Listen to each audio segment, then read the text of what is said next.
Excuse me. My name is Richard Stewart. I'm a photographer. May I take a picture of you and your little boy? What's it for? It's for a book.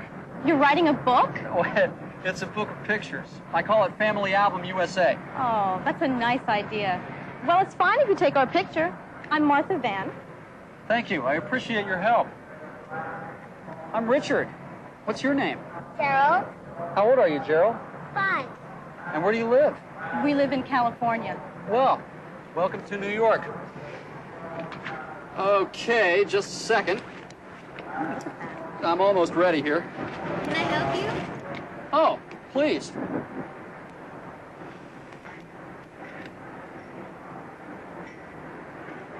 Hey, hold Gerald's hand, please. Great. Now point to the buildings. Terrific. Now give Mommy a kiss, Gerald. Nice. Thank you, Gerald. And thank you, Mrs. Van. Oh, my pleasure. We'll be looking for your book. Thank you. Goodbye. Bye, Gerald.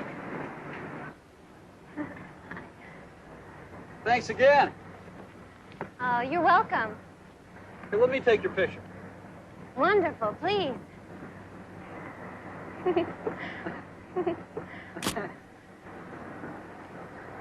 Are you from New York?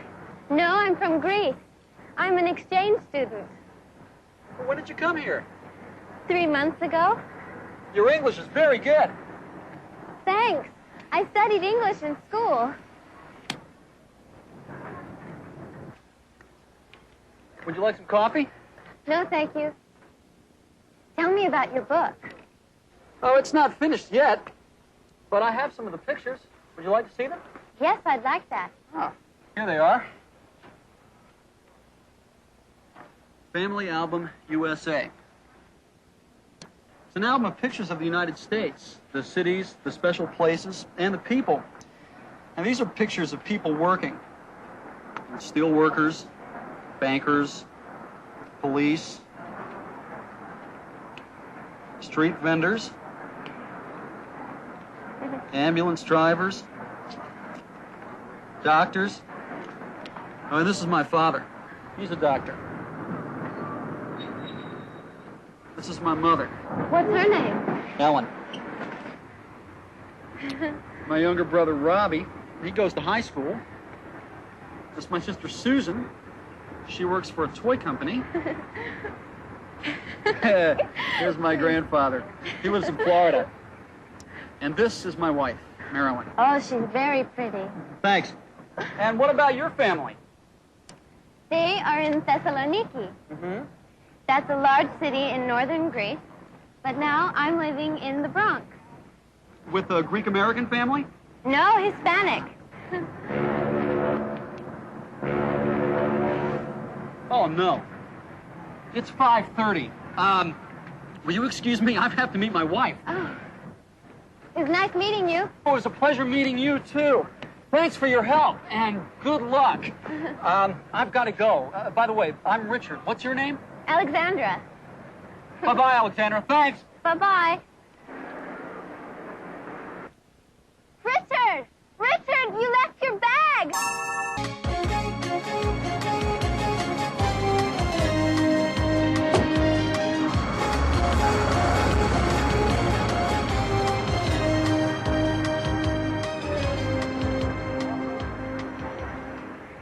Excuse me, officer, can you help me? Sure.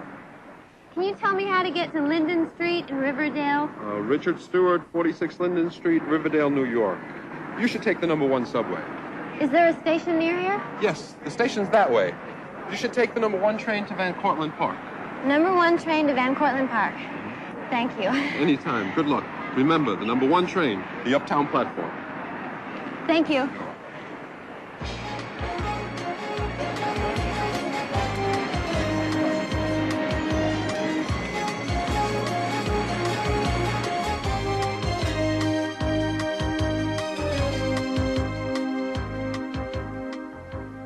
Is this pink too bright for me?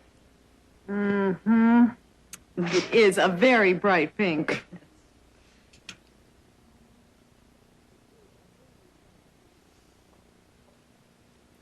try this. It's size 8, but I wear size 10. How about green? It's size 10. Let me try it on. I'm taking too much of your time. It's 6 o'clock. Where's my husband?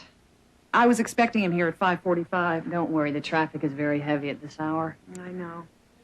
But we're going to be late for dinner. I'll take this green sweater. I like the color on me, don't you? I think it looks terrific on you. I'm sorry I'm so late. I had a really bad day. It's 10 after 6. We're late. Robbie's cooking tonight and dinner's at 6:30. I know. I'm really sorry. I left my bag of film on the ferry. I went back for it, but the ferry was gone. I lost a whole day's work. I'll call the Staten Island Ferry Lost and Found office. I didn't think of that. Thanks.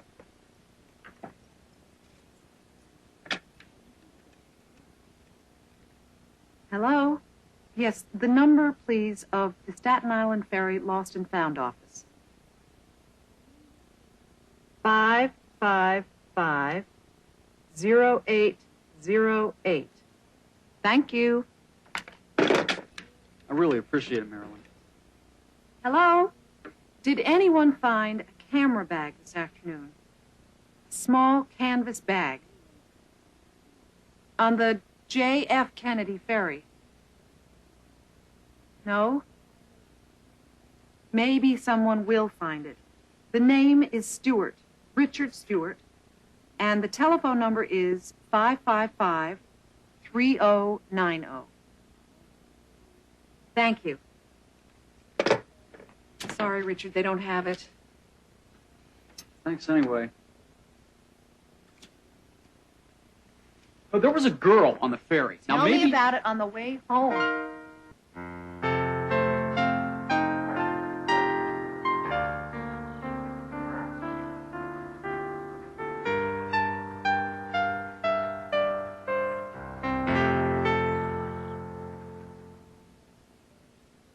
And give her a teaspoon of the medicine after every meal. Don't worry, she'll be fine. You're welcome. Goodbye.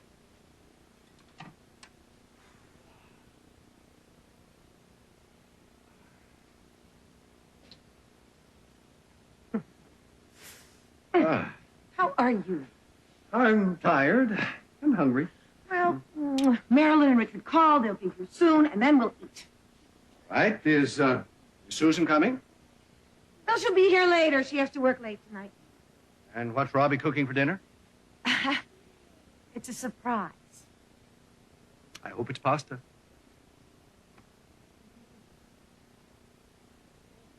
Robbie, the dinner was terrific. Yes, it was delicious. What's for dessert?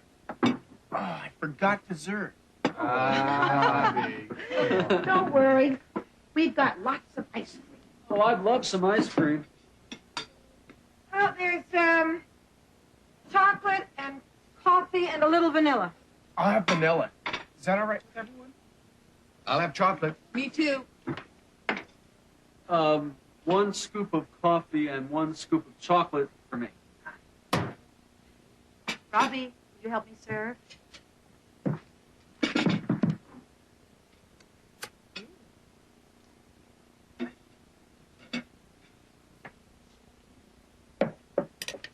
Thinking about that bag of film. 8 rolls, a whole day's work, and good stuff, too. Don't worry, Richard. Someone will find it. I'll get it.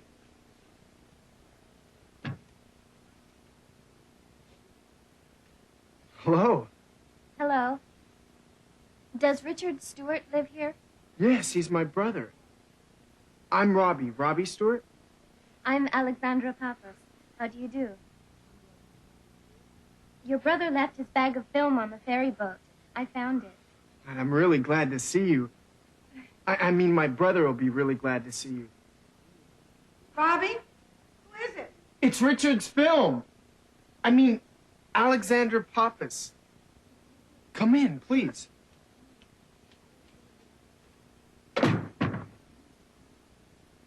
Alexandra! Hello, Richard.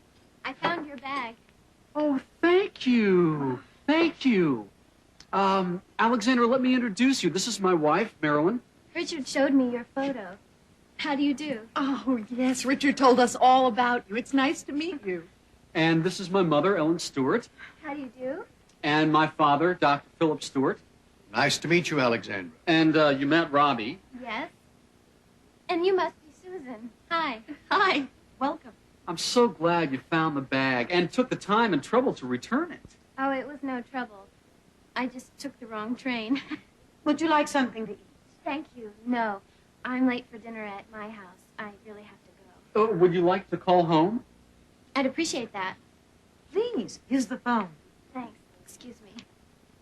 Alexandra's a high school exchange student from Greece Where does she live? with a family in the Bronx. Oh, that's not too far from here. Take it easy, Robbie. Thank you. I can only stay a few minutes. Have some iced tea. Thanks, Mrs. Stewart. Please sit down, Alexandra.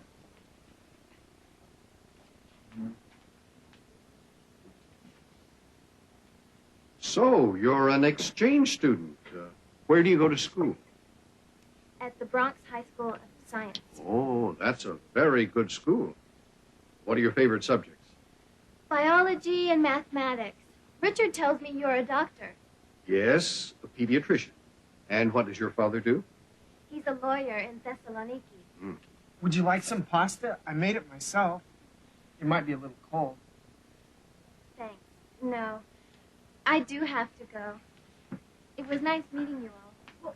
Maybe you'll come for lunch some Sunday so we can really thank you for bringing Richard's bag back. Maybe.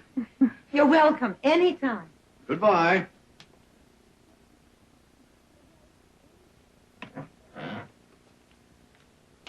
Can I drive you home? No, thanks. The train is just up the street. It won't take me long at all. You really saved the day for me, Alexandra. Bye. Bye-bye. Good night.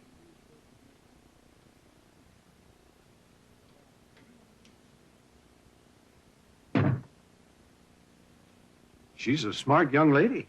And very nice. Very. Hey, she forgot her bag. Oh, I guess we'll be seeing Alexandra again. Right, Robbie?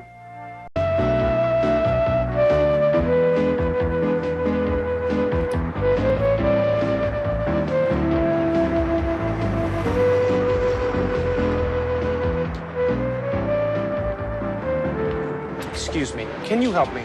Sure. What do you want? Where is 83 Wooster Street? That's easy. Walk to the corner, then make a left turn. Then walk 2 blocks to the traffic light, make another left to Wooster. Thank you. To the corner, and then a left. Yeah, a left. Hot dog? Only 75 cents. No, thank you. I have a dinner date.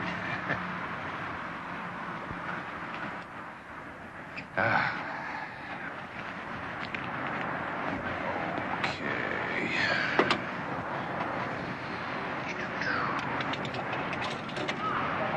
555-9470. And it's busy.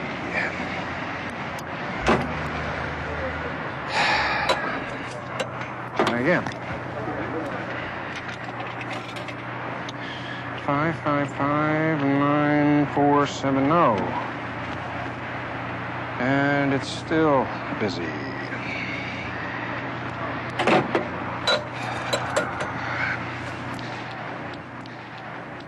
Excuse me, ma'am. I'm looking for 83 Wooster Street. Yes. Worcester Street is 2 blocks, and 83 is to the right. About 2 houses. Thank you. Thank you. You're welcome.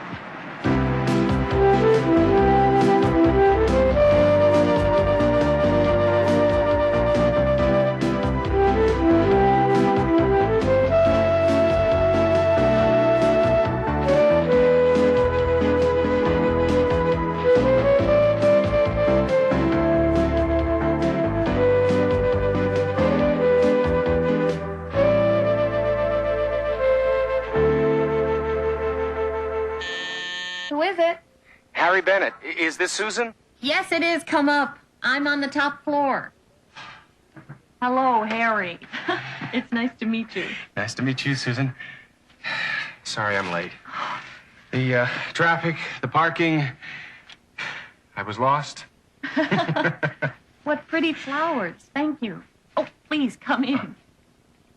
Don't worry about being late. It's fine.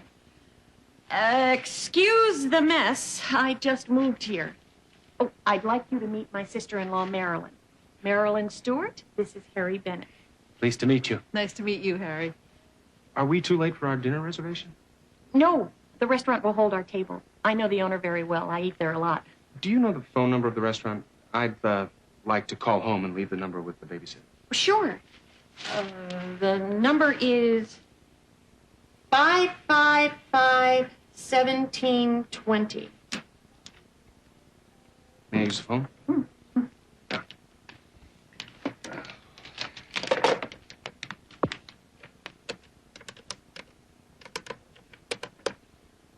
555-1720? Mm-hmm. Hello. Hi, Michelle. It's Daddy. Can I speak to Betty? I want to leave the phone number of the restaurant. Hi, Betty. I'll be at 555-1720. Okay, thanks. See you later. Well, that's done. Shall we go? I'm ready. See you later, Marilyn. Have a nice evening. Bye, Marilyn. Hope to see you again. Me too. Have fun. Thanks.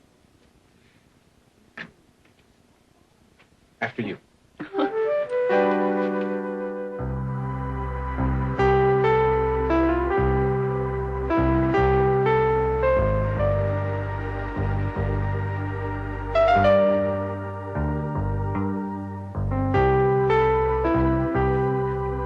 Ah, Miss Stewart, welcome. How are you? Fine, Sumsack. And you? Fine, thank you. This is my friend Harry Bennett. Pleased to meet you. Very nice to meet you. Any friend of Miss Stewart's is welcome at Samsack's. Follow me, please. I like it. I do too. I come here often. Special place for special people. Thank you, Sumsack. Well, nice restaurant. Would you like something to drink? Yes, I'd like a glass of ginger ale with ice. Harry, what would you like? Do you have a dry white wine? How about a California Chablis? Chablis is fine. What would you like to eat? I'd like the meat crab. Harry, would you like to see a menu? No, it's okay. I'll have the mee crab also. What is it? Crispy fried noodles. Oh. I love them. May I bring you a salad? Oh, yes. What do you recommend today? I recommend rose petal salad, special for new friends. Rose petal salad? Why not? I'll take care of everything. I hope you're hungry. What? Oh, yes. Starving. Well, What do you do at Universe Toy Company? I'm the vice president of new toy development. Terrific. I know you're a CPA. That's true. Harry Bennett, certified public accountant. I love numbers. I do some work for Smith & Dale, your company's accounting firm. And so? Here we are. Yes. I have a daughter. I know. How old is she? She's 9 years old. That's a nice age. What's her name? Michelle. Do you have a picture of her?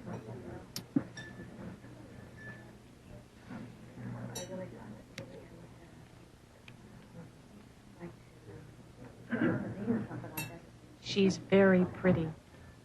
Thank you.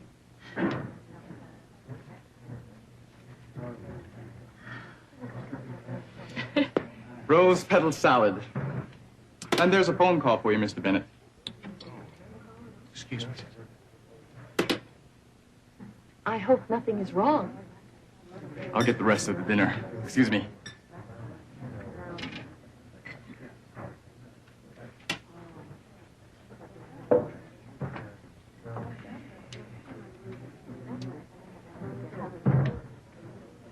Please forgive me, Susan, but I have to leave. I feel terrible, but What's the matter? my daughter isn't feeling well. Oh, no. Is it serious? I don't know. The babysitter says she has a stomachache and she's crying. I'll have to go home. Forgive me? Of course. I'm so sorry for Michelle. And you didn't have a chance to eat. Well, it's okay. Let me take you home first. No, please, go ahead. It's our first date. We'll make another. Please don't worry. I'll phone you. I hope your daughter is all right. Goodbye. Goodbye.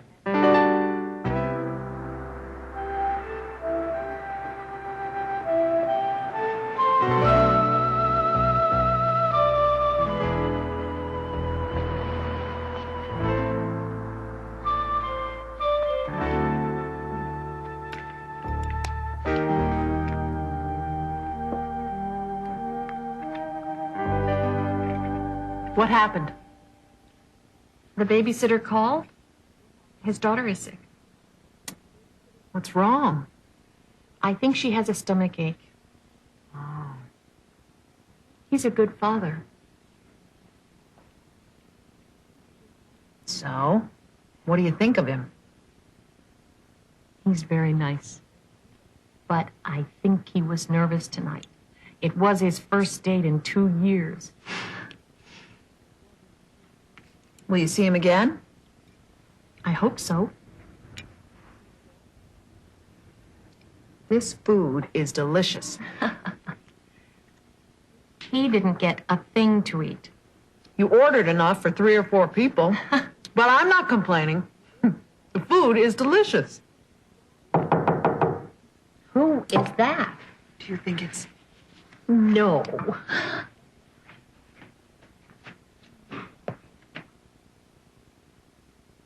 You won't believe it, Marilyn. I believe it, even without looking. Hi. How Your downstairs neighbor let me in. did you go home? I did, but everything is okay, so I decided to come back. To apologize for leaving so early. I brought you a little gift. It's a bonsai tree for your new apartment. Hi, Marilyn. I hope it's not too late. Oh, not at all. We're still eating. Please, come in. Join us. It's our meal from the restaurant. Oh. And how is your daughter? Oh, she's fine. It was only a tummy ache. It's good that you went back. Yes, I think it's important for me to be there since her mother died. I agree. Aren't you hungry? As a matter of fact, I am hungry. There's lots of food left. This is delicious. Enjoy. I'm going to excuse myself. I have a lot of work to do to get ready for tomorrow. Good night, Harry. It was nice meeting you. Bye, Marilyn. Good night, Susan. Good night, Marilyn. She's going to a fashion show here in the city tomorrow. She's sleeping here, so she won't have to travel from Riverdale in the morning. You two must be close. We are. The whole Stewart family is close. I like that.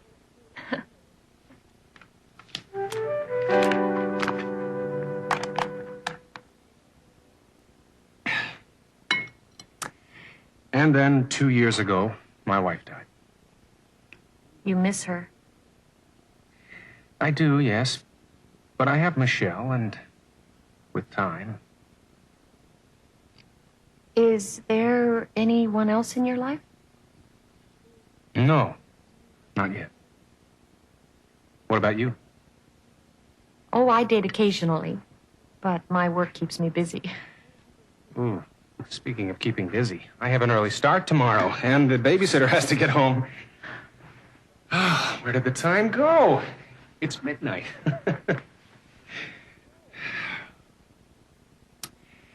Thank you, Susan. I had a nice evening. Me too, Harry.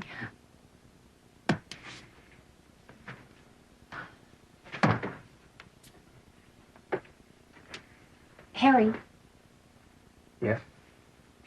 I'd like to meet your daughter someday. Does that mean that I can see you again? Of course. Wonderful. I'll call you and we'll go out to dinner. Please do. I promise I won't leave early. It was for a good reason. You know something? What? I think we're going to be good friends. Good night, Susan. Good night, Harry. Have a safe trip home.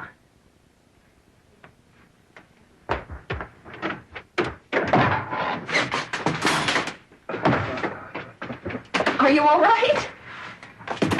Sorry. I never liked that umbrella stand. Good night, Harry.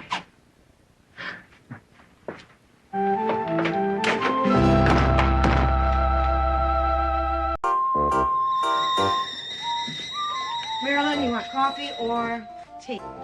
Coffee, please.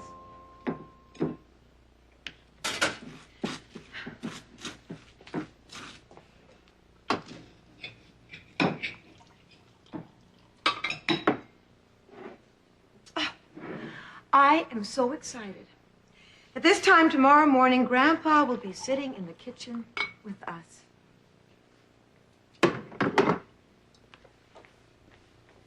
When does he arrive? At 6 o'clock this evening.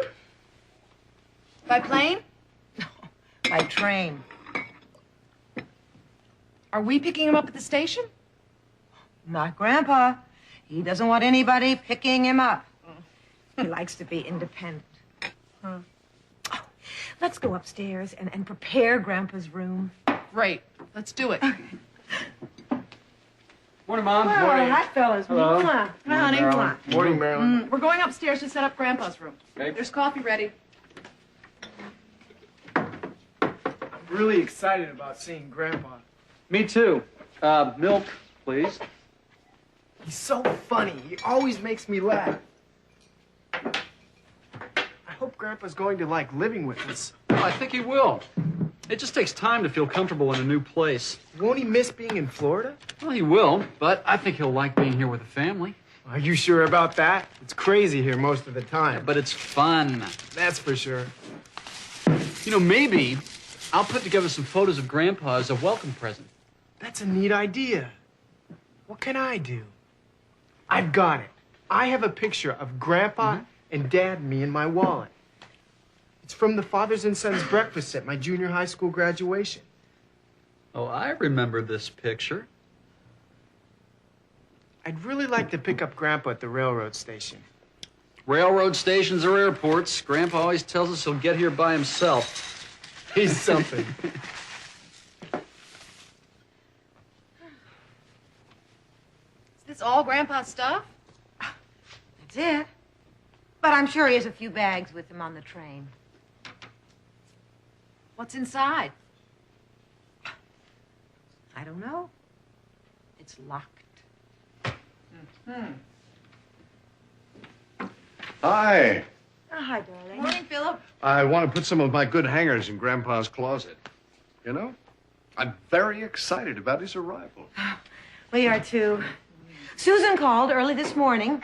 She's unhappy because she's had to go to Chicago on a business trip and can't leave till tonight. She wants to be here for Grandpa. Well, Grandpa will be disappointed, too. He loves Susan. She always reminds him of Grandma. Well, how's everything here? Fine. We were just wondering about this trunk. It's locked. Oh, I have the key. Grandpa sent it to me.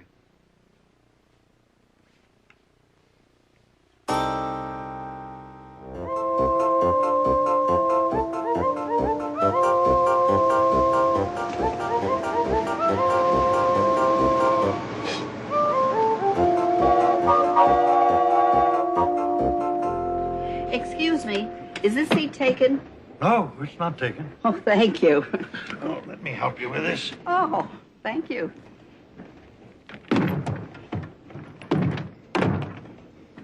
Do you want to sit by the window? No, no, no. I like the aisle seat better. Please, you sit by the window.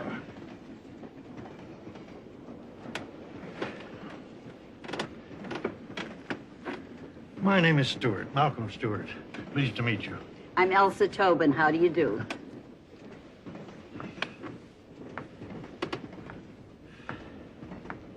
Do you live in New York? No, I'm from Florida. I am too. But didn't you just get on? No, I just changed my seat. A man next to me was smoking, and smoke really bothers me. Where are you from in Florida? Titusville. It's near Orlando. Small world. I'm from Titusville, too. Really? What part? My husband and I live near Spaceport. I know that area. My house is only a few miles from Spaceport. Do you still live there? Oh, yes, my husband's there now. He couldn't take time off to come to New York with me. Do you still live there? No. I sold the house and the furniture, put a few personal things in an old trunk, and shipped it to my children in New York. That's my destination. Are you married? My wife died 4 years ago. She was a wonderful woman, a real friend. I'm sorry. Really. I'm sorry. Lots of wonderful memories. We were married almost 50 years. Well, 47 to be exact. John and I celebrate our 40th anniversary next month. Oh, congratulations. That's nice. What does John do? He's an aerospace engineer and works for Orlando Aircraft Corporation. He started with them almost 40 years ago. What do you do? I just retired. Had my own company, a construction company. Roads, bridges, big stuff. But I just sold it and retired. Excuse me, ma'am. Ticket, please. Would you kindly hold these keys, please? Oh. I have a ticket, I know. I was in the smoking section. It's okay, lady. Take your time. I'm sure it's in your purse, Mrs. Tobin. Oh, here it is. And here are your keys. Thank you.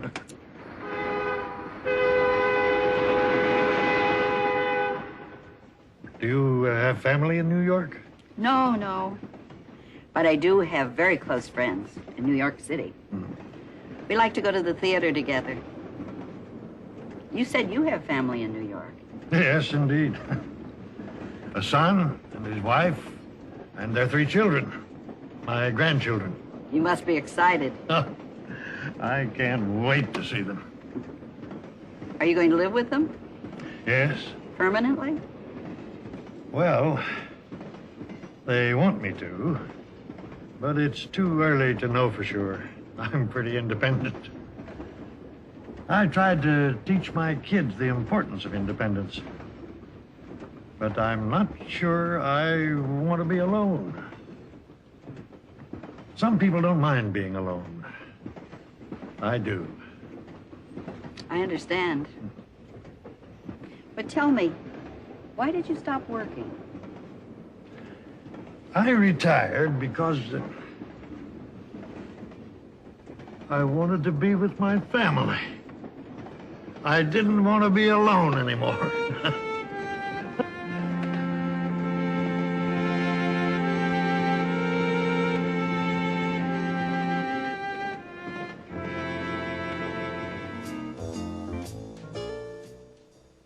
Ladies and gentlemen, Amtrak is happy to announce our arrival in New York City. The train will be stopping in 5 minutes. Please check to be sure you have your belongings and have a good stay in the Big Apple. Thank you. Well, here we are. It was so nice meeting you, Mr. Stewart. And nice meeting you too, Mrs. Tobin. Please look us up. We're in the phone book. Dr. Philip Stewart in Riverdale. Your son. That's right. And have a good time in New York. And don't be so independent. You're very lucky to have a caring family.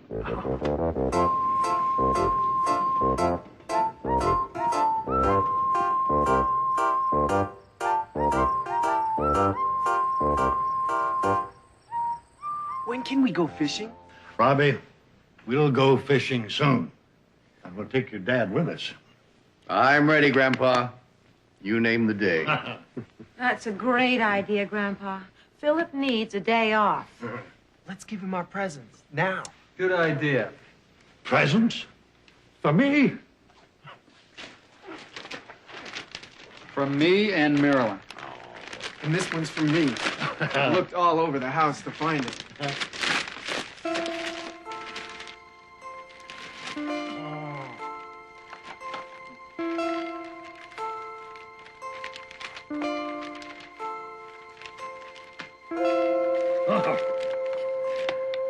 Richard, these are terrific pictures.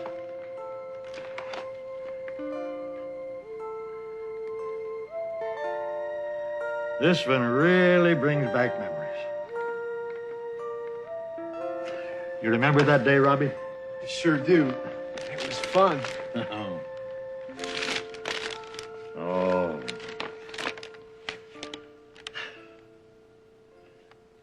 I'm sorry Susan isn't here. I miss her very much. She feels bad too, Grandpa. She called to say the plane was delayed. You know airports.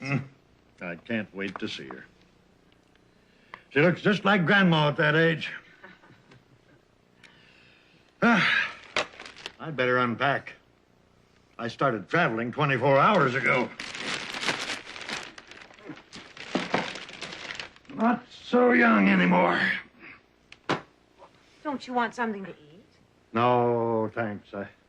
After a good night's sleep, I'll enjoy breakfast even more. Well, come on, Dad. Ellen and I will take you to your room. I'm sure glad you're here, Grandpa. Good night, Grandpa. Pleasant dreams.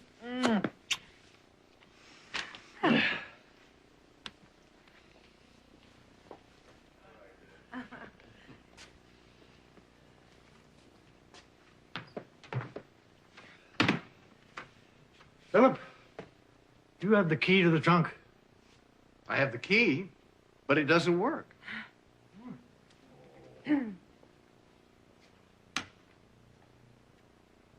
I sent the wrong key.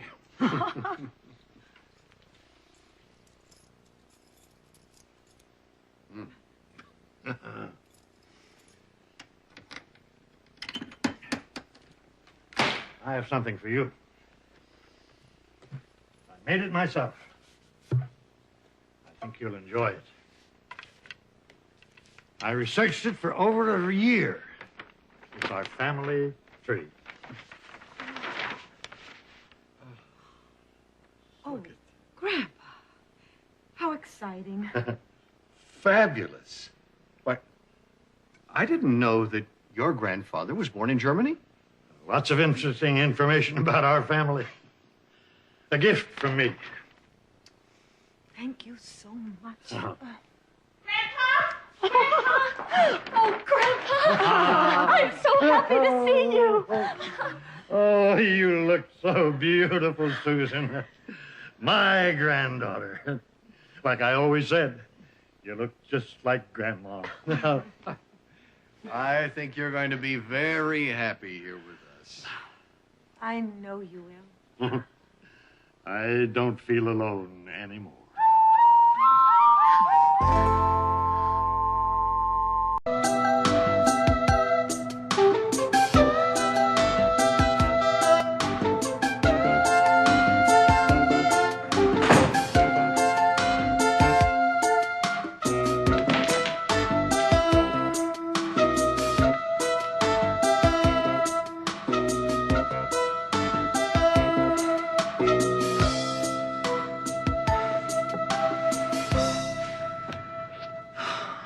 Exhausted.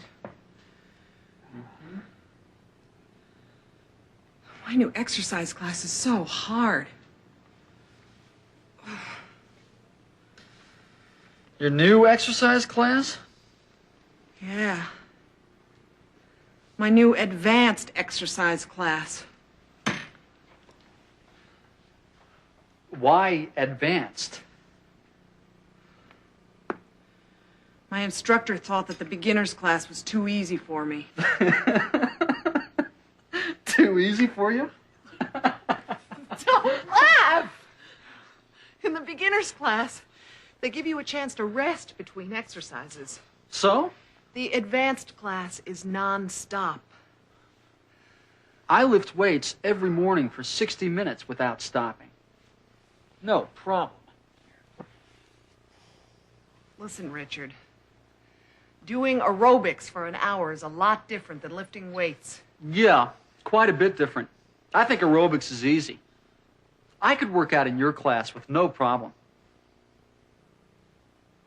You think so? Oh, without a doubt. When's the next class? Tomorrow morning at 10 o'clock. Try it. Tomorrow morning, after lifting weights, I'll try aerobics. It's a snap. Tomorrow morning at 10 o'clock.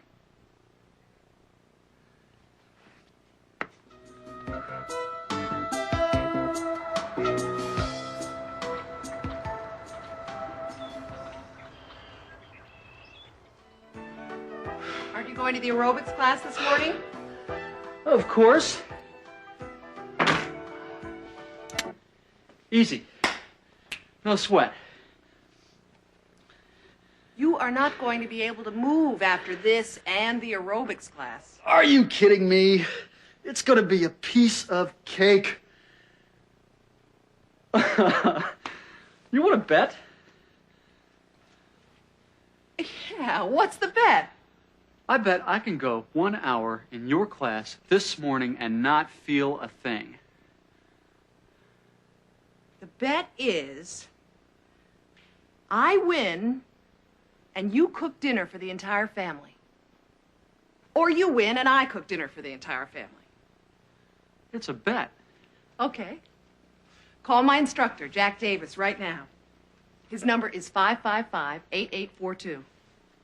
The advanced class starts at 10 o'clock. Oh, it's 8:20 now. It only takes 8 minutes by bicycle to the aerobics class. Give him a call.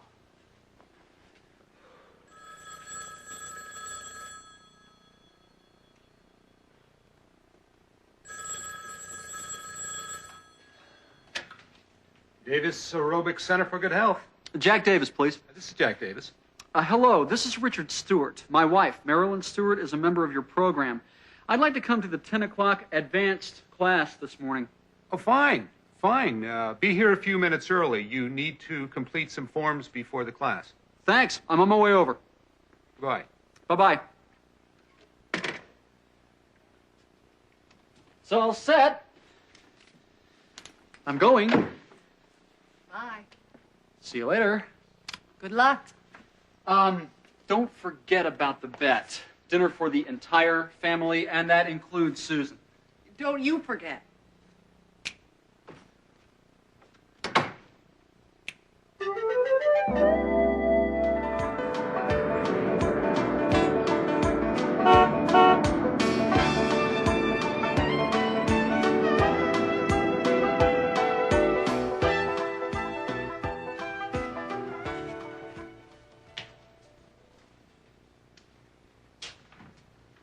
Okay, Richard, that's terrific.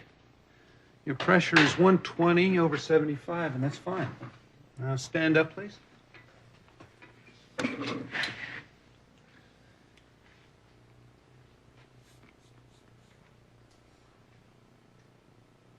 Good. It's 122 over 80. You can sit down now.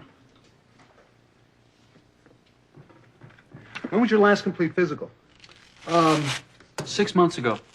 Good. Do you have any back or knee problems? Nope. I'm in perfect health. What do you do for a living, Mr. Stewart? I'm a photographer. Interesting. What do you photograph? Everything. The American scene. People, places, events. Did you ever think of photographing an aerobics class? No. I can't remember taking pictures of people exercising. But don't you think it'd be a good subject? Sure. I need some good photos for my advertising, Mr. Stewart. Maybe you can photograph a class, and I can give you and Mrs. Stewart a month of classes free. When can I photograph a class? Anytime. How about today? Terrific.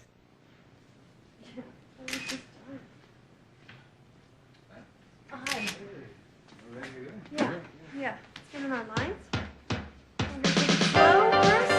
Stretch up. And we're going to go left first.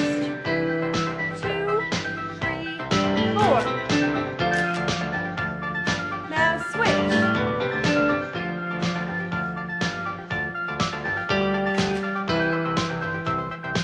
Okay, and hold to the right. Sun rising. Stretch it out. Like that. Bring it up. And twist. Inside. 2, 3.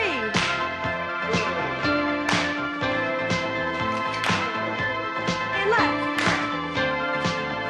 Push. Push. Turn. Hit. Look. Take it sideways.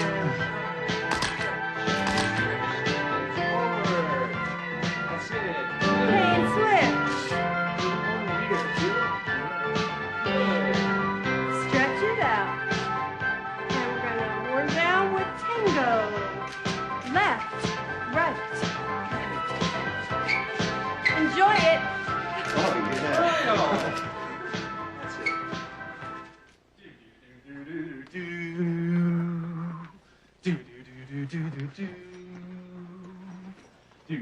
Richard, did you go to the Davis aerobics class today? Yes, I went to the aerobics class today.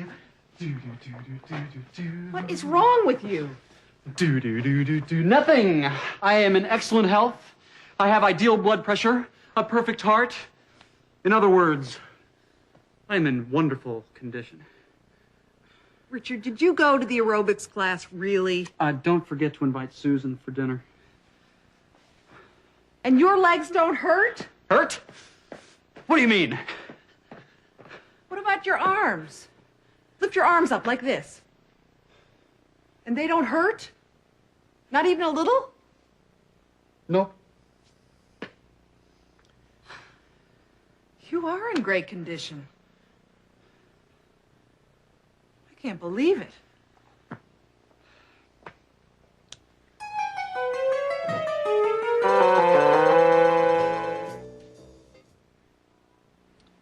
Grandpa, Ellen, Philip, Robbie, you and me. That's 6 steaks. Don't forget Susan. 7 steaks. Cooking dinner for the entire family is not so easy. The shopping, the salad, tomatoes, lettuce, cucumbers, and onions. The main course, steak and potatoes. Richard, how much broccoli do I need for 7 people? Marilyn, I have to tell you something. Hmm? At today's exercise class, Yes, Richard? well, I didn't really exercise. I knew it. I wanted to, but Jack Davis needed a photographer. I'm sorry, Marilyn. I don't understand. Did you exercise or not? No, instead of exercising, I photographed the class. And you didn't exercise? No. There's another advanced class. Today at 4 o'clock. We'll go together. What about the bet? Oh, the bet is still on. But, you shop for the groceries. Remember, you win, and I cook dinner for the entire family. You win, and I cook dinner for the entire family. Including Susan. 4 o'clock at the advanced exercise class with me. Oh.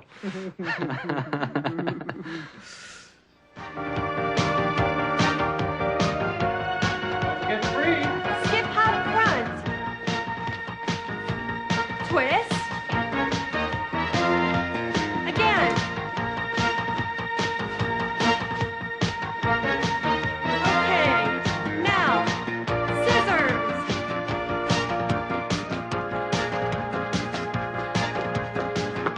This is fun. It's a piece of cake. Yeah, just wait. and go right. 1, 2, back, 2, 3. 1, 2, 3. Pony, pony. 1, 2, 3. Kick. 1, 2, 3. Kick, pony. And twist. Okay, let's pick up the pace. How you doing, Richard? I can barely move.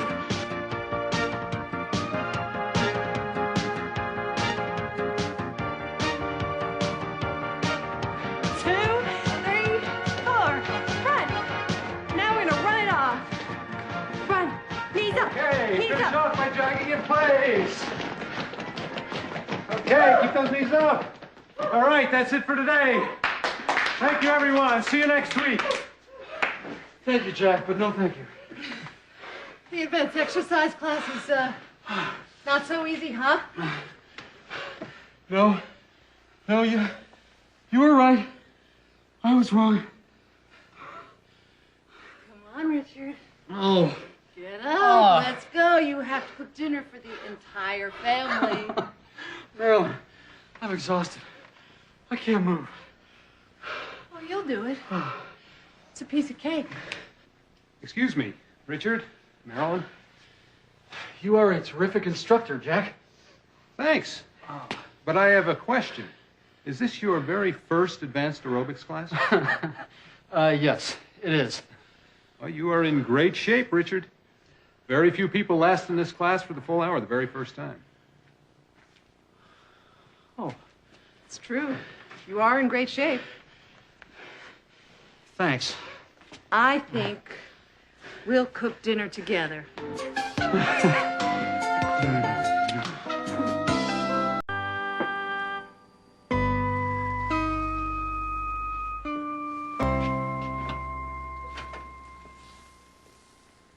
Hi, Grandpa. Hi, Robbie. Can I help? Yes, indeed. Hand me 2 eggs from the refrigerator, and I'll make you 2 fried eggs. How about some bacon? Well, I've made enough for an army. You going to the baseball game today? It's a perfect day for it. A little cloudy, but nice and warm. Dad and I were planning to go to the game, but he has to work today, and my friends don't want to go. It's not an important game anyway. Do you have any other plans for the day? Well, I'll work on my computer. I have a new math program, and I want to learn how to use it. Maybe you can teach me how to work on a computer someday. Anytime. It's really easy, but like anything, you need to work at it, Grandpa. This bacon is great. I love crispy bacon. Oh, what are you doing tomorrow? Nothing much. Well, maybe your dad and I could take you fishing with us. I'd like that, but... But what? But Dad is always so busy. Well, can you come fishing with me tomorrow? Sure I can. Robbie says you can't take him to the game today. I really feel bad about it, but they need me at the hospital today in the children's ward. I understand. Maybe we can spend some time together next weekend. Definitely. We should. You and Robbie and me. Remember our first fishing trip? I sure do. Well, I've got to run, Dad. See you later. Oh. Going fishing? I'm thinking about it. Oh, how's work? Oh, the usual problems. You're working pretty hard these days. I guess I am. When did you last go fishing with Robbie? Oh, I remember exactly. It was on his birthday, June 2nd, 2 years ago. We didn't catch anything. Remember our fishing trips? Yes. I loved them. Remember catching your first fish? How could I forget? I fell out of the boat. We had some good times together. Yes, we did. Maybe we should do it again. How about tomorrow? Don't you have to work? My paperwork will wait. Oh, Robbie will be thrilled. I am too, son. We'll spend more time with Robbie. Tomorrow. It'll be like old times for you and me. And Robbie will love it. Well, what's the weather going to be like? Radio says sunny and mild. Oh. Well, I'll tell Robbie. And, thanks, Dad. Don't thank me. I'm just being a grandfather.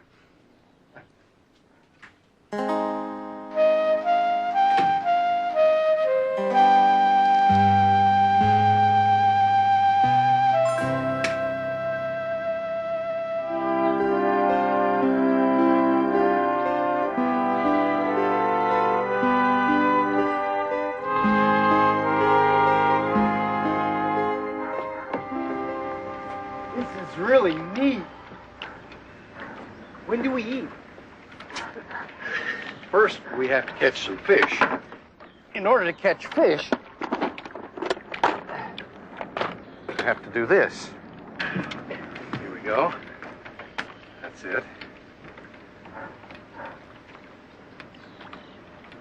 Then, drop it into the water. Now, all of this comes before eating.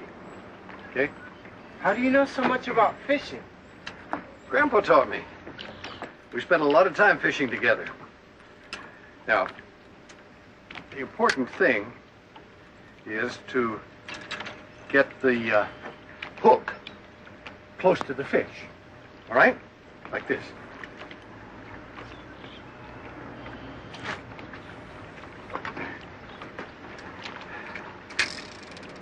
I think I see some fish right under us, Dad. Oh, not a chance. I just saw a big one. Hi there. Hi, What's your name? Albert. Are you all alone? Yes, sir. How old are you, Albert? I'm 10. Where's your father? He's up there at the lodge. Does he know you're here? Yes, sir. Okay, Robbie, maybe you should watch him. The water's pretty deep here. I'll watch him, Dad.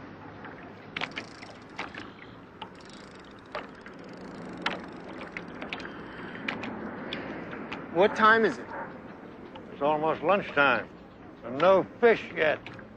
I can go up to the lodge for some hot dogs and drinks. No way. We're here to catch our lunch. To catch fish, you need the right magic. That's right. I forgot. The right magic. Hey, do it for Robbie, Dad. You remember? Sure. Go on. Well, first, you have to turn your hat around like this. Then you close your eyes and say the magic words. Fish, fish, send me a fish.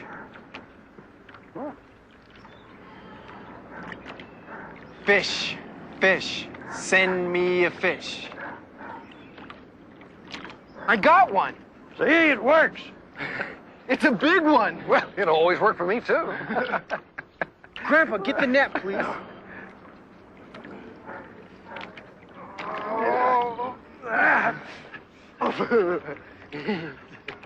Dad, you got one too. You bet I have. Easy, Philip. Easy. Sorry, Dad. Well, one more, and I've got a pair of boots. You didn't say the magic words. Robbie's right. Yes, but you did, and we've got our lunch. Let's build a fire and cook it. Come on, Albert, you can help us. I want to stay here and fish. All right. But be careful.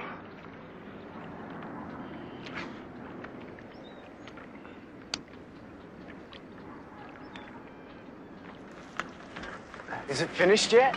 I think so. I hope you like your fish well done. Burned, you mean? Hey, I'm a doctor, not a chef.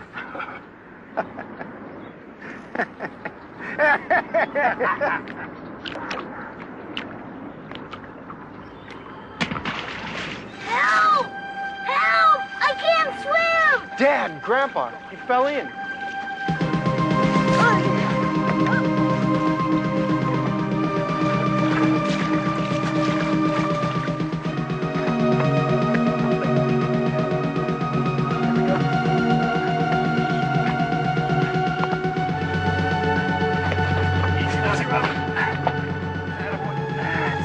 He's not breathing, Philip. Robbie, run to the car. Bring a blanket in my medical bag. Yes, Dad. Now, come on, son. Come on, son.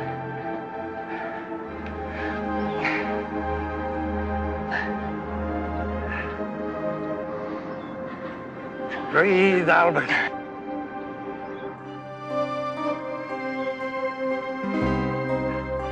Here's the bag. Will you be okay, Dad? I hope so. Oh. That's it. Oh, that's all. That's it. There. Oh, he's going to be all right.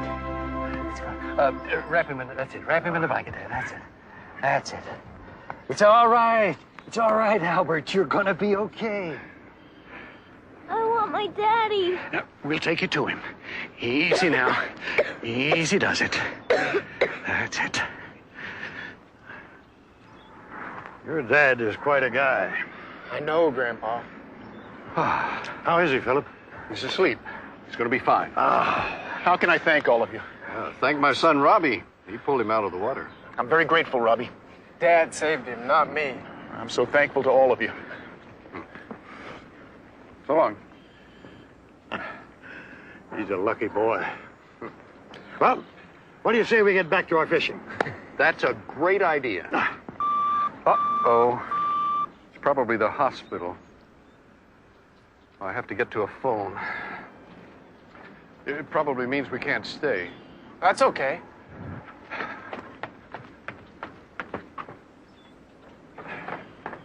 One of my patients has a high fever. I have to go to the hospital. I'm sorry, Robbie. I guess I ruined your day. You didn't ruin my day, Dad.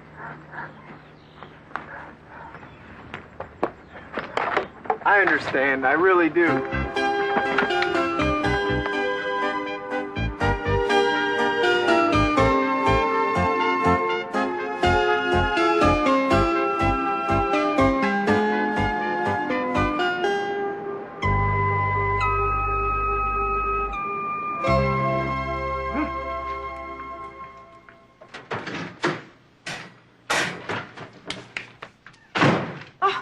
Why are you back so early?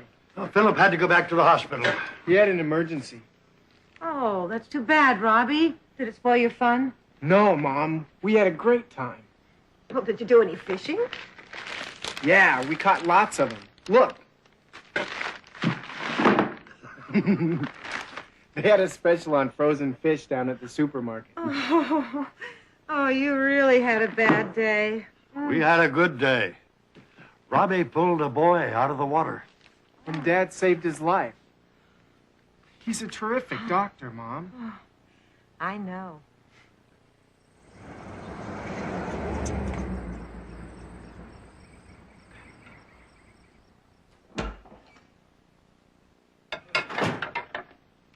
Oh, hi, Pop. Hi, son. Hello, Dad. What a day. How about a cup of coffee, son? I'd love a cup of coffee.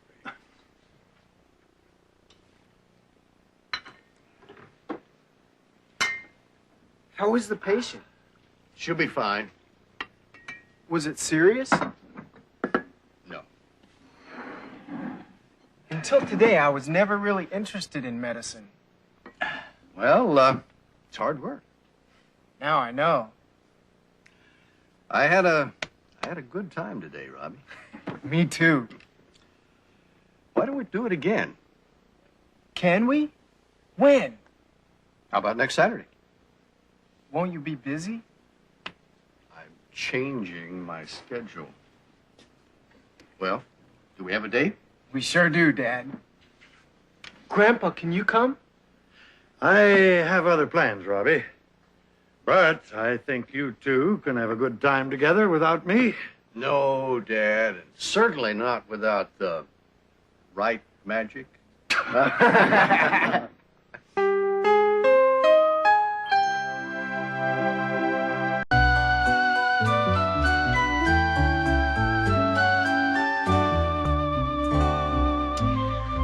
Philip. This is your third cup of coffee. We should get to work or we won't be finished by dinner time. I guess we must. We must.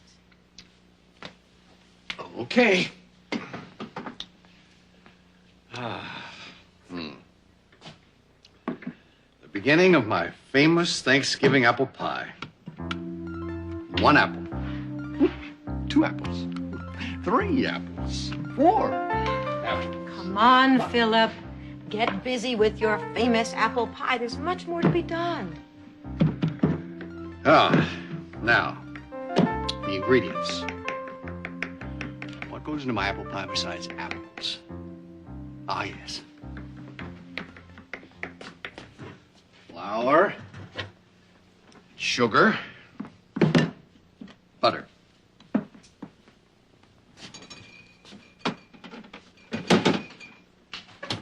Butter, nice and cold and hard.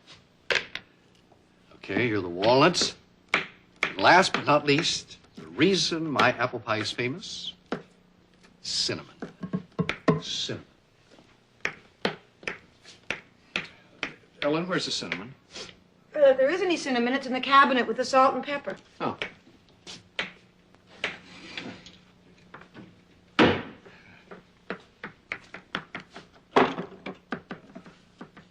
Salt, pepper, dillweed, garlic powder, cinnamon.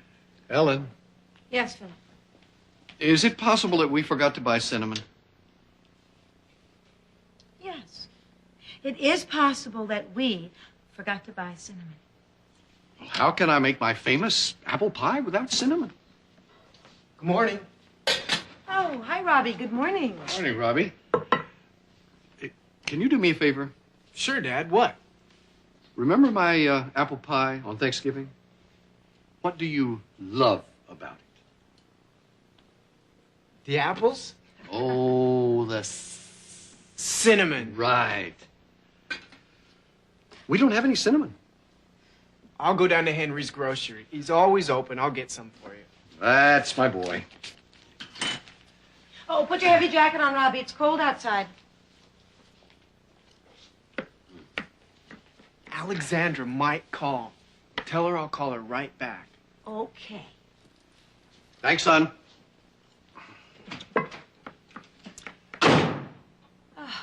Why does he always have to slam the door?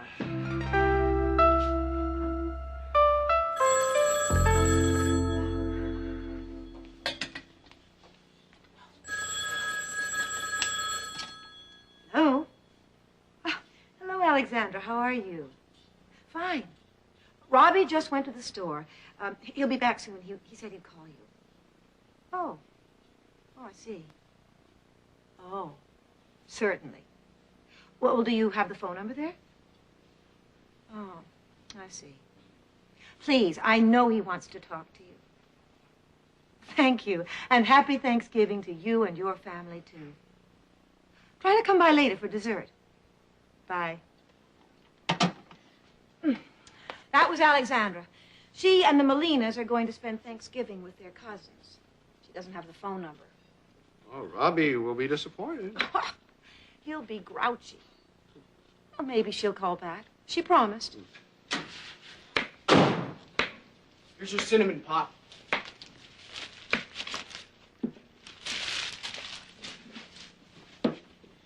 It was $1.60. You forgot to ask me for the change. Or did you forget to give it to me?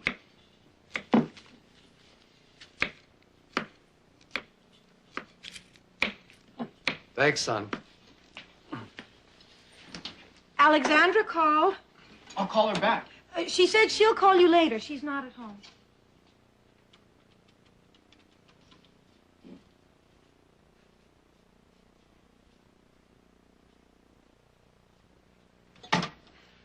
You should have your breakfast, son. Make you feel better. Protein, vitamins. She said she'll call back? Yes, she did. Good morning, everyone. Happy Turkey Day. What's wrong?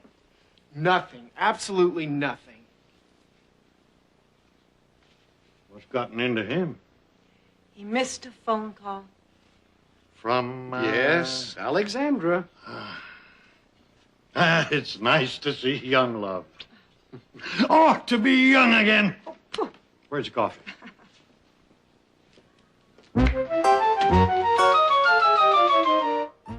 I love parades. The Thanksgiving Day parade is always such great fun. Oh, look at that Superman balloon. Wow, wee. Just floating along high above Central Parkway. Don't you just love it? Oh, and the bands and the music. John Philip Sousa, I love his music. Dun, da, dun, dun, da, da, dun, dun, da, dun, dun, da, dun, da, dun. Oh, look at that float, Robbie. Look at those funny-looking clowns. It's for kids. Well, maybe so. But parades always make me feel like a kid. Remember when you and your dad and I went to the Thanksgiving Day parade? You were 4 or 5 years old, I think.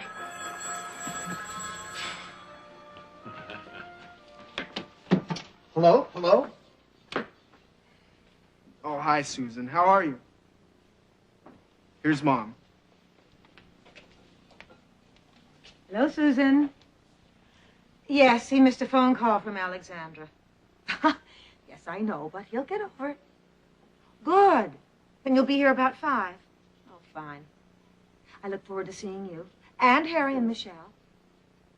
Drive carefully. Goodbye. Taste Ellen's turkey dressing. It's delicious. I'm not surprised. It's Grandma's recipe. It's my favorite part of the meal. What about my famous apple pie? Dad, your apple pie is my favorite dessert. Hey, how's the parade? Okay.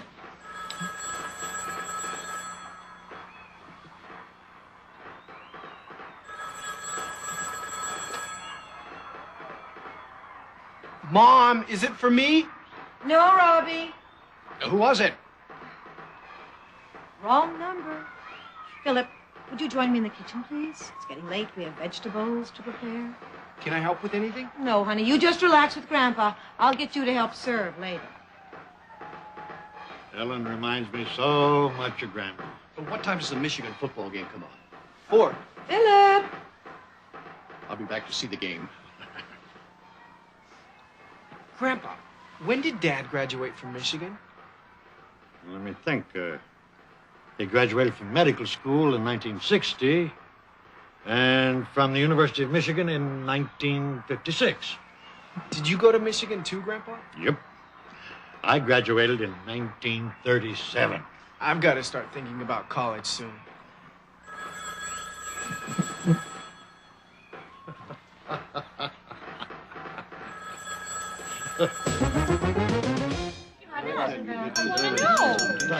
Okay, everybody. I want to welcome Harry and his daughter Michelle to Thanksgiving with us. Thank you, Dr. Stewart. Call me Philip. Okay. But first, I think we should take a moment and remember the meaning of Thanksgiving. Philip, I took Michelle to a school play about the first Thanksgiving. Well, why don't you tell us about that, Michelle? Thanksgiving was about the Pilgrims, the first settlers in America. They shared the first harvest with the Indians and gave thanks. All right. Then in that spirit, let's each of us give thanks, each in his own way. Who wants to begin? I will. I give thanks for being here with my family and for being well, so I can enjoy you all. All right. We love you, Grandpa.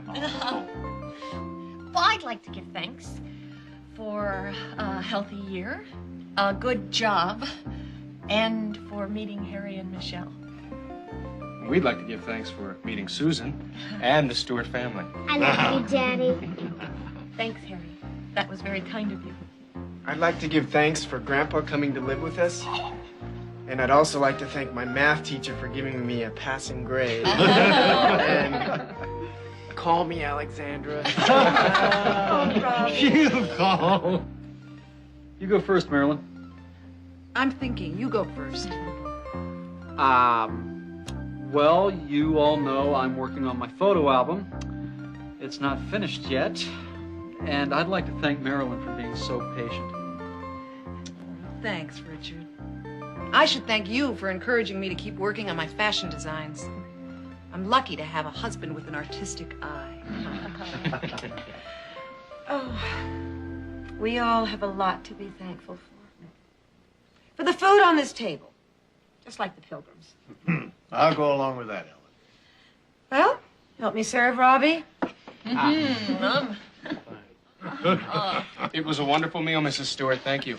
And now to see the end of the football game. Exactly. Where are you going, Philip? Remember the Michigan football game? And Michigan needs a touchdown. Did you forget something? Dad, your famous apple pie? Just let me see the score, Ellen. Go ahead, Philip. We should all take a little break before dessert. Oh, thank you. Thank you. Excuse me, Grandpa.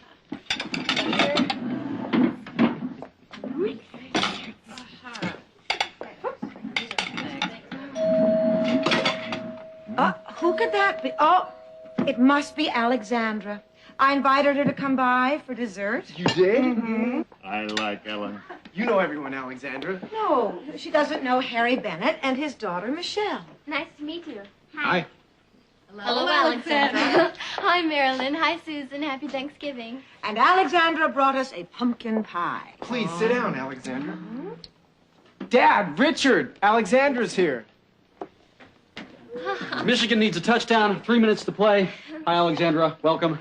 Hello, Alexandra. Yes, Michigan needs a touchdown. One tiny little touchdown with just 3 minutes to play. You want Michigan to win. How'd you guess? And Alexandra brought us a pumpkin pie.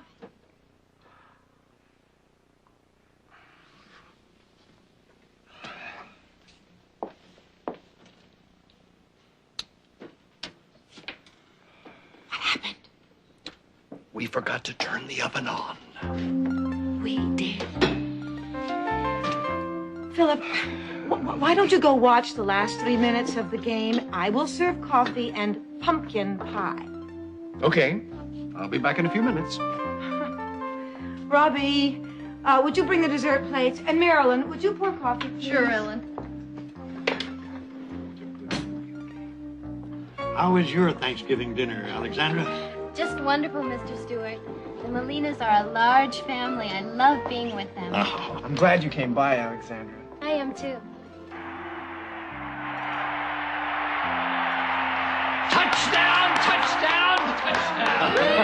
Oh, great Thanksgiving. Lots to be thankful for. Michigan scored a touchdown. Alexandra came by. And nobody misses Philip's famous apple pie. Oh, Grandpa. Robbie, this new Walkman is absolutely wonderful.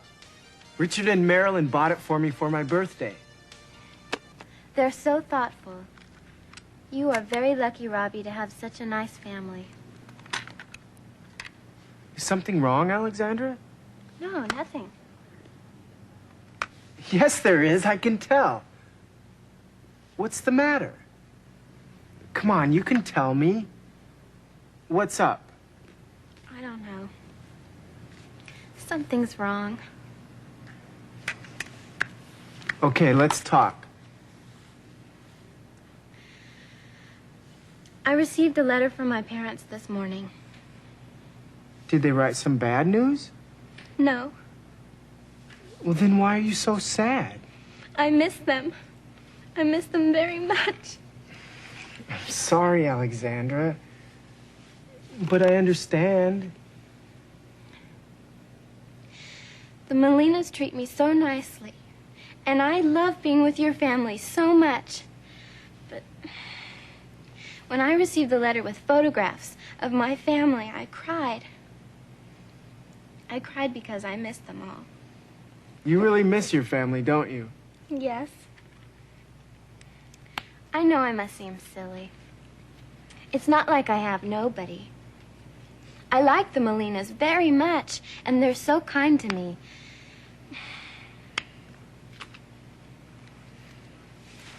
Hey, why don't we go out for a cheeseburger and French fries? That'll cheer you up. And you can use my Walkman. That's a good idea. But if we go out, please, don't complain about your math teacher or your math homework. I want to have fun. So do I. I have to turn off the lights or else my father will get really angry. He says I never turn them out when I leave. If they come home and they're on... Do you hear something? Yes, what was that? It sounded like a dog barking. Sounded like a dog barking right here. Yeah. A dog? A Springer Spaniel. Come on in, make yourself at home. Oh, you poor little thing. Come here. Come on.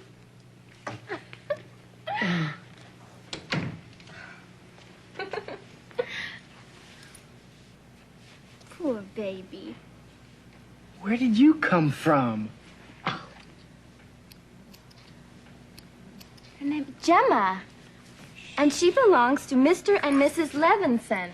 There's a phone number. 555-8448. Robbie, maybe you should call them and tell the Levinsons we have their cute little spaniel. I've always wanted a Springer Spaniel. She's so cute. Hello.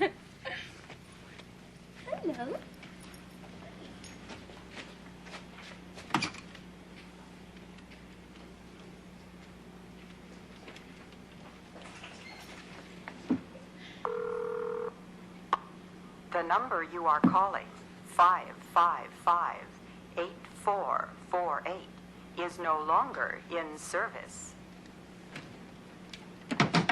The number's no longer in service. Oh, you poor, poor baby. You've lost your family. We'll find them. Don't worry, Alexandra.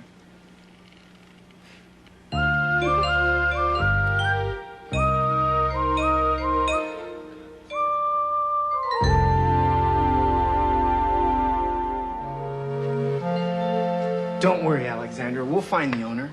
How, Robbie? Let me think. Gemma, sit. Good, Gemma. Give me your paw.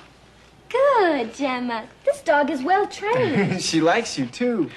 So how are we going to find the owners? With a little help from the ASPCA. The American Society for the Prevention of Cruelty to Animals. They're the ones. We once found a cat. She was caught in the branches of our tree, and Dad called the ASPCA. They came and solved the problem. Robbie, let's call them. Let me see. ASPCA.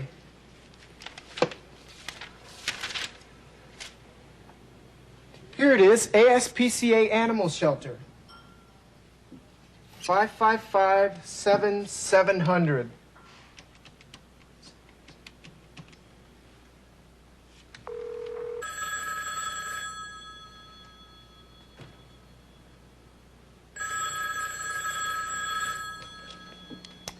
Hello, ASPCA. Hello. My name is Robbie Stewart. I have a lost dog I'd like to bring to you. How late are you open? We're open till 9 p.m. Thank you. I'll bring the dog over by 9. Thanks. Bye. Thanks. Goodbye.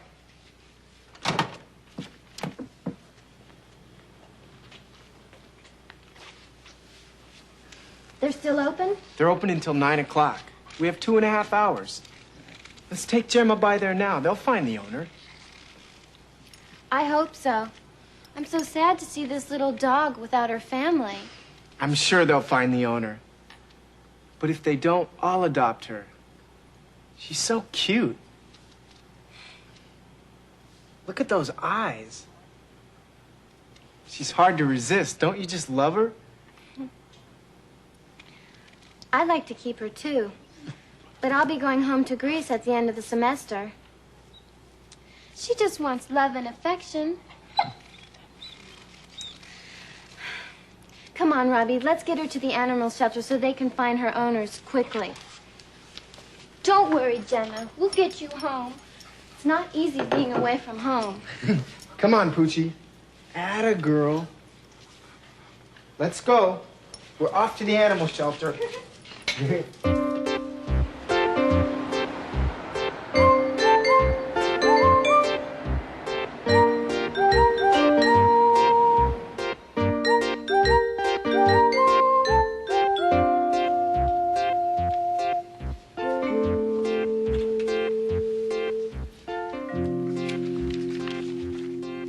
Your name? Robbie Stewart. And this is Alexandra Pappas. Your name will do, Mr. Stewart. Your address? 46 Linden Street, Riverdale. Where did you find the dog? She found us. You tried calling the number on the collar? Yes, but the number is no longer in service. And there's no address on the dog tag? There's no other information. No ID number. Without that, it's hard. You will try to find the dog's owner. Oh, we'll try, believe me. And if you don't, Yes? if you don't, can I adopt the dog? Why, yes. If the owners don't claim the dog in 48 hours, then you can apply for adoption. How do I do that? You really want to? Yes, I'm serious. If no one comes to claim Gemma, I'd like to adopt her. It's not difficult.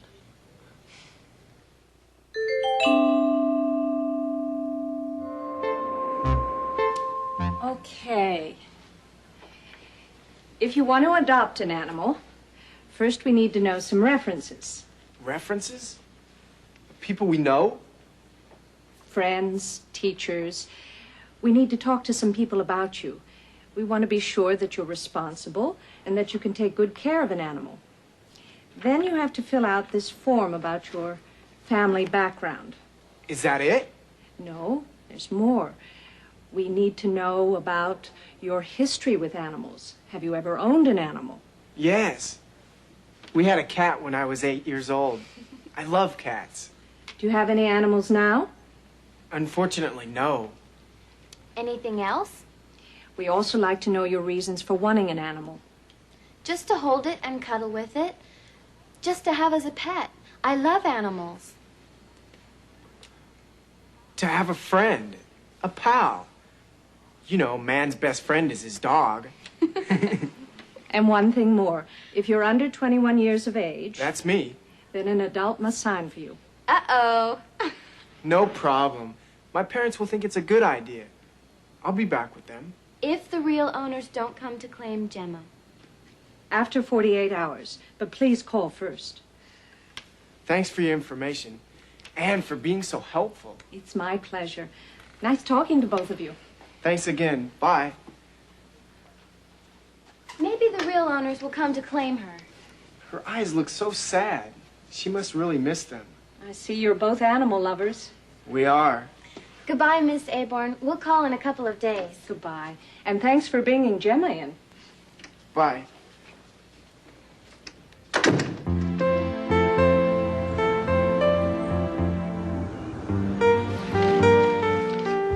I keep thinking about the dog.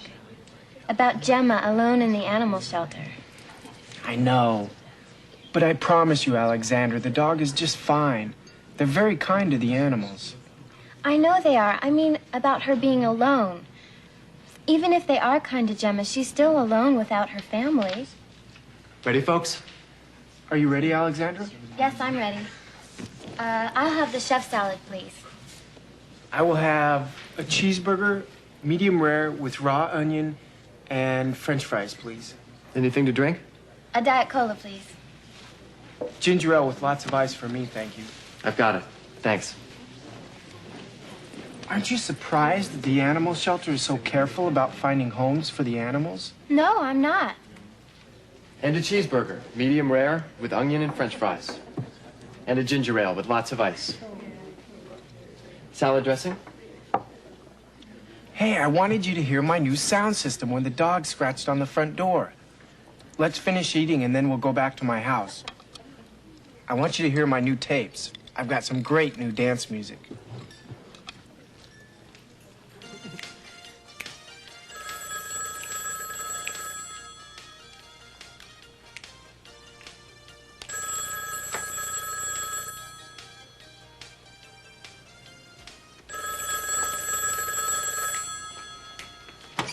Hello, Stewart residence. Hello, is Robbie Stewart there? This is he. Who is this? This is Linda Aborn from the animal shelter. It's Linda from the animal shelter. Yes, Linda, hi. We have good news and bad news, Robbie. Oh? The good news is that the Levinsons have come by to pick up the dog. The bad news is you won't be able to adopt the dog. That's okay. Come by one day and look at some of the other dogs. I'm sure there's one for you. Thanks, Robbie. And the Levinsons thank you for bringing their dog to us. Thanks, Linda. Bye.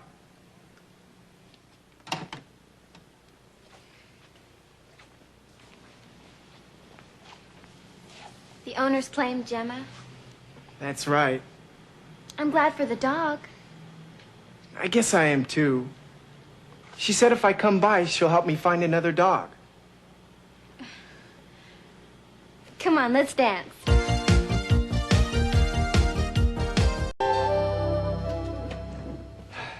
Molly, I need your special talent for handling special matters. Like what special matters? Well, I have a scheduling problem. Yes? I have 3 tonsillectomies set for Friday with Dr. Earl. Yes? I need to fit a 4th operation into his schedule, and I know you can do it. Who's the patient? Carl Herrera. The boy has infected tonsils, and we should remove them as soon as possible. Well, I'll try to arrange the schedule, Dr. Stewart, but it's not going to be easy. I know you'll be able to take care of it. Well, Mrs. Herrera, Carl will be perfectly fine after we remove his tonsils. Thank you for your reassurance, Dr. Stewart. He's had so many colds and sore throats recently. Well, it's a very easy operation, Carl. You won't feel a thing. But when do they do it? This Friday. But Saturday's my birthday. Well, we could reschedule the operation, Mrs. Herrera, but, well, I don't want to put it off too long. No, I think it's important to do it now. We can have a birthday party for you, Carl, when you come out of the hospital. But it won't be on my birthday. But your health is more important, Carl. Believe me. I don't want my tonsils out. Nurse Baker, would you come in, please? Hello, Mrs. Herrera. Hi, Carl. How are you doing? I don't want my tonsils out. Come with me, Carl. You and I will talk this over.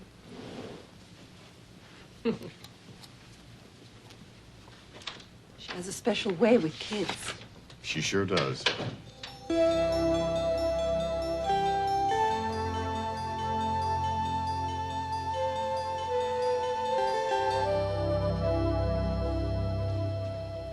Carl, does your throat hurt? Yes. Okay. Do you want to get better? Yes. Okay. We want you to get better, too.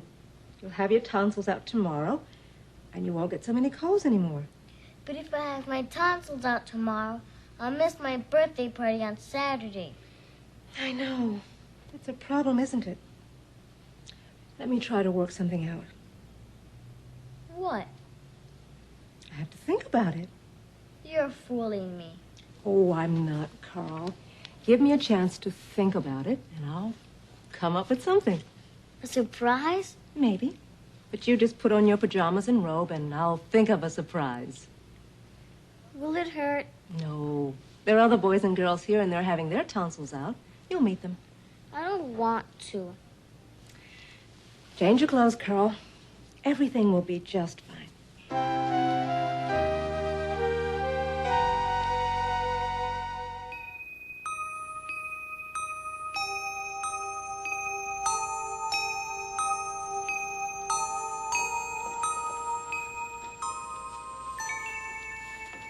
Okay. Do you know how to play charades? Frank, you've never played charades? No. Carl, you're sure you've never played? Okay. Betty, Tim, and Frank, we're going to play charades.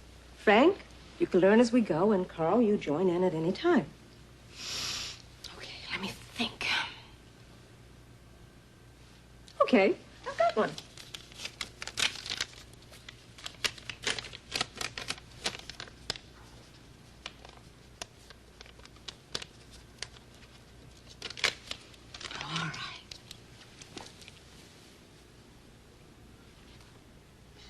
A movie. Right. A movie. Okay. 6 words. It has 6 words. That's easy. I can play. Good. Okay, we've got a movie. The title? 6 words. Right. First word. Sounds like. Sounds like. You've got that part right, yes. Sounds like. Sounds like what? Sounds like no. Absolutely right, Frank. Sounds like no. Okay, we've got a movie. 6 words. The first word sounds like no. Row, row. Go. Nope. Show, that's it. Show. No. Okay.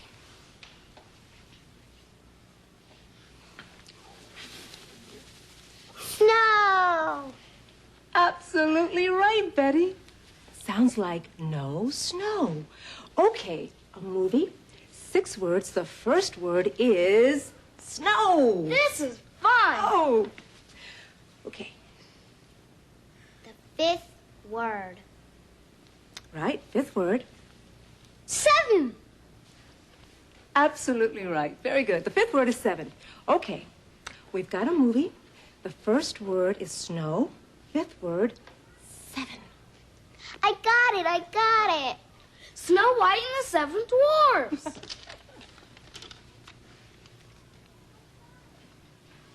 I got it. I got it. Frank, you got it. Betty, you had it, but you didn't say it. I knew it. Carl, now you know charades. Why don't you join us? I don't like charades. It's for babies. Oh, I like it. Well, they're babies. You're a sore loser. Yeah. No arguing. Save your voices. Between now and tomorrow, you're all going to have your tonsils out. And you won't be able to speak for a while, so save your voices till then. Hi, gang. Hi, everybody. Well, what's going on? I sure am glad to see you, Dr. Stewart. This is a rough group. I didn't want to play charades, so they're angry at me. Why don't you want to play? Because I don't want to be here. I don't want my tonsils out. Why not? Because my birthday is tomorrow. My mother promised me a birthday party with a clown. But you can have one when you go home, Carl. But my birthday is tomorrow. I'm sorry, Carl. Carl, you'll have your party when you go home. But it won't be on my birthday. And you promised me a surprise.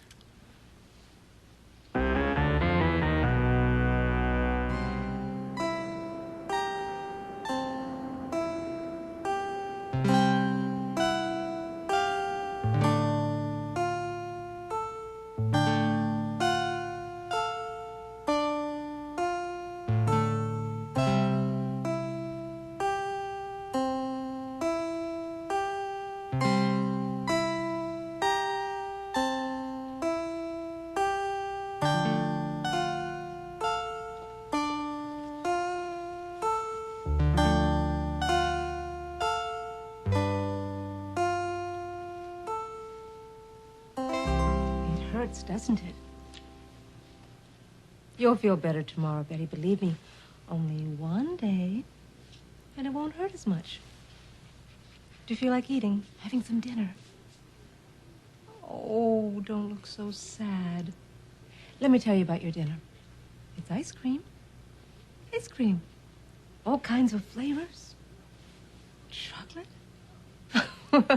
Strawberry? Vanilla? Vanilla too? I see you're feeling better already, Betty, so you will have dinner. Okay, honey. We'll see to it that you have strawberry and vanilla ice cream. Just rest now. You need some rest to help you get better quickly. Okay?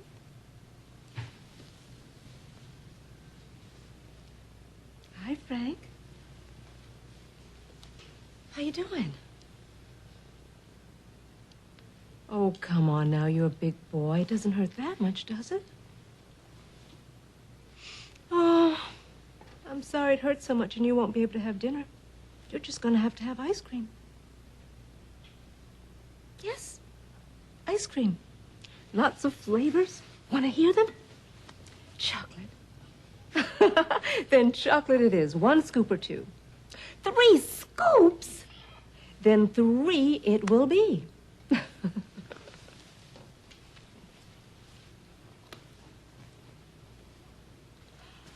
You want 3 scoops also? Chocolate too? Well, I see you're feeling better.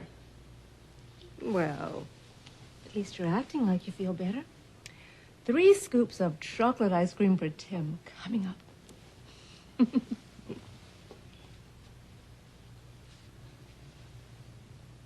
Hi, Carl. How you doing? I know it hurts, but it'll be better tomorrow. In the meantime, what would you like? Surprise. A surprise? I promised you a surprise, didn't I? And it wasn't just ice cream, was it? Your birthday is tomorrow, isn't it? Well, maybe. Just maybe there will be a surprise. But first, you have to smile. I just want to see 1 smile from you. No smile, no surprise. That's the deal. No smile, no surprise. If you want a surprise, then you've got to smile first.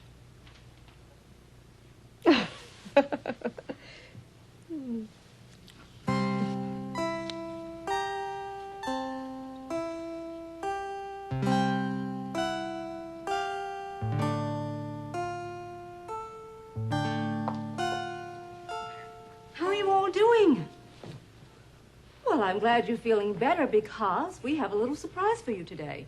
It's Carl's birthday, and we have Popo the Clown to entertain you. And here he is, Popo the Clown!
Happy birthday, Carl. Happy birthday, Carl. All right, everybody. Okay, Carl, it's your birthday. What's your wish? What would you like? Hmm? You want to play charades?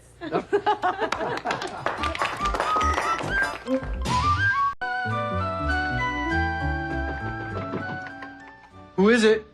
Dad. Come on in, Dad. I thought you might be hungry. I brought you a chicken sandwich and a glass of milk. I am hungry. Thanks, Dad. What time is it anyway? 10 o'clock. What are you working on? I'm writing a story for the high school paper. Can't you finish it tomorrow? No.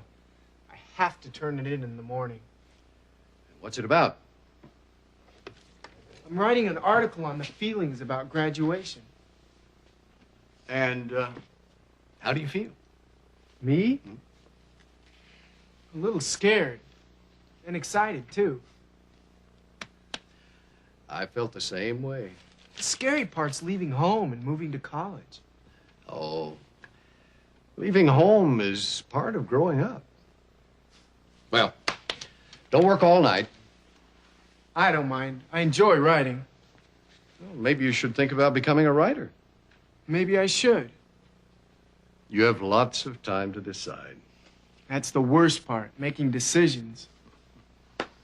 You'll be okay. Good night, son. Good night, Dad.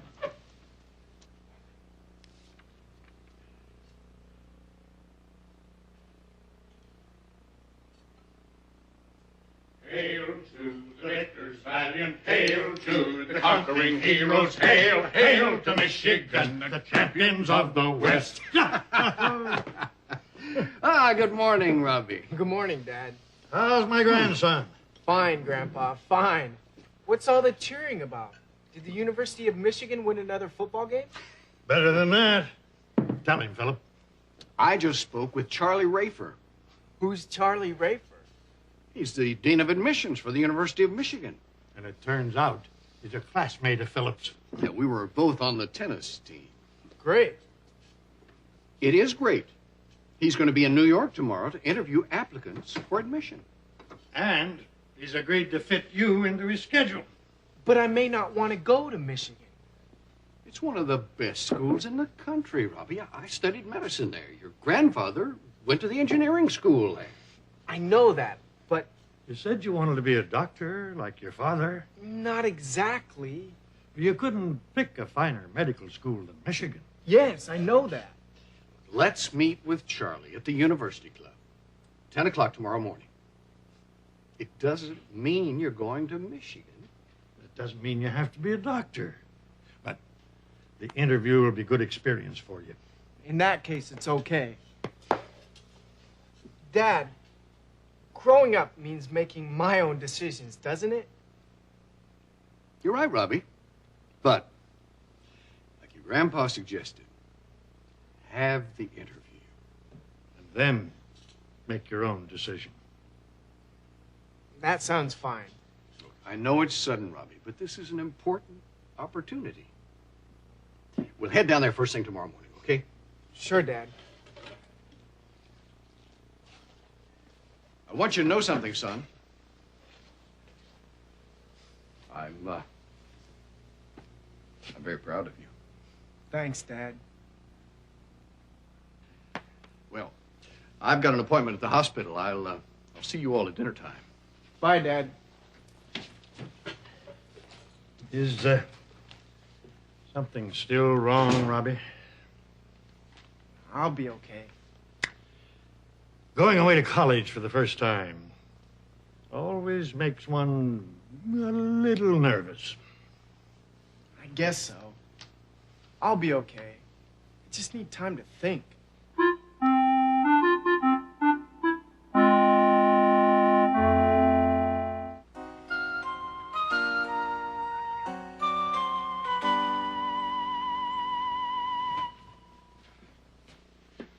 Oh, sorry, Robbie. Sorry to be late this morning, but, well, we've still got some time for a cup of coffee. I can't wait to see my old pal, Charlie Rafer. Neither can I.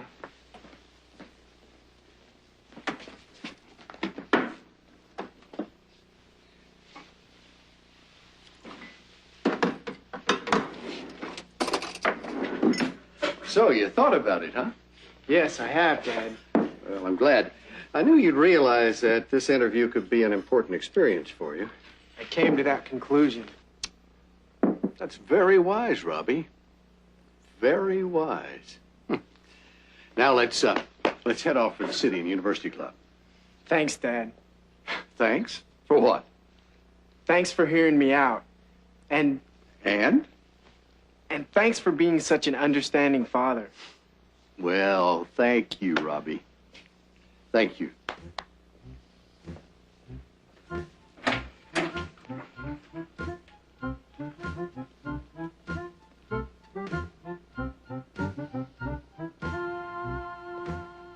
Philip Stewart.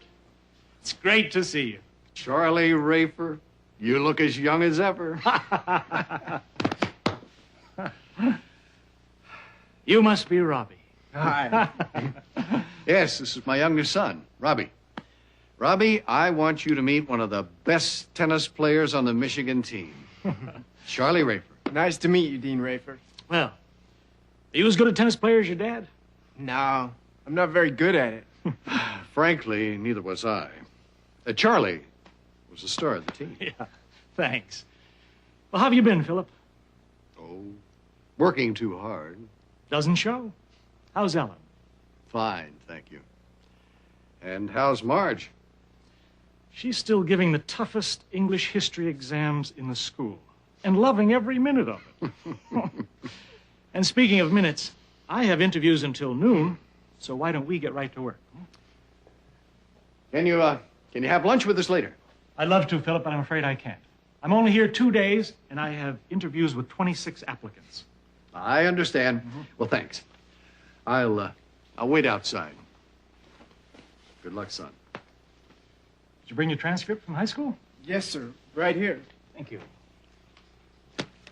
Please, sit down.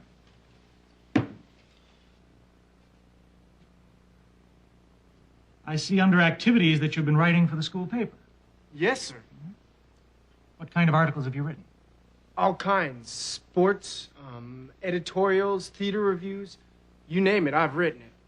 Well, have you ever thought of becoming a journalist? Professional writer? Not until recently. Michigan has a fine school of journalism. Yes, I know that. You seem to have some reservations.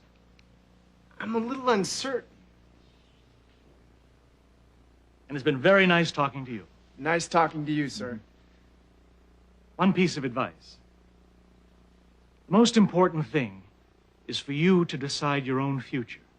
Yes, sir. Goodbye, Dean Rafer. Goodbye, Robbie. Good luck.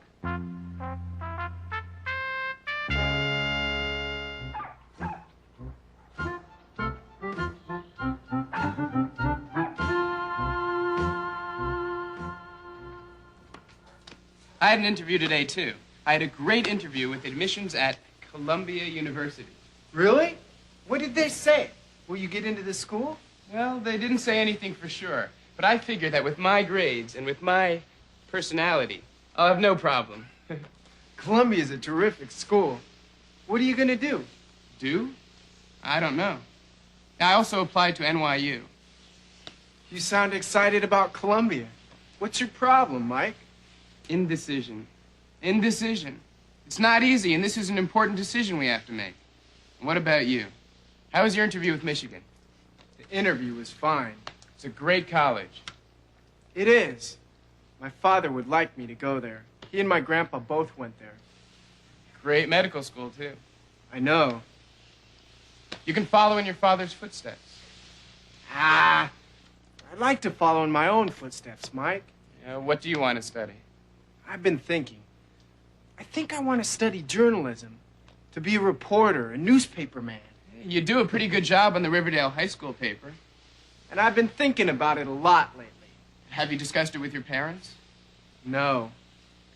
But I have to. Okay, let's talk.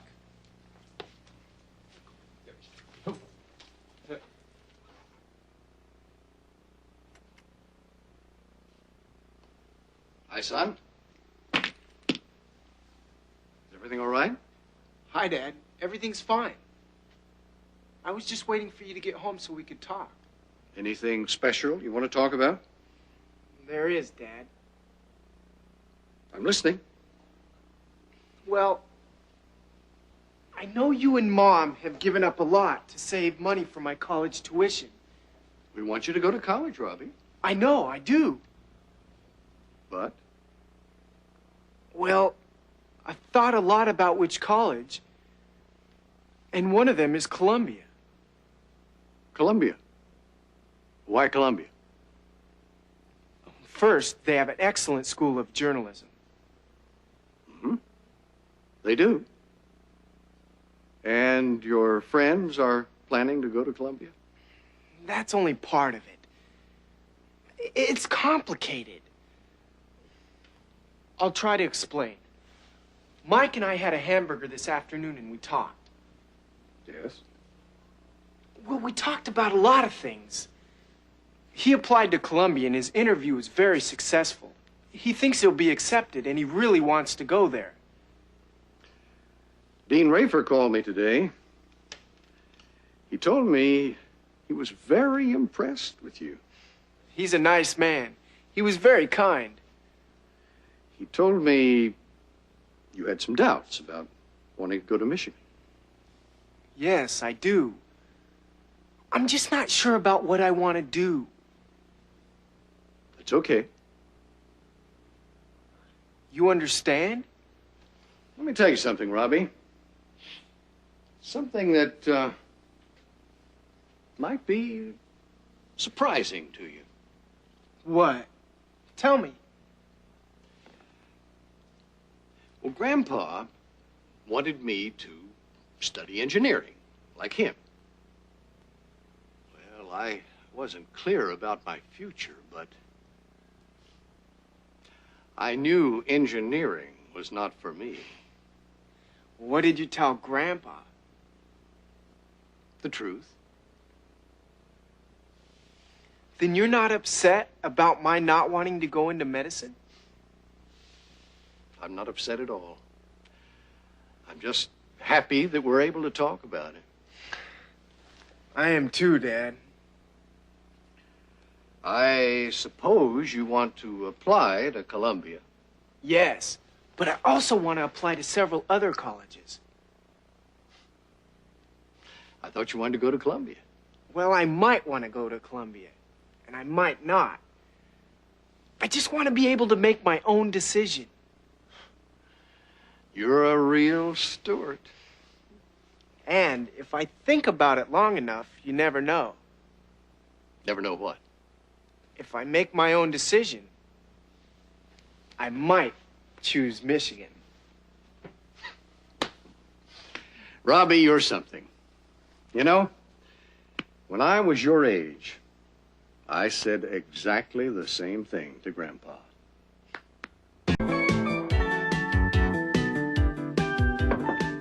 Good morning, Susan. Good morning, Sam.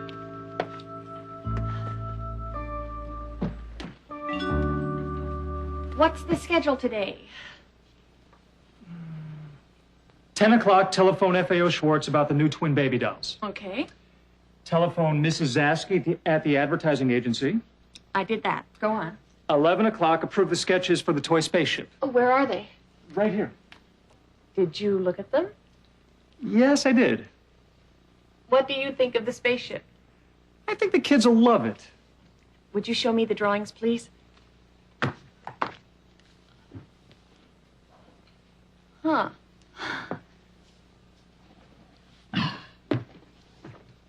Now, what else is on the schedule today?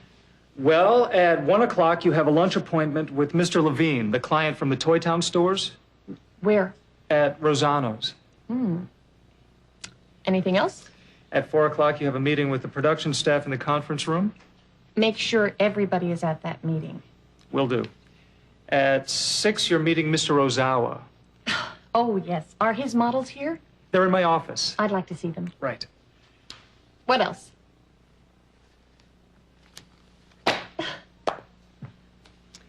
Come on, Sam. You work too hard, Susan. When was your last day off? I can't remember. You really ought to take some time off. What for? To enjoy the simple things in life. I know, Sam. Maybe soon. To smell the flowers. Oh, wait a minute. What's today's date? Today is the 12th. Why? It seems to me I scheduled something else. There's nothing else in the appointment book. I'm sure I did. Oh, well, I'll probably remember it later. I hope it isn't important. It's probably nothing. Okay, let's get started. Would you call Priscilla Smith at FAO Schwartz, please? Right.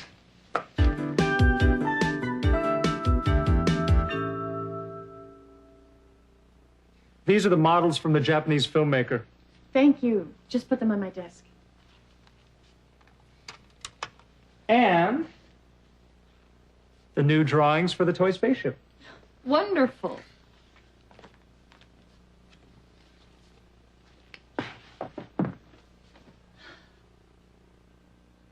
That was fast. We have a new artist. She's very talented. What time is it anyway? My watch stopped. It's 11:30. What time is my lunch date with Bill Levine? 1 o'clock. Remind me to leave at 12:45. Did you remember your other appointment for today? No, but I have a feeling it's going to be too late when I do remember.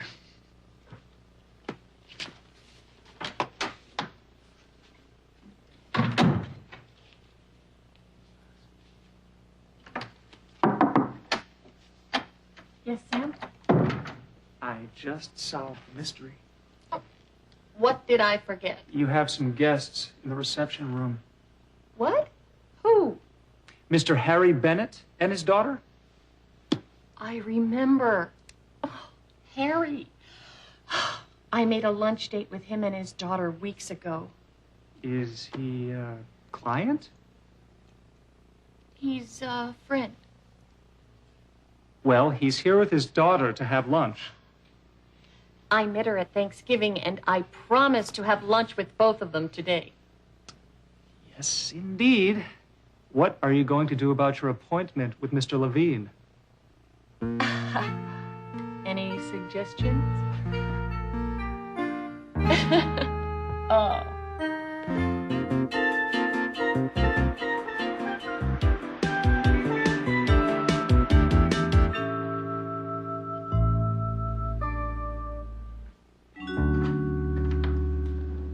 Hi, Michelle. Hello, Harry. It's nice to see you again. Hello. Hi, Susan. We have both been excited about seeing you and having lunch with you today. Michelle picked these flowers out for you. Daddy, can we go soon? We're going to go to lunch in a few minutes, honey. But I'm thirsty. Okay. You go out and get a drink of water at the fountain. Fountain is over there, Michelle, near the exit sign.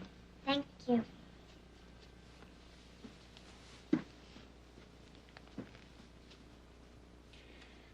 Michelle is a little shy.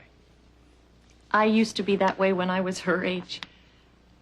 Harry, if Michelle doesn't want to go, we don't have to. She'll be fine.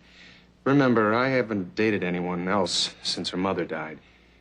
This is a little difficult for her. Are you ready to go? Yes, but could you wait 1 minute? I have a call to make. Would you excuse me?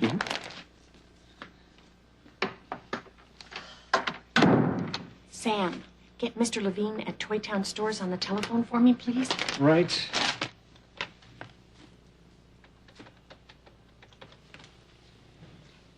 Hello, Susan Stewart calling Mr. Levine, please. He's on the phone. Mr. Levine, Susan Stewart.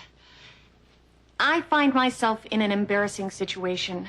I made another lunch date for today and forgot to enter it in my appointment book. Can you and I meet for drinks tomorrow? I'd really appreciate it. Yes, thank you. Tomorrow at 5 o'clock at the Biltmore. I'll see you then. Thank you, Mr. Levine.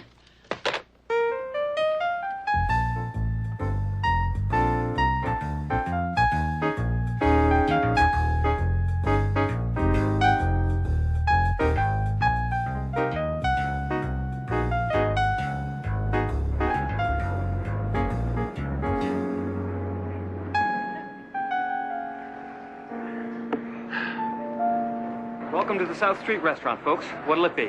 What do you recommend? Well, the crab salad's always a big hit.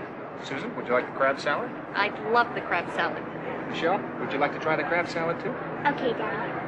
We'll have the 3 crab salads and a pitcher of lemonade.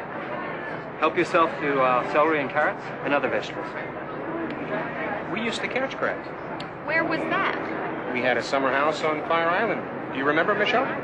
Sure, you and Mommy used to take me on a ferry boat. Sometimes at night, we would go down to the beach and catch crabs, remember? With a piece of meat on string. Right.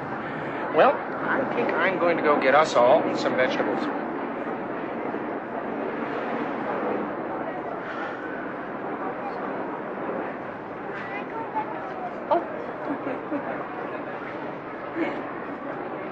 Joe?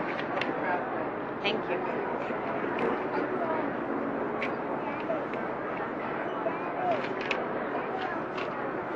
And some ice cold lemonade. Thank Enjoy you. it.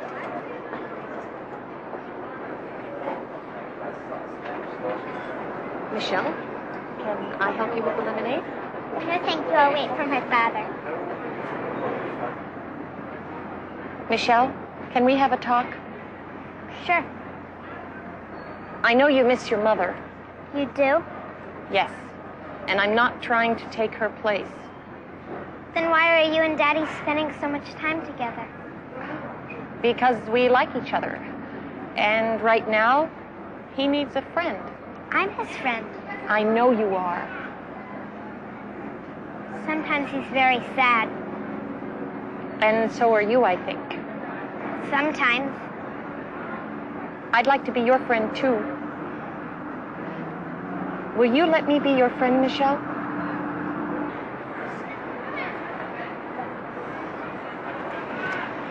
So, what were you two talking about? Just girl talk, Daddy. It's too hard to explain. You're probably right. Well, let's get started.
It's 3:45, and I have a production meeting at 4.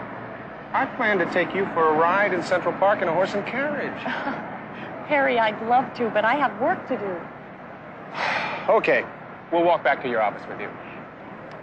It's so nice out.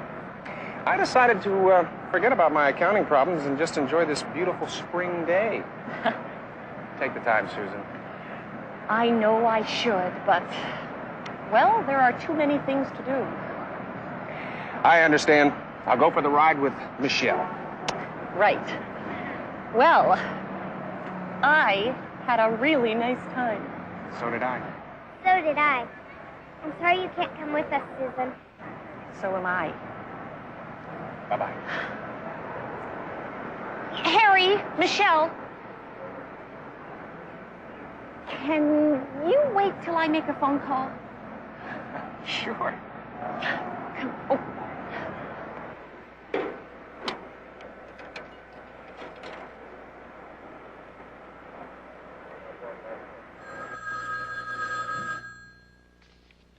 Susan Stewart's office.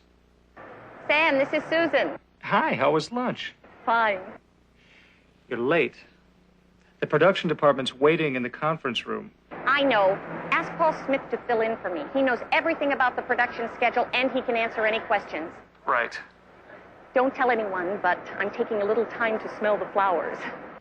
Good for you. It'll be our secret. but schedule another production meeting for tomorrow. I'll be back for my 6 o'clock appointment with Mr. Ozawa. Okay, Susan, and have a nice afternoon. Thanks.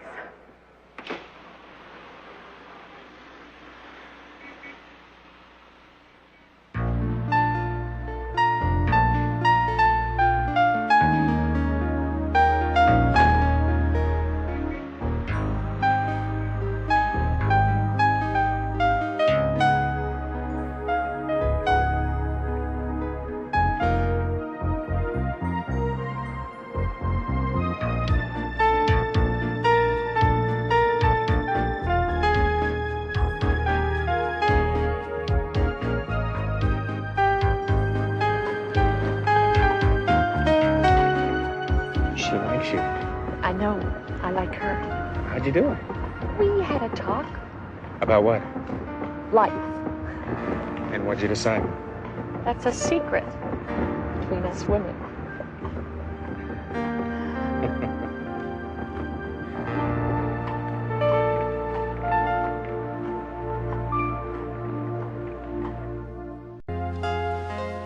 Ellen, I'd like your opinion. About what? Well, Richard and I feel that with a baby coming, we need to have our own place to live. Oh. Well, what do you think about Richard and me looking for a small house or an apartment at this point in our lives? We love having you here. And there is room, and when the baby comes, the baby can stay in your room for a while. Richard feels we need to find a small house. Oh. I remember when I was pregnant with Richard. Philip and I were living with Grandma and Grandpa. Philip was a young doctor, and he kept talking about having a house of our own. It's natural. What did you do? We looked at a lot of houses. Did you find one? Oh, not at first, but we couldn't afford it. Grandpa wanted to lend us the money to buy one. But Philip is too independent. He didn't want to borrow any money. Sounds like Richard. Well, they're all alike. Richard is a real steward. He's independent and sometimes, just stubborn. When did you buy a house? After Richard was born. I was teaching music, and Philip was opening his first medical office. Where was the house? Oh, right here in Riverdale. Of course, it was a small house, but just right for us. It's funny. History repeats itself. Now, Richard and I are having a baby, and we probably won't be able to afford a house right away either. Why don't you look at some houses, Marilyn? Good idea. Look in the real estate section of Sunday's Times. You'll learn a lot. Maybe we should speak to a real estate agent about a house. And a bank about a mortgage. I'll talk to Richard about it. I think it's a good idea, Ellen. We can learn a lot by asking. And if I can be of any help, let me know. As a matter of fact, my friend, Virginia Martinelli, is a real estate agent. Good. You won't believe this, but she sold us our first house and this one. Well, I'll tell Richard, and we'll go to see her.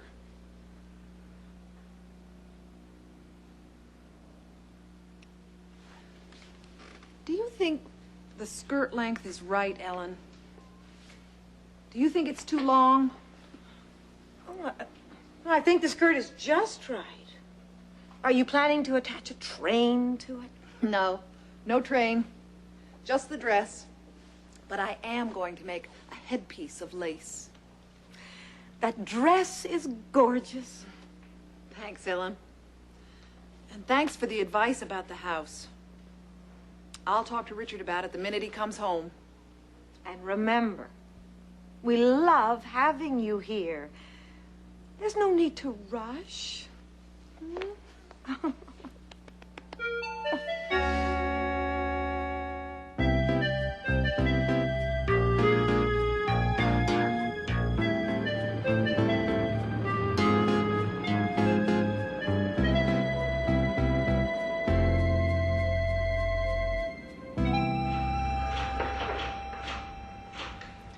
I remember your parents' first house very well.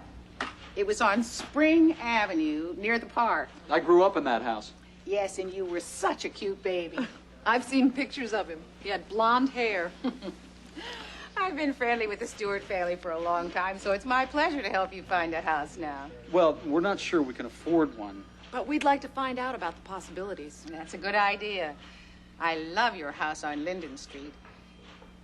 I sold your father that house 17 years ago. Really? Yes. Mom was pregnant with Robbie then, and they needed the extra room. I hear you're expecting a baby, Mrs. Stewart. So we will be needing more room. Oh, so you don't need something immediately? No, but in 5 or 6 months. And time passes so quickly. Yes, it does. Well, when you called, you gave me enough information about your salaries and your savings, so I have a good idea about your financial situation. Let me show you some pictures of houses. With 2 bedrooms? Yes, I think I can show you some. Of course, they won't be in Riverdale. The cost of housing's too high for you here. I haven't thought about living anywhere else. We've always lived in this area. Where should we look for a house, Mrs. Martinelli? Well, we have an office in Mount Kisco. It's a lovely area, and it's only about an hour's drive from here. Here, I have a book with photos of some homes in that area. Now, let's see.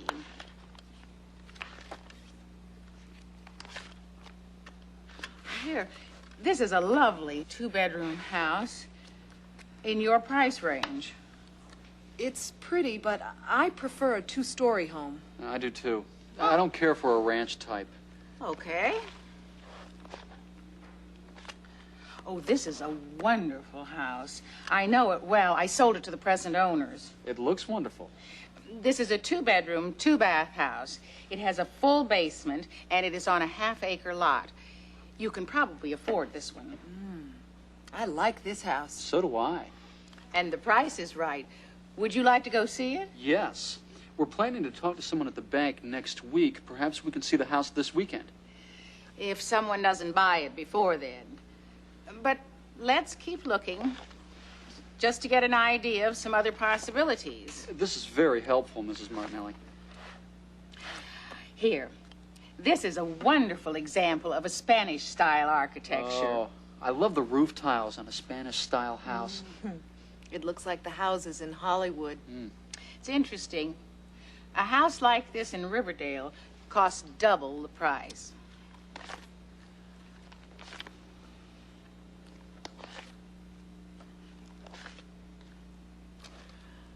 Oh, my. Here's a real buy. It's a bargain. This house just came on the market. It's quite lovely. Is it a 2-bedroom house? No, it has 3 bedrooms and 3 baths. I know the house. It has a brand new kitchen and a living room with a 12-foot ceiling. And there's a 2-car garage. Why don't we go look at this house, too? It's a good investment. Thank you, Mrs. Martinelli. Thanks so much. My pleasure. Give my best to your parents. Your father's a wonderful doctor, Richard. He took care of my daughter when she was a child. He's the best pediatrician in Westchester. Thanks, Mrs. Martinelli. I'll give them your regards. We really appreciate your advice. I do think you should go see the houses and talk to the bank.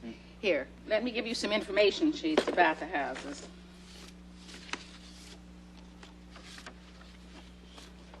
They're both very good buys.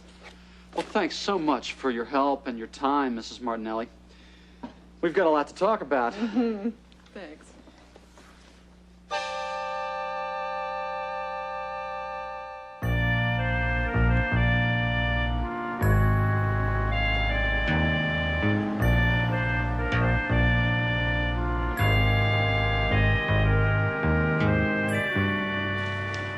How do you do? Hello. I'm Ralph Riley. I'm Richard Stewart, and this is my wife, Marilyn. Pleased to meet you. Likewise, Mr. Please. Riley. Sit down. What can I do for you? We'd like to discuss a mortgage. For a house. Fine. Are you buying a house or are you refinancing your present home? We're planning to buy a house. And we'd like to find out about a mortgage. We are customers of the bank. As a matter of fact, my whole family banks here. I have some questions to ask. Do you own your house or do you rent? Neither. We live with my parents, Dr. and Mrs. Philip Stewart. And how old are you? I'm 29. I'm 30. And Mr. Stewart, what is your occupation? I'm a freelance photographer. And Mrs. Stewart, are you working? Yes, I'm a designer, and I work in a boutique. Did you bring any savings or salary information? Last year's tax forms? Yes. Here they are.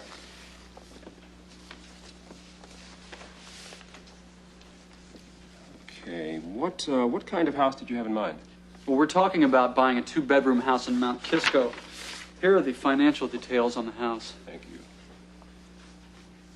Take a look at these. Are you prepared to make a 10% down payment? Yes, we are. Payments over 30 years? Yes. Do you think we can get a loan? Well, it depends. Do you own any other property? Any stocks or bonds? No. Let's see. You don't have any collateral. Perhaps you could get a guarantor. Someone to sign for the loan for you? Why is that necessary?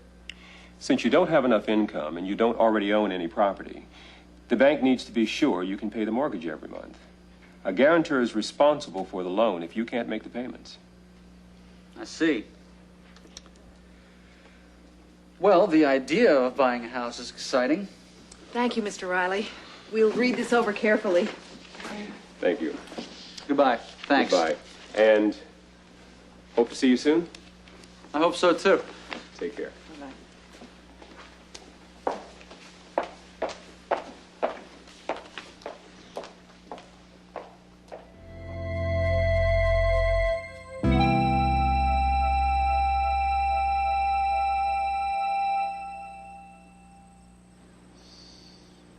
It all sounded so easy until they mentioned needing collateral or a guarantor. We have no collateral. And I don't think it's a good idea to ask Dad to sign as a guarantor. I don't feel right about it. I understand your feelings about it, Richard.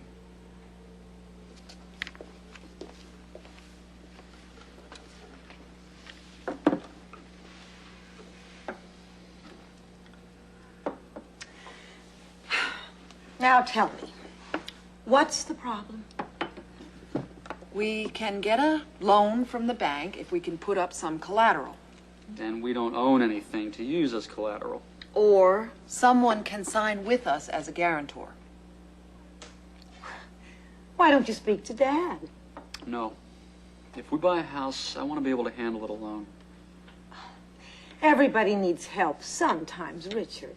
I understand Richard's feelings about it, Ellen. In 2 or 3 months, I'll have an advance on my book and be able to put more money down. What about the house in Mount Kisco? Somebody else will buy it by then. Well, then there'll be other houses, Marilyn. Oh, Richard has a point. You're just beginning to look. We're in no great rush, it's true. This has been a great learning experience for us, Marilyn. Talking to the real estate agent, looking at the houses, talking to the loan officer at the bank. It has been a learning experience, that's true. Oh. I think you're doing the right thing. Taking your time, looking around, especially with a purchase of this kind. You're talking about a lot of money. We'll call Mrs. Martinelli and tell her to keep looking for us. And I'll call Mr. Riley at the bank and tell him we'll see him in a couple of months. And if you ever need Dad or me to help you, we know. You know we'll be there for you. It's a Stewart tradition. We're a family. Oh.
Is that you, Susan? It's me, Grandpa. Am I glad to see you? And am I glad to see you? I am also glad to be here. How are things? I have been talking to a group of salesmen since 10 this morning, and I'm real exhausted. Well, you look good. What's Harry doing tonight? He and Michelle are visiting relatives in New Jersey today. The rest of our family went to the movies. So it's just you and me, Susan. It's nice to be alone with you, Grandpa. We don't get to see enough of each other. Oh, I feel the same way, Susan. I miss seeing you. To tell the truth, next time, I'd like to go into the city and meet you there instead of you coming here. You don't need to do that, Grandpa. Yeah, I do. I need to get out more. Well, I mean, there's a lot to do around the house, and I love being here with the family, you know, but I'm restless. Since I retired, I've got extra time on my hands. I understand, Grandpa. I think you do. Frankly, I'd like to use my brain a little more. Grandpa, you have so much energy and so many years of experience. There are probably a lot of places for you to work, particularly in the construction field. But at my age, I'm not looking for a full-time job. I'm retired. But I'm bored. Well, there must be something. Maybe I can help. Let's go into the kitchen. And maybe you can help me set the table. Sounds good to me. What are we having? I prepared lamb chops and mashed potatoes and a tossed green salad to begin with. Grandpa, you are a terrific guy.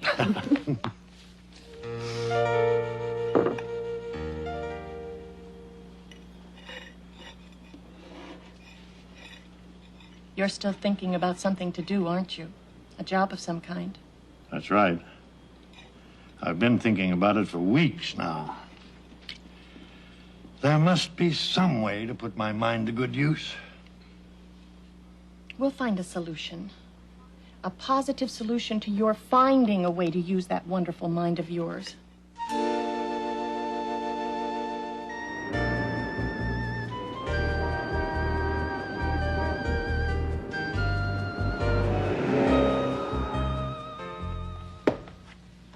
Sam, would you come in, please?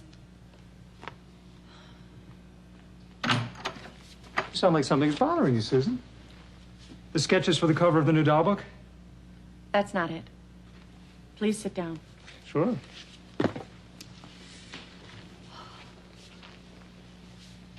I need your advice on a personal matter, but it's not about me. You need my advice on a personal matter, and it's not about you, okay? It's about my grandfather. What's the problem? It won't sound like a big deal, but it is. I had dinner with him Saturday, and he's very unhappy about not working. I thought he was retired and pleased to be living with the family. He is. But there's so much energy and talent in the man, and he doesn't get to use it. Oh, what can I do? What kind of advice are you looking for? Simply this. John Marchetta runs this company. He founded this company. Right. John Marchetta gave me my start here 6 years ago, when I first graduated from college. He gave me the chance to use my talents and made me feel more confident. Right. Maybe he can do the same thing for your grandfather. Or at least give him some advice. Right. Then I've solved your problem. I can always depend on you, Sam. I'm glad to help. Shall I call Mr. Marchetta for you? No, I'll do that. Thanks.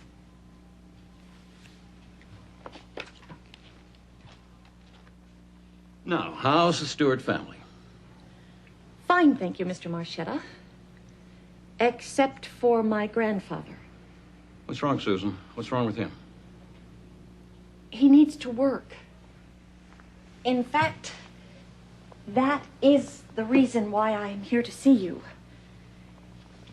I know you're building a new factory, and I thought maybe...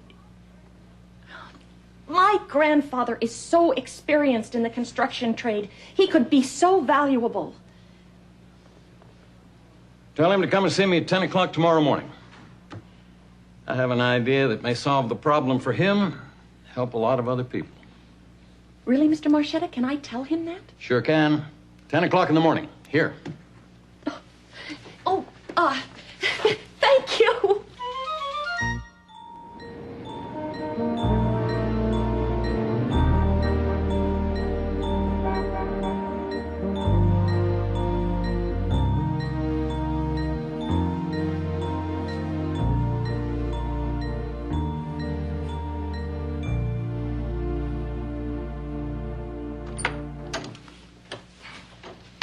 Hi, I'm Malcolm Stewart. John Marchetta. Sit down. Sit down. Susan has told me a great deal about you. She says you're quite a man. She says a lot of wonderful things about you, too, Mr. Stewart. That's always nice to hear, Mr. Marchetta. Call me John. May I call you Malcolm? Mm-hmm. Let's talk business. That's music to my ears. I understand you used to be in the construction business. Yep, 43 years. Here's a brief description of 43 years of on-the-job training. That is some history.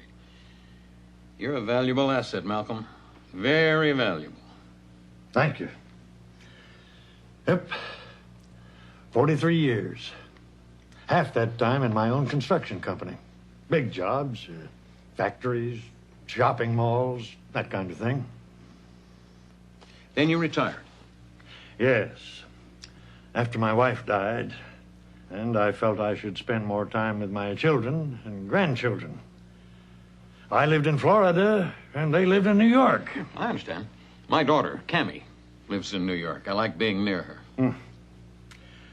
When I came here, I planned to take a few months off, relax with the family, and then look for some work. Put my experience on the line. But unfortunately, there isn't any work for a retired person my age. Sometimes there is, and sometimes there isn't. Well, I'm involved with an organization, and we're trying to resolve that problem. What's that? TOPS. T-O-P-S. Means Talented Older People's Society. Oh, I'd like to be a member. How much are the dues? There are no dues. The organization serves major companies in this city. Why? Because our members are men and women like you. Experienced, talented, retired. But our members want to go out there and use their talents. They want to work. That is fantastic, John. I've got an idea for you, Malcolm. Just fill out this form for me. It'll only take a few minutes. Sit right here and do it while I talk to my secretary. When I get back, we'll talk about my new factory. My company's a member of TOPS, so I try hard to find opportunities for people like you, Malcolm. And when I see an opportunity, I can act on it. Well, I can use your brain power on the job right now. Have you got time this morning to go over to the construction site with me? I'd like to have you meet my foreman, get some background on the job. I've got plenty of time. I'll be right back. We'll go over to the job site together.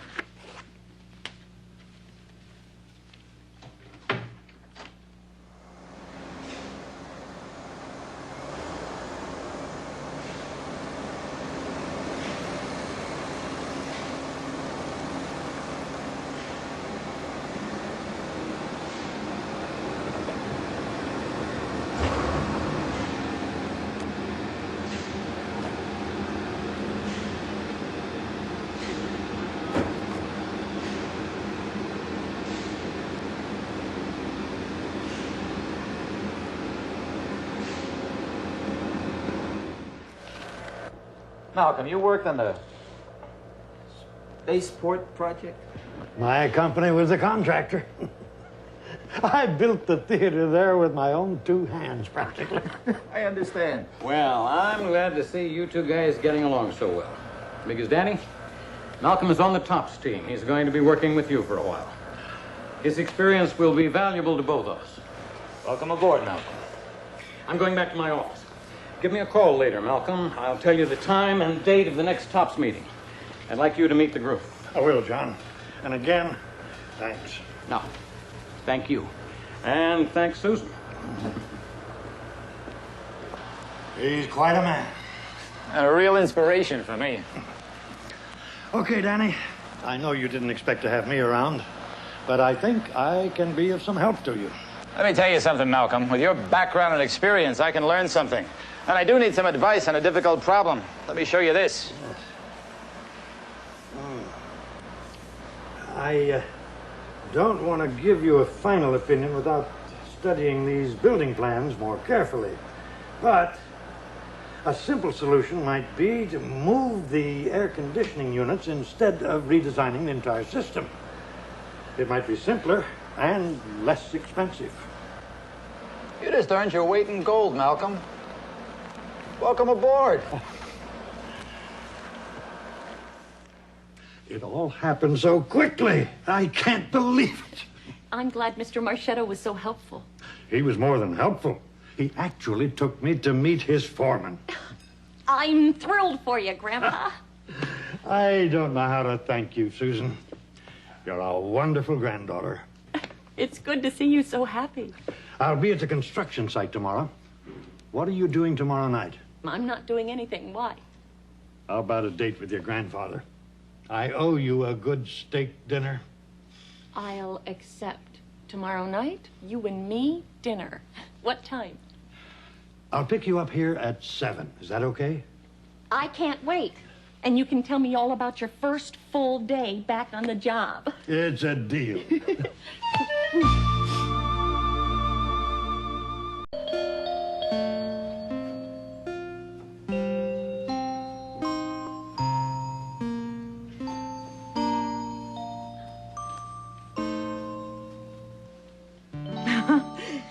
There's nothing more joyous than the arrival of a new baby. I am so excited, Mother. Just imagine Marilyn and Richard must be thrilled.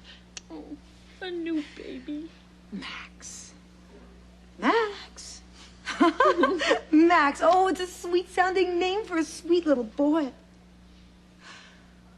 My first grandchild. And my first nephew. Oh, isn't he just adorable? Oh. He looks a lot like you, Mom. He does. Do you think so? Mm-hmm. Well, I guess. I mean, he does look a lot like Richard, and I guess he looks a lot like me. Oh, he's got Richard's eyes, though. I really want Harry and Michelle to see Max. When are they coming? Tomorrow. Harry has an account to work on today. Yes, he does have Richard's eyes. Big blue eyes. The baby even looks at you like Richard does. Well, children usually resemble their parents. It's true. Michelle is a lot like Harry in so many ways.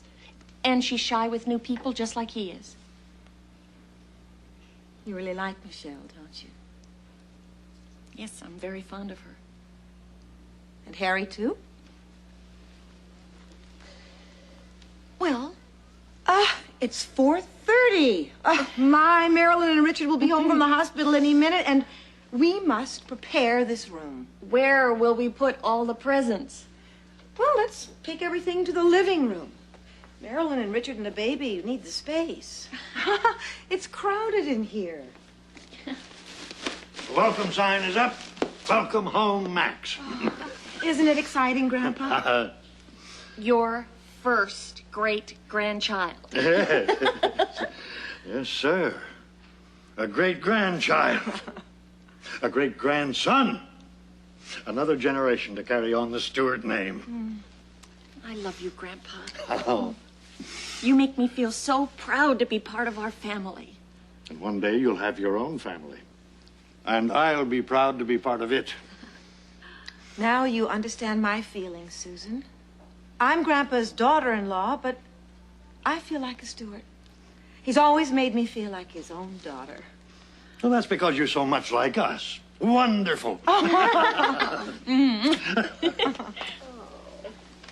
Mom, got it.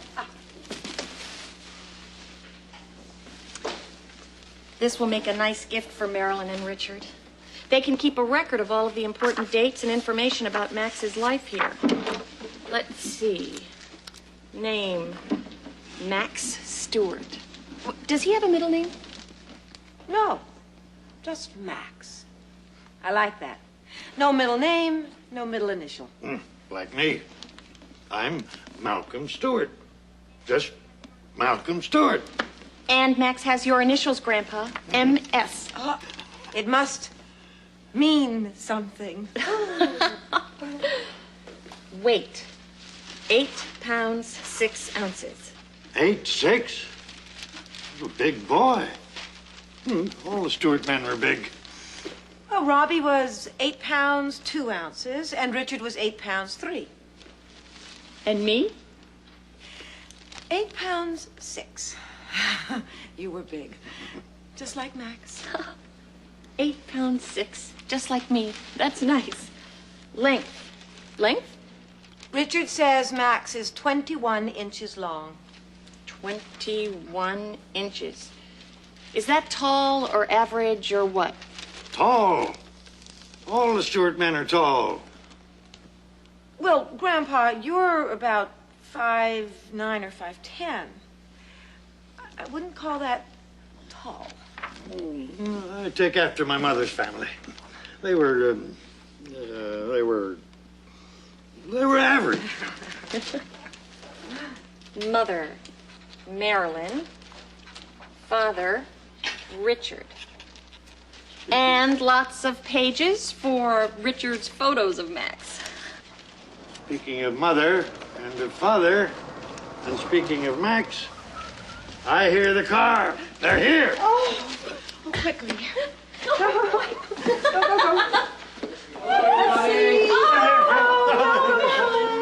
Oh, Mary, wait with your pictures for a second. Come on, now. Come on, darling. Ready to go. Right here. I want to see. Oh, he's so cute. Max looks just like Grandpa. A real Stewart. I'm so happy to be home with my family and with Max.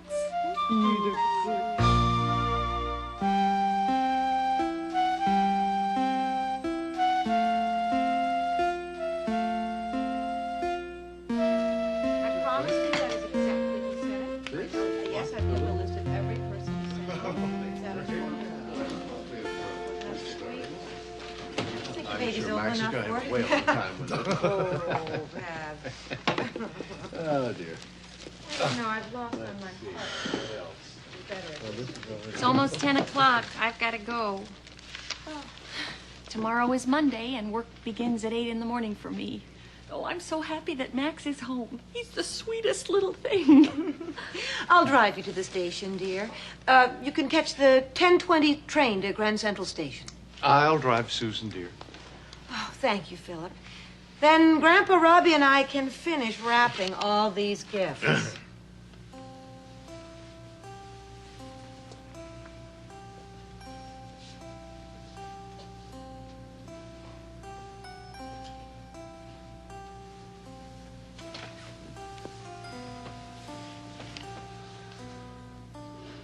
It's so good to have you home again. And to see Max asleep in his bassinet at home with us. To be with our family. You know, that Stewart TLC. TLC.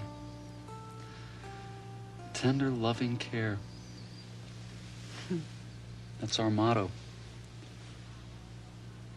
Did you see the washcloth and the towels? The teddy bears on them?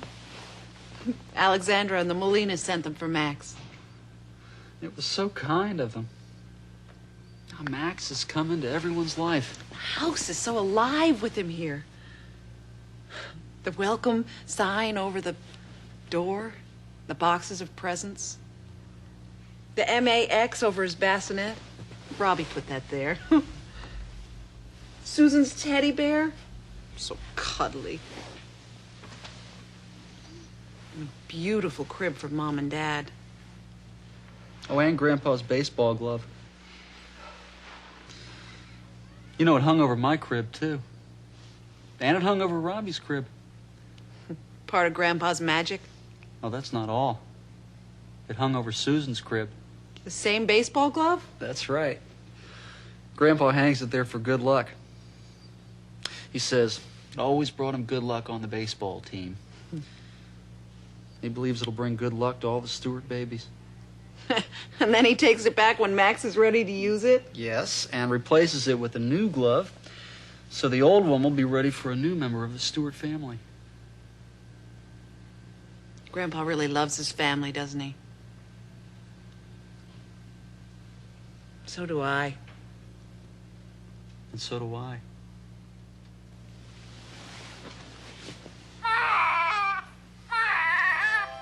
And so does Max. After he eats.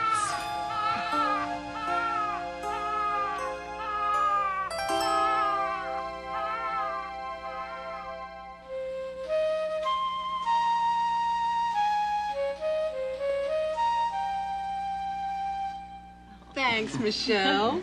I hope you like it.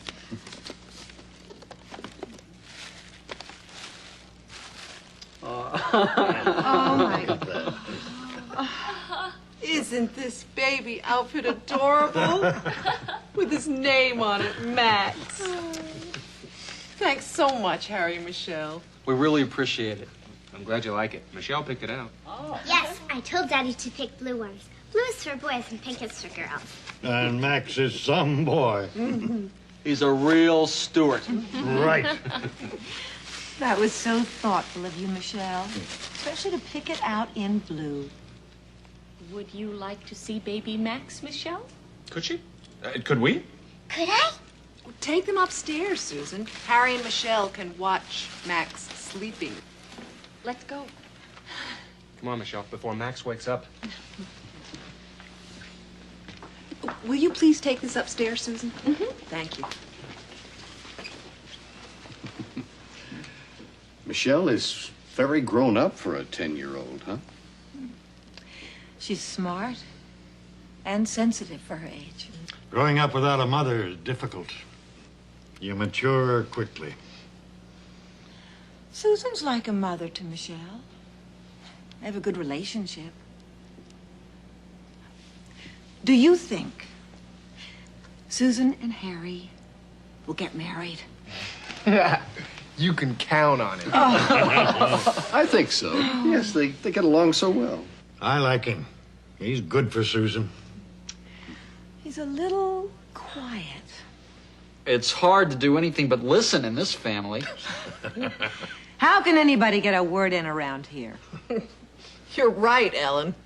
Oh, really? It's the way it should be. The Stewarts are the Stewarts. They always were, and they always will be. Right. They've always got an opinion. Always got something to say. And now there's Max Stewart. And if he talks as loudly as he cries, we're all in for trouble. He's quiet now. Mm-hmm. That's because he's sleeping.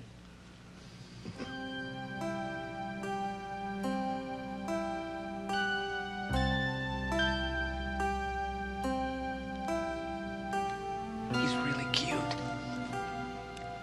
It's not necessary to whisper, Harry. A baby gets used to voices. I remember now.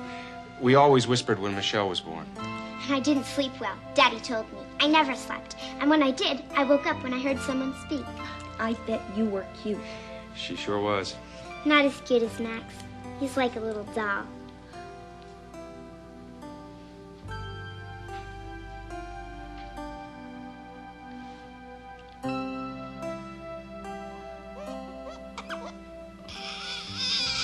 Oh, good. Now I can help diaper him. Let's get Marilyn. What do you do when he cries like that? You pick him up.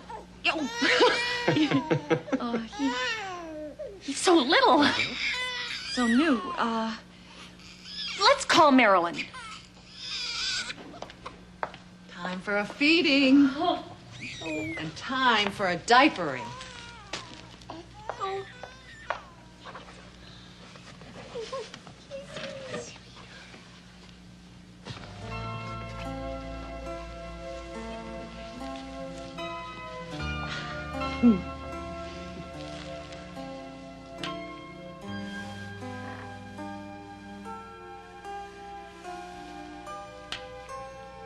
You're a real Stewart.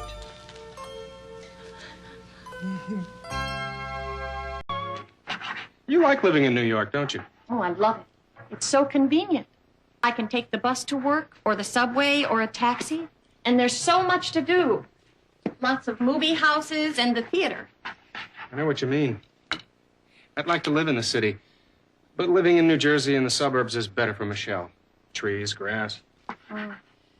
There's a lot of good things about suburban living. I grew up in Riverdale, remember? So I know. But as a working woman, I think New York has all the conveniences, including the best tomatoes. The truth is, I'd like to live in the city. Michelle's the right age. There are lots of things for her here. You're right, Harry. Today is the perfect example. Michelle and her friends are at the aquarium in Brooklyn. They come back here for lunch, then go uptown to the Museum of Natural History. There's so much for young people to see and do. It's just incredible. Not just for young people. What about me? I've never been to the aquarium or the Museum of Natural History. Have you? Oh, yes, Harry. My mother and father often took us somewhere in the city on the weekends. Dad was a busy doctor, but he usually managed to squeeze a Sunday in with Richard, Robbie, and me. I used to love to go to the Metropolitan Museum of Art. Well, I've been there several times, twice with Michelle. You ought to think about spending more time with Michelle at all the great places in the city. Well, perhaps you'll help me select some of the great places. And perhaps you'll join us. Perhaps I will.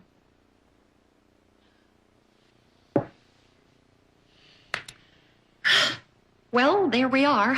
All set for lunch, Harry. Looks inviting. I wish Michelle and her friends would get here. I'm starving, aren't you? I can't wait to take a bite of the pumpernickel. It smells so delicious. Oh, coming! Who is it? Michelle, it's us, Susan. Come in, Michelle, and bring your friends along. We're on the 5th floor. Oh, you've been here before. Susan,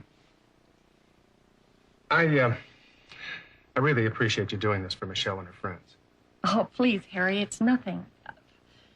I'm not just doing it for Michelle. I'm doing it for you. Thank you. I'm doing it for us, Harry. Well, it's important for Michelle to see us together more often. That's true. It's important for Michelle and me to get to know each other better. That's important for us. That makes me feel good. What, Harry? What makes you feel good? Well, that you care about Michelle, that you care about me, and that you care about us. Well, Harry, that's because I do. I do care. They'll be here any minute. Susan, I'd like to continue this conversation later. Of course, Harry.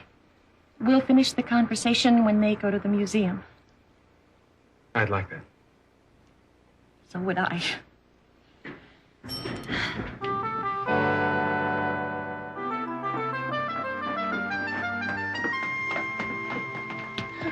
Oh!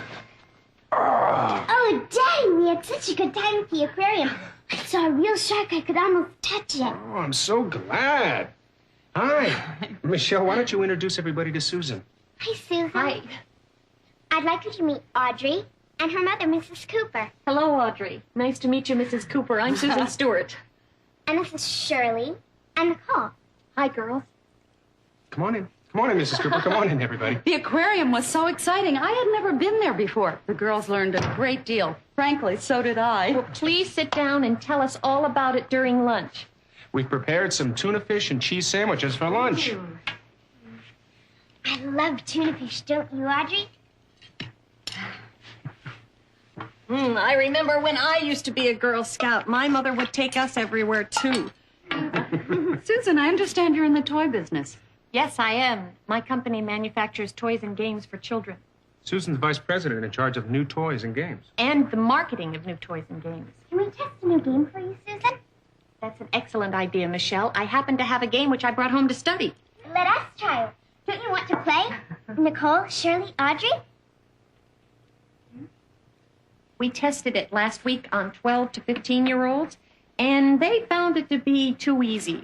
In other words, boring. We think it might be just right for 10 to 12-year-olds. That's us, Susan. First, you shuffle the deck and lay them face down. Then you select a leader. I'll be the leader. The leader takes the first 10 cards and lays them face up on this stand.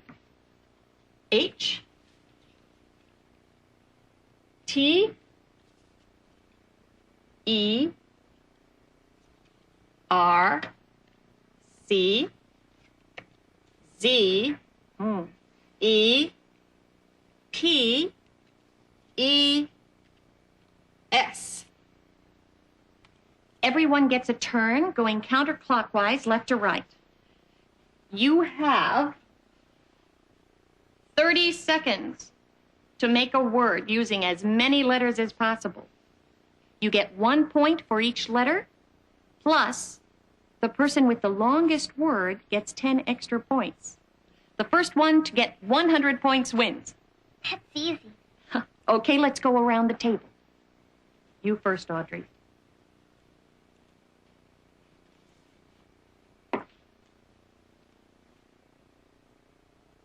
Chess. C-H-E-S-T.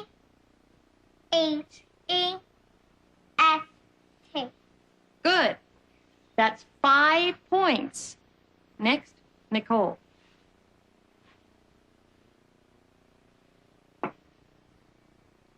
Three. T-H-R-E-E. Okay, that's 5 points also. It's your turn, Shirley.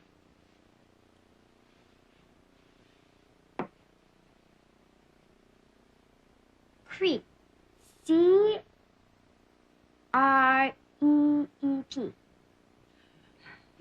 Creep. That's another 5-letter word. 5 points. So far, you're all tied. Sheet. S-H-E-E-T. Sheet. Sheet is a 5-letter word. Michelle, your turn. Cheese. C-H-E-E-S-E. Terrific. Michelle wins with a 6-letter word, plus she gets an additional 10 points for a total of 16 points. How are you enjoying the game so far? I think it's too easy. Too easy? Michelle? It's okay, Harry. Michelle is quite right. She just said it's too easy. Well, I like the game. I enjoyed lunch, Susan. Thank you so much. But we have to get going to meet the rest of the troupe at 2 o'clock at the museum. Oh, it was nice meeting all of you. I hope you have a wonderful time at the Museum of Natural History. Goodbye, everybody. Have a good time. See you in front of the museum at 5 o'clock. Oh, okay. Thanks, Mr. Bennett. That'll be fine. And thanks again for the lunch and for the game. Goodbye, Susan. It's not a bad game. It's just slow. Just slow. You helped save our company a lot of money. Bye-bye.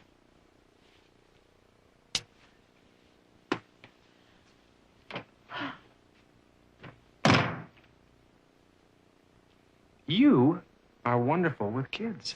I am. Isn't there a conversation that we have to finish?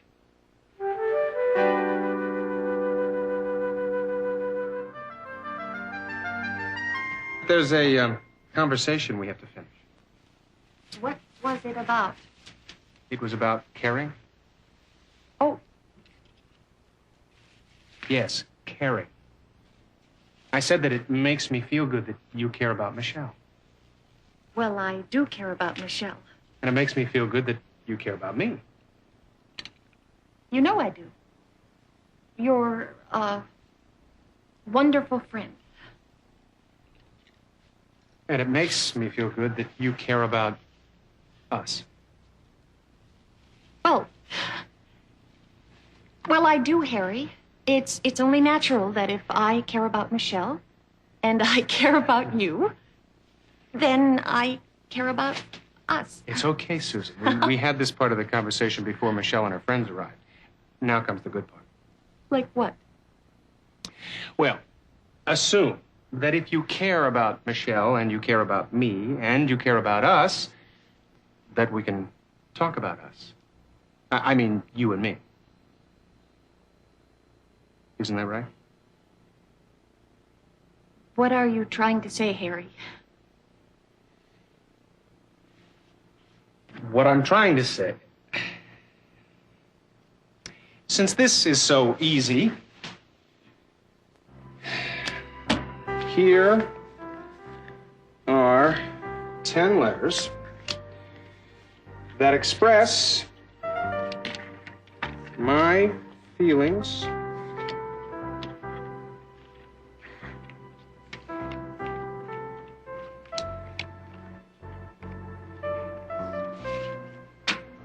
for you. Oh, don't be silly, Harry. Oh, you want a hint? It's 2 words. You're making the game harder. Can't you figure it out?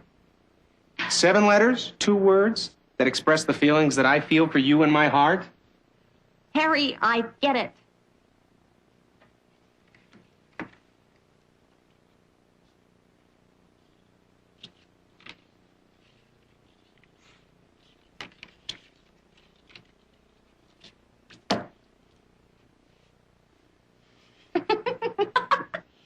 Well, does that mean you'll marry me? Is that a proposal, or are we just playing a game?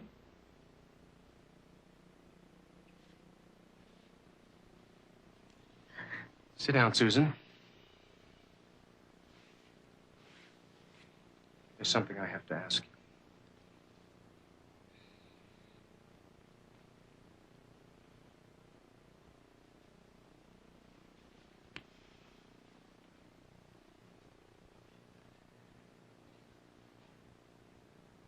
Susan,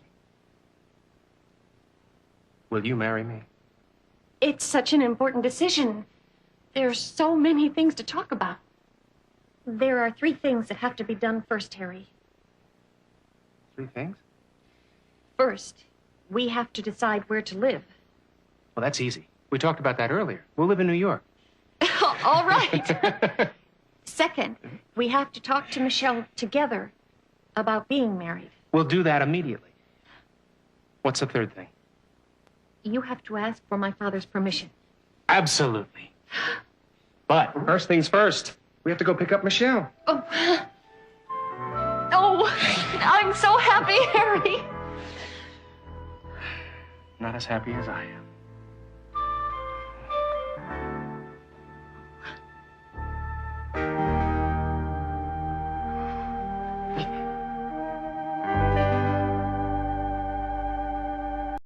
What's this for? Just because. How's the baby? Fast asleep? I'm sorry I missed him. I had to work late. What are the flowers for, Richard? 5 years of happiness. Happy anniversary. But our anniversary isn't until Saturday. I couldn't wait. Besides, we are not going to be here Saturday. We're not? Uh-uh. Where are we going to be? If you had your choice of all the places in the world, where would you choose to spend our anniversary?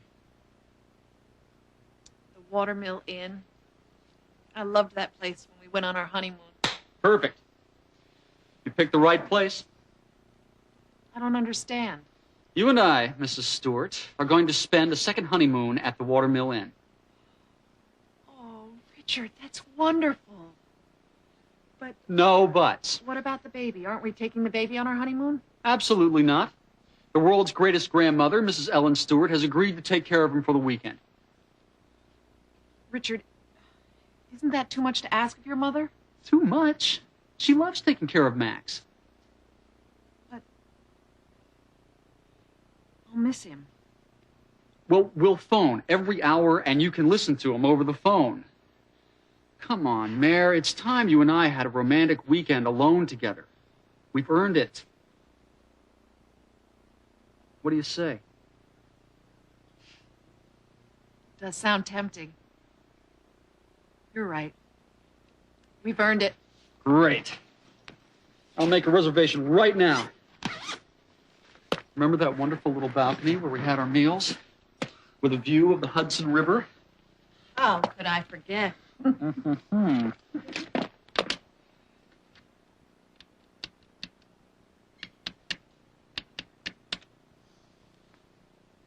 Hello, is Mrs. Montefiore there?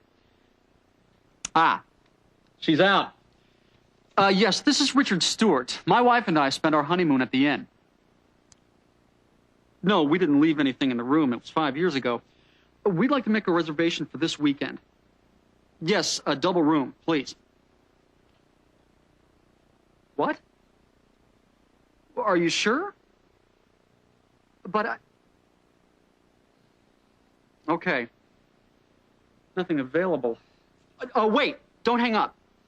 Can you recommend someplace nice? Someplace nearby? Hold it.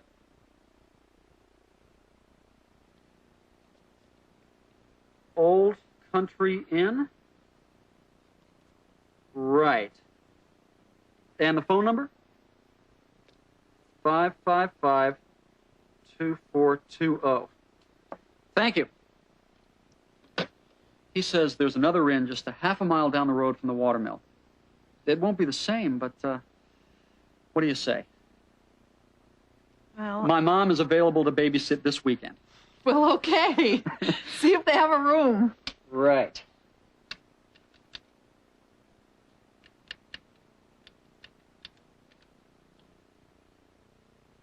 Hello, is this the Old Country Inn? Yes, this is Richard Stewart. The desk clerk at the watermill suggested your inn. Would you happen to have a room for two available this weekend? Something really nice. My wife and I are celebrating our 5th anniversary. Yes, I'll hold. He's checking. You do? Great. What is the daily rate? That's fine. Thank you. Yes, we'll be arriving by car about 10 o'clock Friday night. Stewart. S-T-E-W-A-R-T. Thank you. Done. You and I, Mrs. Stewart, are going to have a wonderful, romantic weekend. Richard, that's the baby. Right this way, Mr. and Mrs. Stewart.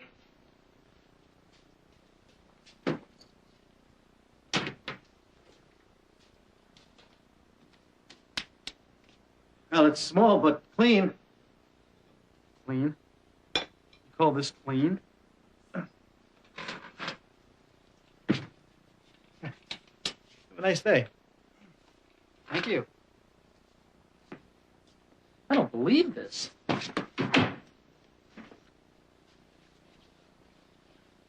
Well, it isn't the Watermill Inn,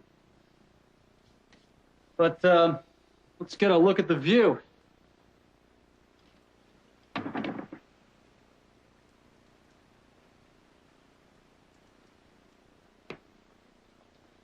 How is the view? Great. If you enjoy looking at a parking lot. Well, maybe we'll see the view in the morning. Right now, we should clean up this room.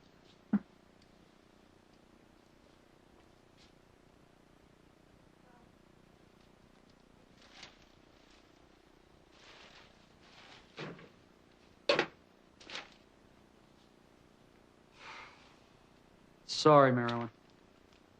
How should you be sorry? Oh, the rain, the room, the view of the parking lot. It isn't the way I hoped it would be. Stop blaming yourself. After all, we're here. We're alone. together. And I love you. Isn't that enough? It is for me, but I wanted this weekend to be special for you. It is special. Happy anniversary.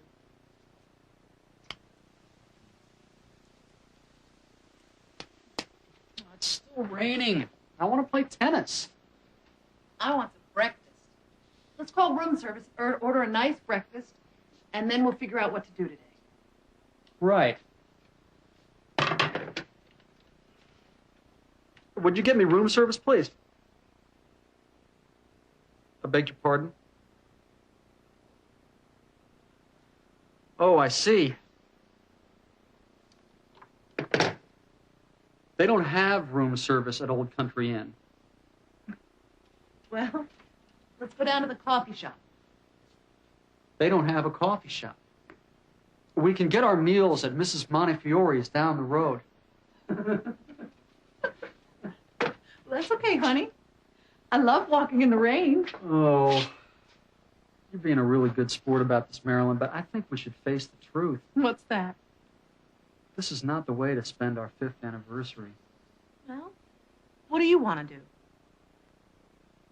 Why don't we get in the car and drive home? Oh, Richard, it really isn't that bad. Do you want to stick it out for the whole weekend? Well, I'll admit the room is uncomfortable. Mm-hmm. And I do feel bad about your mother having to take care of the baby all weekend. Why don't we just check out? Okay.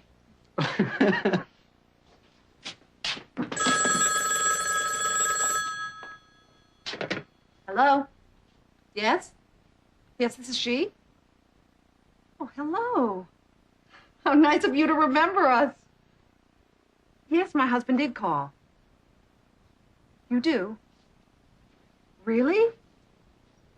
It won't be any trouble? Oh, yes. I think we'd like that very much. 15 minutes. Thank you. Goodbye. You will never guess. I give up. Mrs. Montefiore from the Watermill Inn. What is she calling about? They have an opening. Someone just checked out, and Mrs. Montefiore has reserved the honeymoon suite for us. You're kidding. No. Isn't it wonderful? It's fantastic. Oh, now all it has to do is stop raining. Let's go.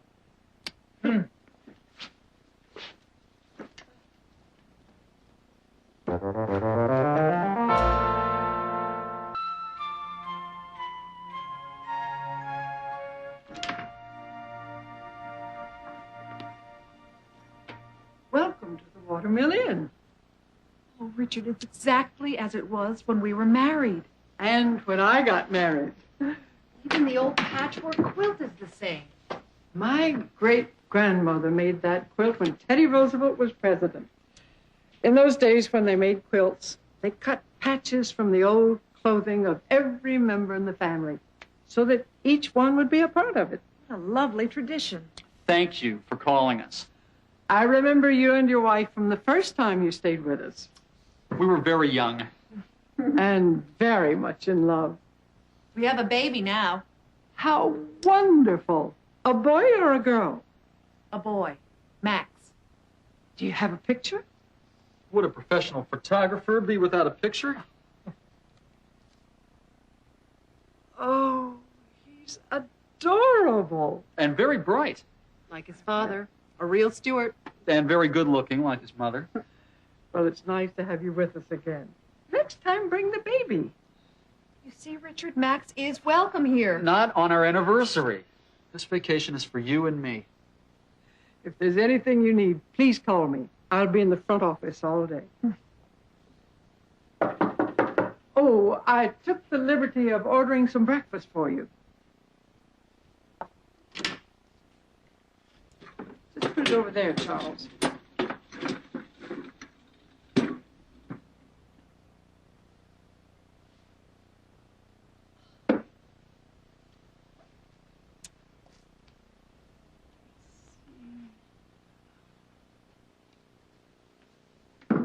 Thank you, Charles.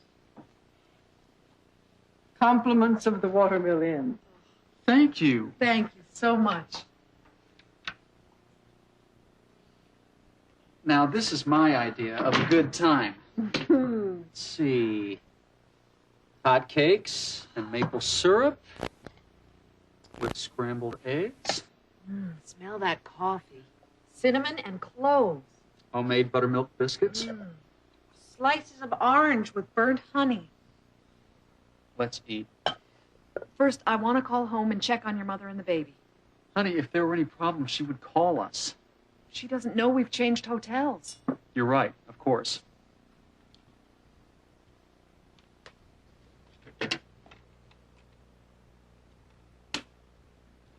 Hello, operator. I'd like to call Riverdale, New York.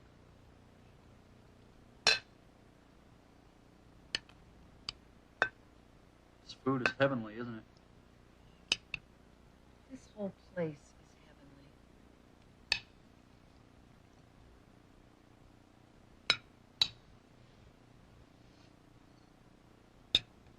Do you remember that old desk? Mrs. Montefiore told me that George Washington sat at that desk and wrote to his wife, Martha. What do you want to do after breakfast? Why don't we take a walk down to the river? In the rain? No. Look out the window. The sun is shining. Now, this is my idea of a good time.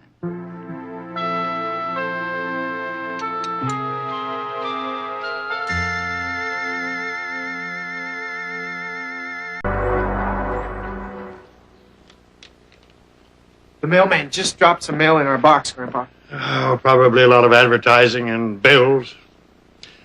Why don't you write to me, Robbie, so I can get some interesting mail?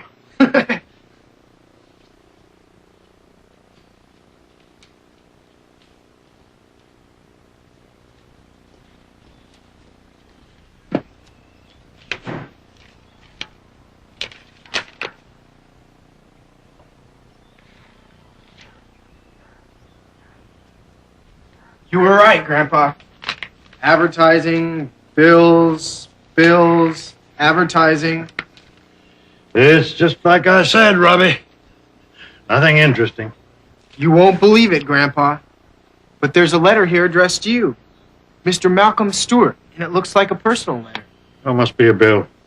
I don't think so. The return name and address is Pete Waters, RFD number 1, Chesterton. You're joking. Pete Waters? Pete Waters, RFD number 1, Chesterton. You know him? Do I know Pete Waters? You bet I do. He was my roommate in college.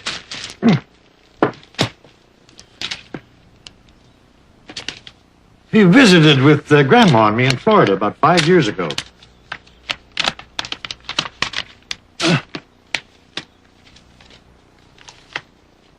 What does he say? Is he okay? Yeah, he's fine, just fine. He's writing to invite me to spend a weekend with him at his farm. He's planning a get-together with 2 or 3 other college friends. A kind of 50-year anniversary reunion. Sounds like fun. 50 years? Wow. That sounds like fun to me, too, Robbie. What kind of farm does he have? I've never been there, Robbie. But he has chickens and cows and all. That means fresh eggs and fresh milk. Does he have a family? No, he doesn't, Robbie. He never married. He's not as lucky as I am to have a family and grandchildren. I'm a lucky man. How come he never got married? That's a good question, Robbie. A very good question. He never married because the girl he was in love with in college married someone else. As simple as that. He never got over it. He must have loved her very much. Yes, very much. Lillian Winters. She was in our class. And what happened? She was in love with Donald McGrath, the quarterback on our football team. Football players are always popular with the ladies. She liked Pete, and they went to dances together. But her heart was with Donald. Did he ever get over it? No, he never did. Where is she today? I don't know. Maybe Lillian will be at the reunion. You think so? Pete's full of surprises. I wish I could go there with you, Grandpa. What do you think the surprise will be? With Pete, you never know, Robbie. Won't it be exciting to see all your college friends there again? It is already. I'm kind of excited about going now. Next weekend. Sleep over Friday and Saturday night and come back Sunday. I can't wait.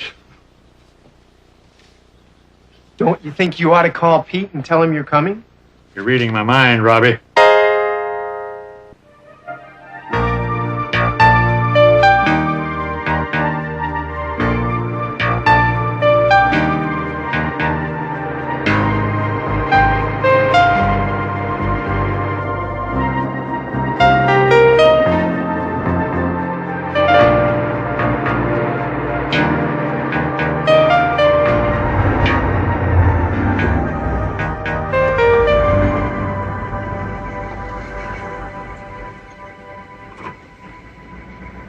Hello. What can I do for you? Hi. Fill her up. I need a full tank. Check the hood? No, thanks.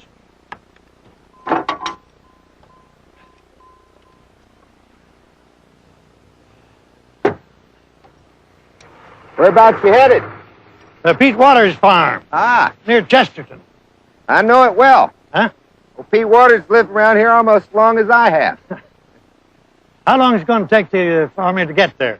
About 15 minutes. There's a shortcut if you know it. I don't. Could you tell me how to use the shortcut? Sure. You take the next left turn. You'll see a stop sign. Make a right at the stop sign. Stay on that road and you'll cross a blue bridge. Then you'll see a big old red barn. That's back Pete Waters' place. That's quite a difference from the directions that Pete sent me. Now, if you take that route, it's probably a lot simpler, but it'll take you 10 minutes longer. Okay. Let me repeat it. Huh? Take the next left turn to the stop sign. Then a right across a blue bridge. Huh? And then a big red barn. Can't miss. How much do I owe you? Well, that'll be $18.70. No charge for the cleanup. It's on the house. Here's a 20. Ah, okay. That's $1 and 30 cents change. There we go. We'll make 20. Thanks. Thank you. Thanks for the directions.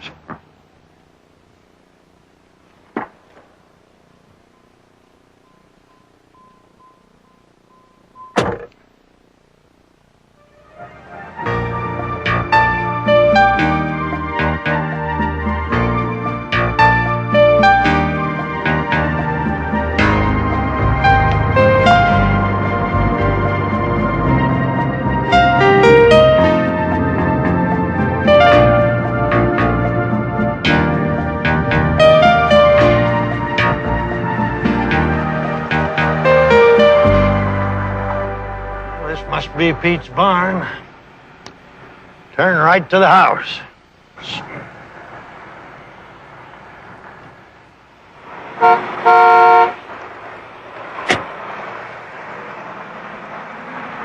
Hi. Hi, what can I do for you?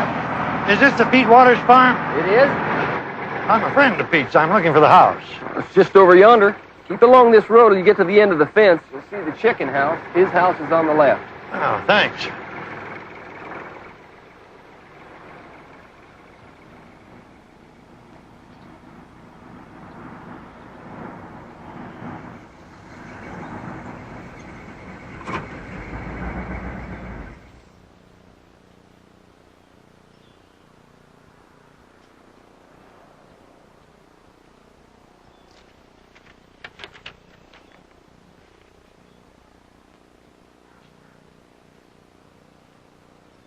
have gone to the railroad station.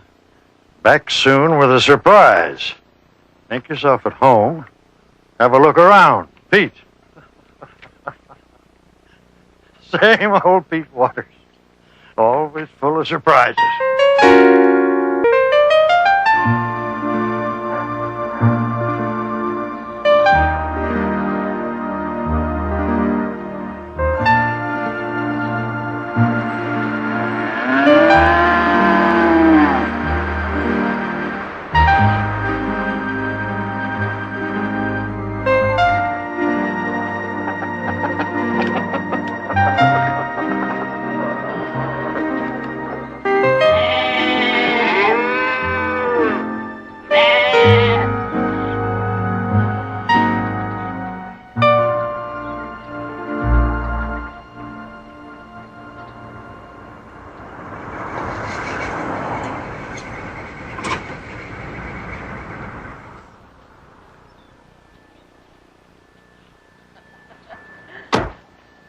Don't tell me. Please don't tell me. I recognize you. Oh, don't be silly, Arnie. Of course you recognize him. Except for the beard, he hasn't changed in 50 years. It's Malcolm Stewart. I know it's Malcolm Stewart. You haven't changed much in 50 years. Peggy. Peggy Pendleton. You're Peggy Pendleton. Who am I, you old rascal? You don't recognize me, do you? I know who you are. You're Arnold Franklin. Oh, I know who you are. You look wonderful, Malcolm.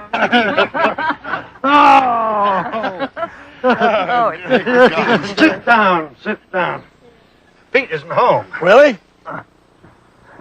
Oh, he left a note on the door saying he was going to the railroad station to pick up a surprise. He's so funny. Always full of surprises, even 50 years later. The two of you look unbelievable. How's your family? Oh, I was sorry to hear about your wife having passed away. Yes, about 4 years ago.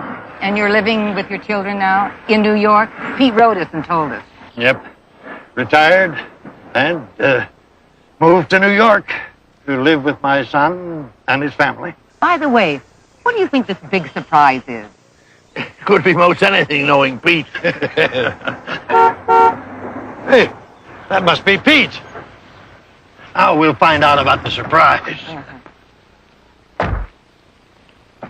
So good to see you. Hi, Pete. Pete, Oh, it's so good to see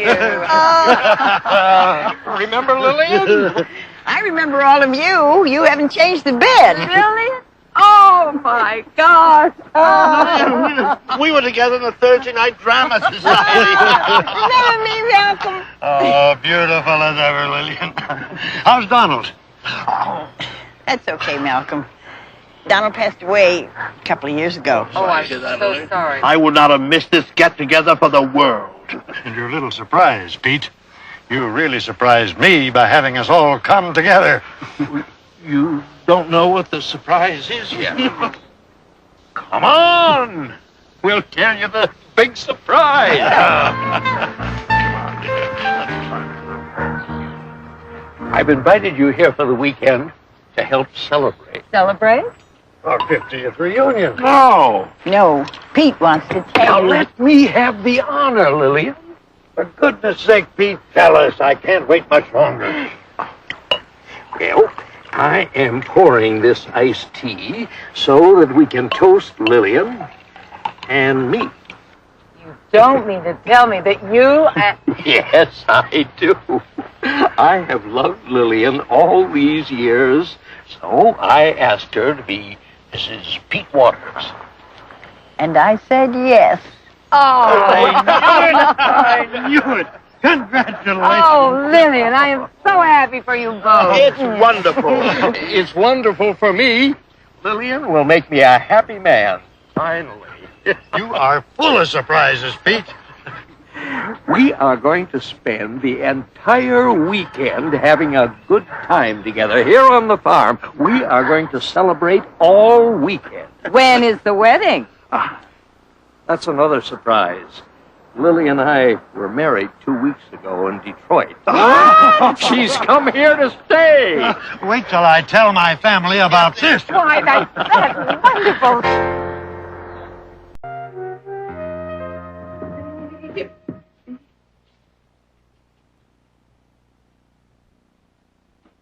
What are you doing?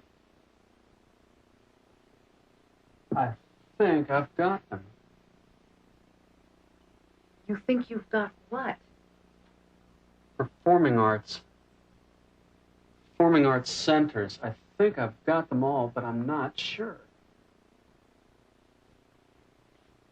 I think you have got it, Richard. Lincoln Center.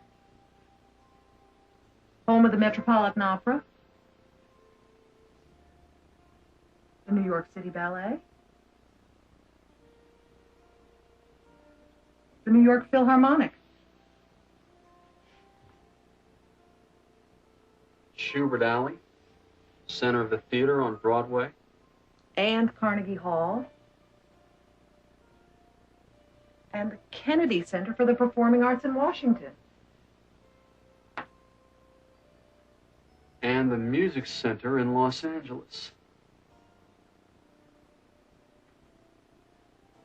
And the others.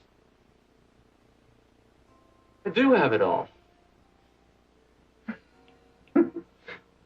You have been working on this for some time, Richard. I'm glad you feel you finally put it all together. What now? Now for the hard part. Oh, you think you're going to have a hard time getting the album published? Well, it won't be easy. So, what do you think you're going to do? Does the name Harvey Carlson ring a bell? Oh, yes. Harvey Carlson. I remember. He said I should call him. He is the publisher of the Carlson Publishing Company. He said they need a new book of photographs, and he really liked my concept. So why don't you call him in the morning? Do you think I have enough to show him? I've been through every section with you, Richard. It's quite complete.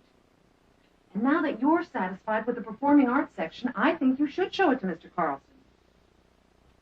You're right. My family album, USA, feels right.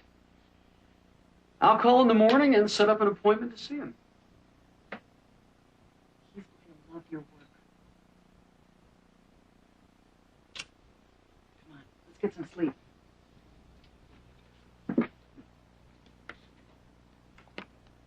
Is it too early to call Mr. Carlson? 7 after 9? No. I'm sure he's in his office.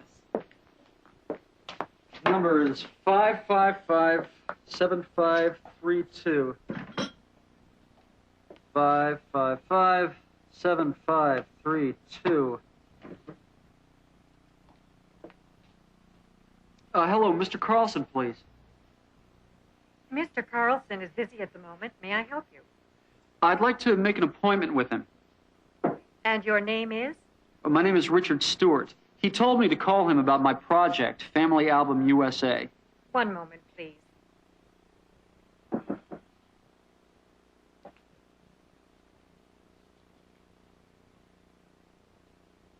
going on? I guess they're trying to set up an appointment for me. Mr. Stewart, I just spoke to Mr. Carlson. He would like to see you, but the only time he's available this week is tomorrow morning at 10 o'clock. Thanks. Thanks a lot. Goodbye. Well, it's done. Tomorrow morning in a publisher's office. Oh, it's so exciting, isn't it, Richard? Well, finally, a publisher will see my work.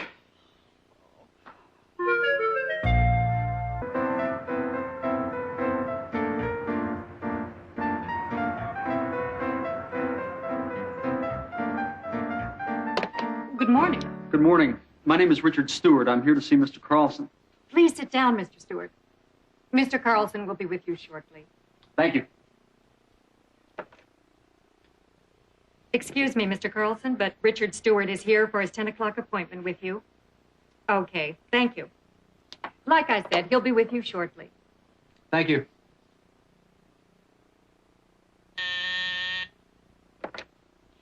Yes, Mr. Carlson. Yes, sir. He's ready for you, Mr. Stewart. Thank you. In there? Yes, in there. Good luck. Come in, come in. This is a crazy morning. Hello, Richard. Hello, Mr. Carlson. Sit down, sit down. Thank you for seeing me on such short notice. I hope you've brought your pictures along. I see that you have. Let's get right to it.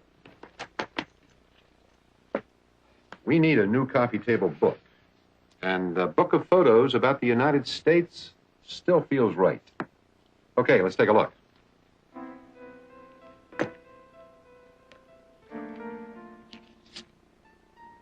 Good.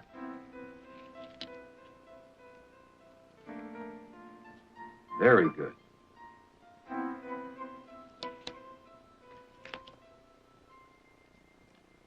Family Album USA. It's an excellent title. If you had to describe the book in one sentence, how would you do it? Well, I describe it as a book which is a portrait of the United States. The places, the people, mostly the people. The things they do, the ways they live, the places they visit, the landmarks. A photographic journey. These are wonderful. These photos in your performing arts section. Carnegie Hall, Lincoln Center. I'm glad you like them. I do. But there's something missing. You've got a good eye, Richard. You're a terrific photographer. But before I can publish your work, I need to meet with my marketing department. And you've got to do one more thing. And what's that, Mr. Carlson? In the section on culture, you've included performing arts centers, but you've left out street performance. The mimes, the musicians, the dancers, in the parks and on the streets. Richard, if you go out and photograph street performances in the city, you'll have it. That is a great idea. The performing arts centers and the street performances. I'll do it. If you do it, I'll publish your work. Are you serious? I've never been more serious. When do you think you can return with street performances? A couple of weeks. If they're as good as the rest of these pictures, it's a deal. You won't be disappointed, Mr. Carlson. Thanks. Oh, Goodbye, Richard, and good luck. See you in 2 weeks. Goodbye, Mr. Carlson. Thanks. So, if you like the street performance photos, you'll really publish Family Album USA. When I say something, I mean it. Go to work. Goodbye. Goodbye.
2 weeks.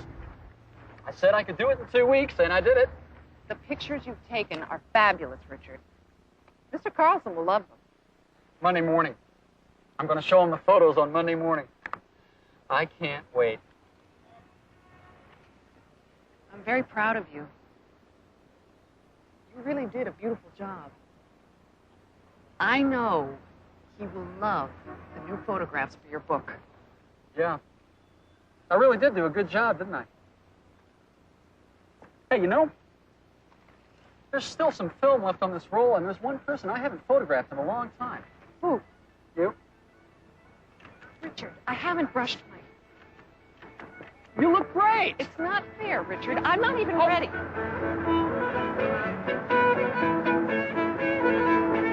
Oh, that's wonderful. That's wonderful.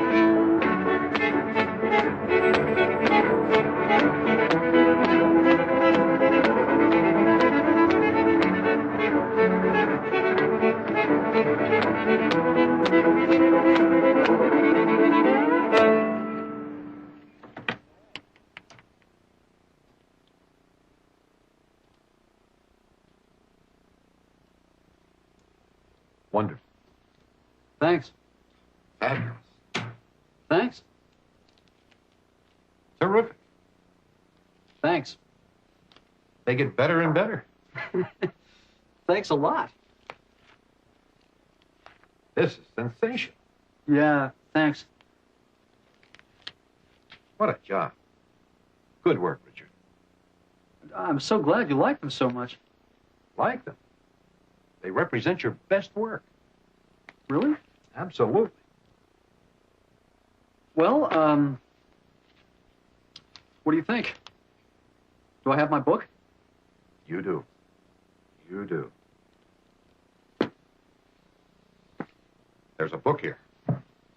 I'll have a contract and advance payment waiting for you first thing in the morning. Thank you. And while you're here, I would like to introduce you to your editor. And I want you to meet the people in the art department. I'll set up an appointment with the marketing people. When do you think we'll be through? In about half an hour. Why? I can't wait to tell Marilyn. I don't believe it. What's wrong? Carter Boswell. Who's Carter Boswell? He's running for the school board. The election's next month. Well, what's wrong with wanting to be on the school board? Nothing.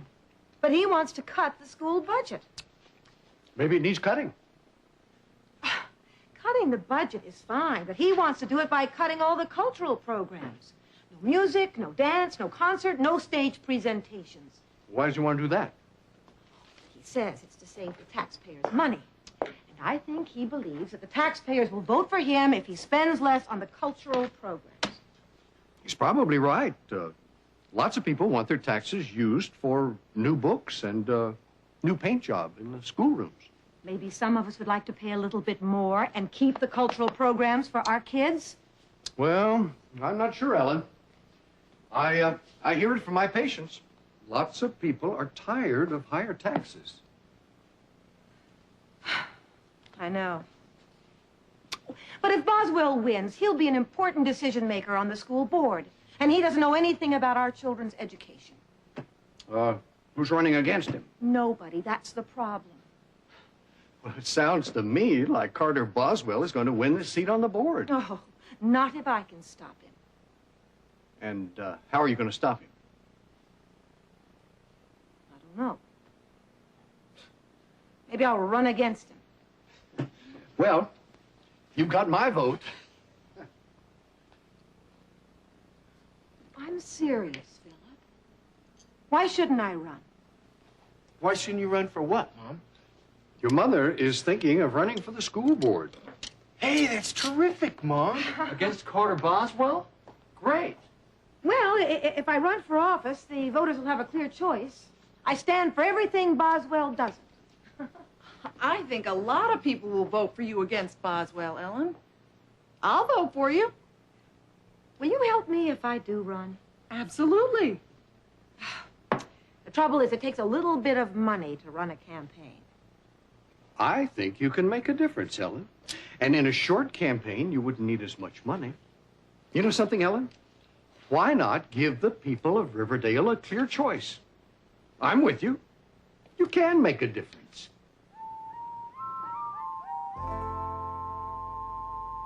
Come in.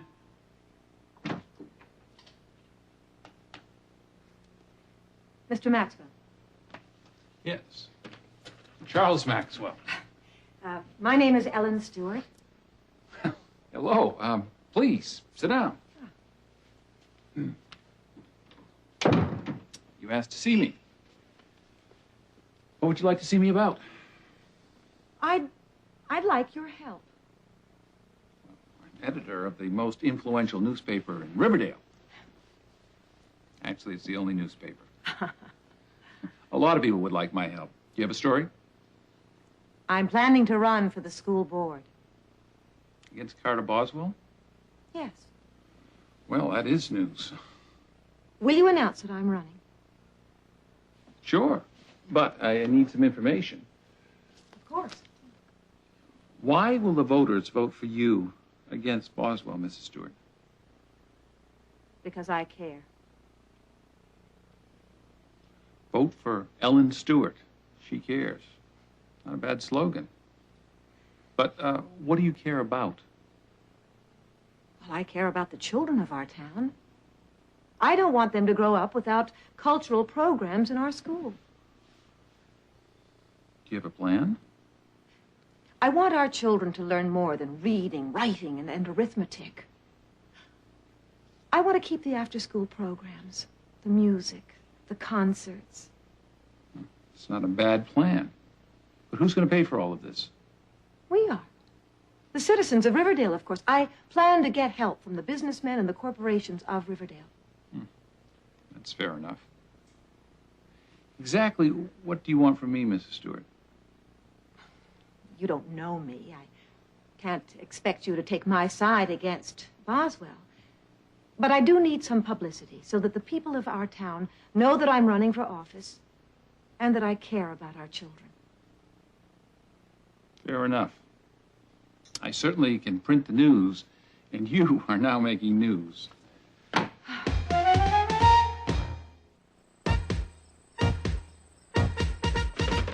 Here are the flyers, hot off the press.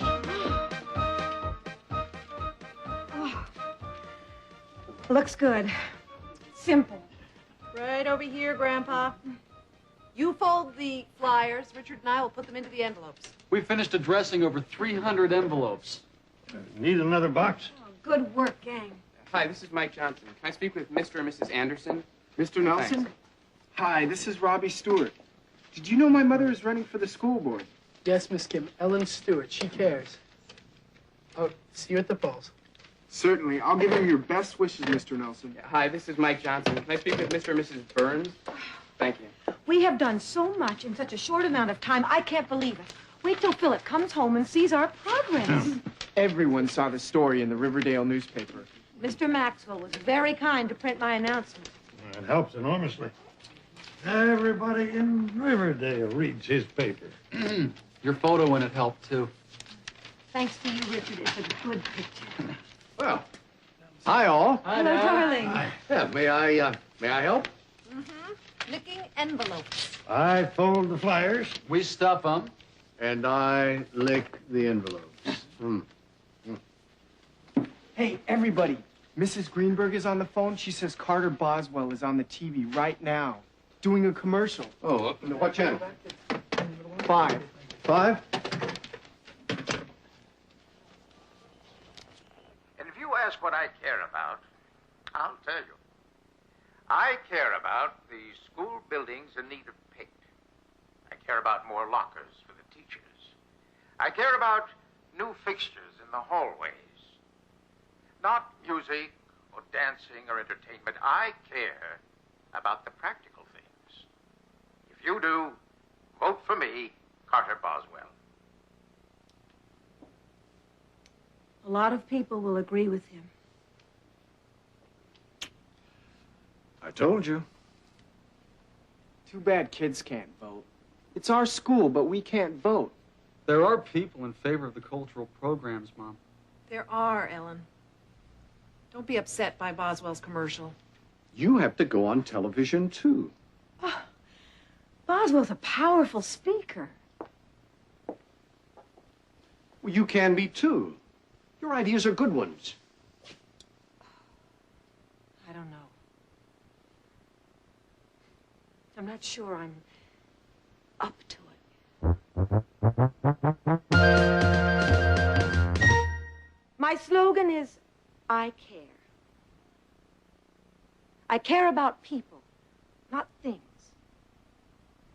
Vote for me, Ellen Stewart. I care. How was it? You were terrific.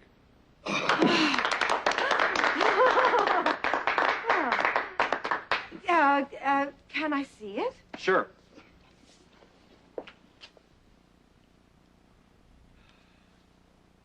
Hello. My name is Ellen Stewart, and I'm running for the open seat on the school board. My slogan is, I care. What does the word care mean? I care about people, not things. Vote for me, Ellen Stewart. I care. I like it. Now what? How can we possibly get it on so Riverdale will see it and hear it? Leave it to me.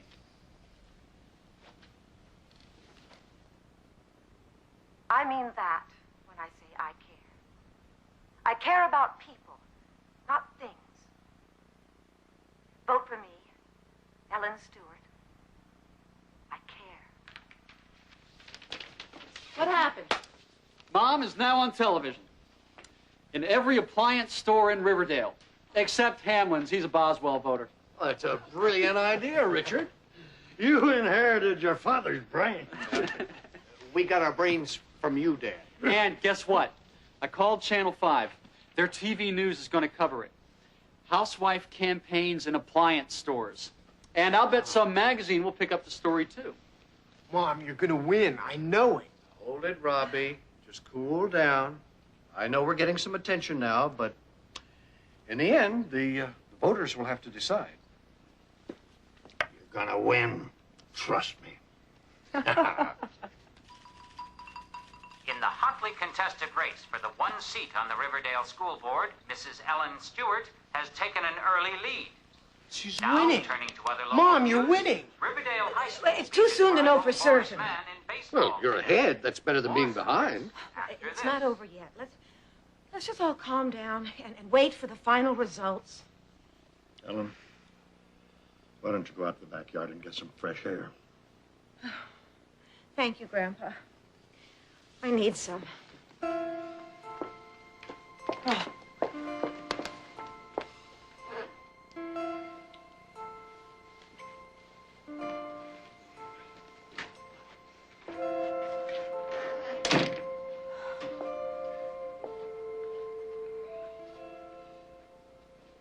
What happened?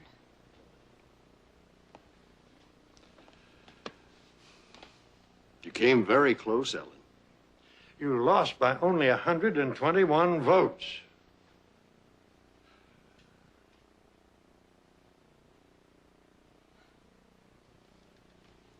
I lost. You tried, Mom. You lost by a very small number of votes. Only 121 votes. I'm sorry, Mom. There just wasn't enough time. Look, you made a very strong impression on our community. You'll have another chance next election.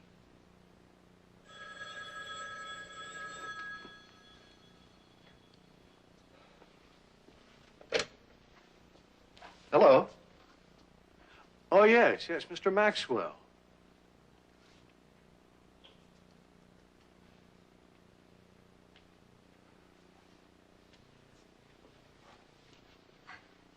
Hello, Mr. Maxwell.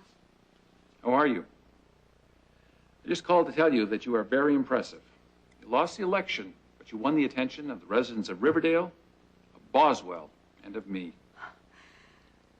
Well, thank you, Mr. Maxwell. I appreciate your kind words. I needed that. I hear Boswell wants to appoint you to a special arts committee. I'm sending over a reporter in the morning to interview you. You are? I'm going to do an article on Ellen Stewart.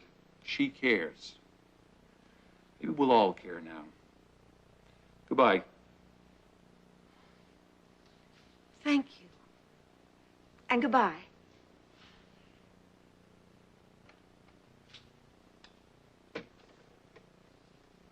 What was that about? You were right, Philip. I did make a difference in town. And in this family. Oh.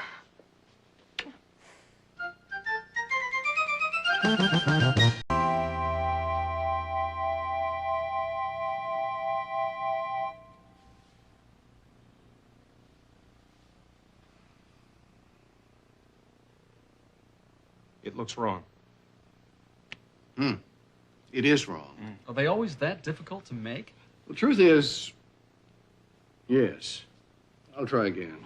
At this rate, the wedding will take place tomorrow. Not to worry. Okay, here we go.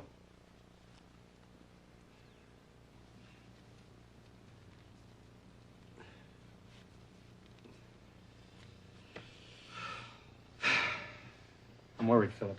What if we can't tie the tie? If we can't tie the tie, then there can't be a wedding. You better not make Harry any more nervous than he is. Don't worry, we'll figure a way. How you doing, fellas? Not so good, Grandpa. We can't get this bow tie tied. Nobody knows how to do it. Do you? No, I never could either. Well, you have your own tuxedo. How do you tie your bow tie? Yeah, Grandpa, I've seen you in it. You look great. How do you tie it? I don't. You don't? What do you mean? I never could tie one of those things, bow ties. I have always worn a clip-on bow tie. A clip-on? Of course. Now I remember. Yes, it's so easy.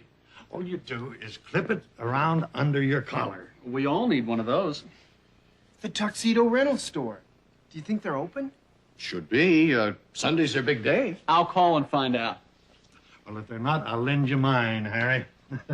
You're the only one who really needs to be wearing a tuxedo anyway. Thanks, Grandpa. I'm the father of the bride. I'm supposed to be worried about my daughter, and here I am with the man that's marrying my daughter, worrying about him. Poor Harry. I know the feeling. Wedding day jitters. Are they open? We're in luck. They're open, and they have lots of clip-on bow ties. I'll bicycle down to the village and get them. You better hurry, Robbie. There's lots of time. A little over 2 hours. In 2 hours and 15 minutes, I'll be married to Susan. And be a true member of the Stewart family. Oh, you're a lucky guy, Harry. Susan is one of the best women you'll ever find. She's just like her grandma. Now, once you put the ring on Susan's finger, you are one of us, Harry. And don't ever forget it. That's right. Ring. Ring. Oh, my. What did I do with the rings? I put them in the pocket of my sports jacket. No, I think you put them in your tuxedo jacket pocket, remember? Right.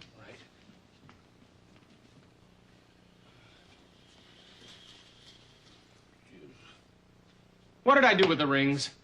Didn't you give them to Richard? He's your best man. I remember. You gave them to Richard. Oh, yeah. I remember now. You handed them to me. What did I do with them? I hope they aren't lost. Oh, don't worry, Harry. They have to be here. I remember. I gave them to Robbie to hold so I wouldn't lose them. Where's Robbie? Relax, Harry. Robbie went to pick up the clip-on bow ties. Oh, I forgot. What time is it? It's still a little over 2 hours, Harry. Just relax. Well, what about the rings? I'm sure Robbie has them. No. No, Robbie doesn't have them. He gave them to me to hold on to them because he didn't want the responsibility of holding them. I put them in my tuxedo, but in the lapel pockets. That's a relief. I was really worried. I'll hold on to them for you. The best man always keeps the ring. You're right. You hold on to them so there won't be a problem later. Well, I think we'd better get dressed, fellas. All right. Robbie will bring the ties back. Hey, leaving me? You'll be fine. Try to take it easy. It'll all be over in 2 hours. Over? The wedding ceremony will be over. You'll be husband and wife. Oh, I guess you're right. 2 hours from now.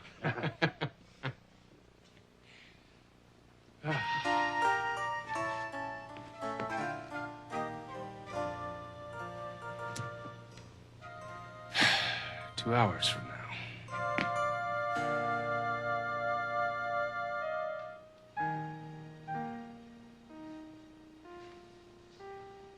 And now for something old, something new, something borrowed, and something blue. Oh. Okay, let's see. Something borrowed. That's this dress. Borrowed from Marilyn. Something blue. My wristband. I wore it when I married your father.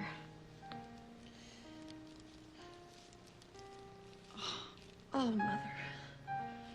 I forgot you still had it. It's just so lovely. I bought it in an antique shop when I was about 18 years old. I saved it for my wedding day. And you saved it for me, didn't you, Mother? Yes, honey. I did. Oh, no. Are we ever going to finish? No.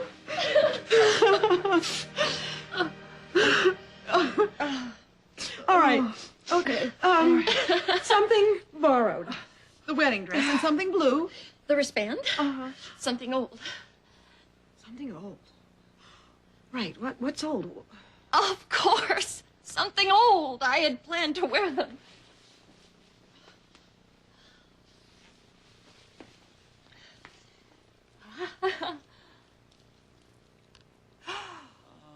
Grandma's pearls. Oh, Grandpa will be so pleased that you're wearing them. I'm sure he misses Grandma on a day like this. Help me with them, Marilyn. Oh, I've never worn them before. I've been saving them for today. Saving them for today? Oh, you're a real steward. Oh, there you go. Lovely.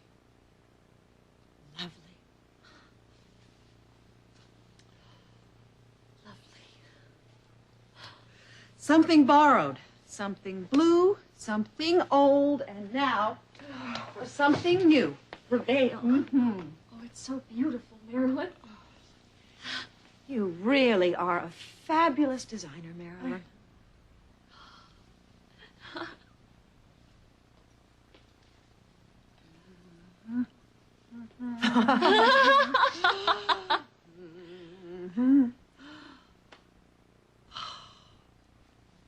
Doesn't it look just right, Susan? Perfect. And when you both say I do, Harry will lift this veil over your head and kiss the bride. Oh, I'm so excited. When you said I do, Marilyn, it suddenly became real. That's all right, Susan. You've got the wedding day jitters. In less than 2 hours, you will be Mrs. Harry Bennett. Oh, that reminds me. If we don't get dressed, we won't be there to see Susan become Mrs. Harry Bennett. Before you leave, do I look all right? You never looked better. She's right. And that's dear little Mac. Got to go and feed him. What am I supposed to do? Take off the veil, kick off your shoes, and sit down. We'll come upstairs and get you in a little while. Richard's going to take some wedding pictures before the ceremony, so just relax. Are you kidding? Relax.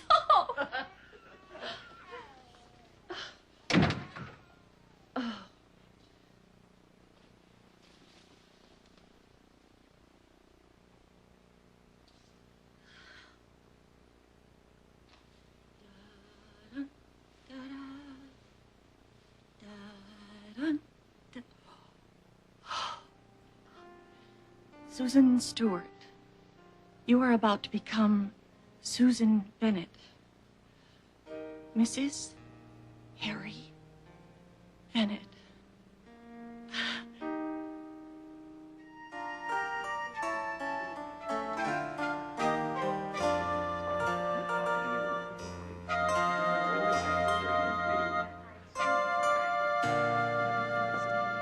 Philip? Ah, Judge. How are you? How are you, man? Hello. I think it's time for the wedding to begin.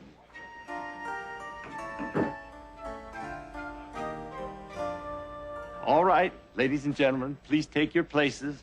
The wedding ceremony is about to begin.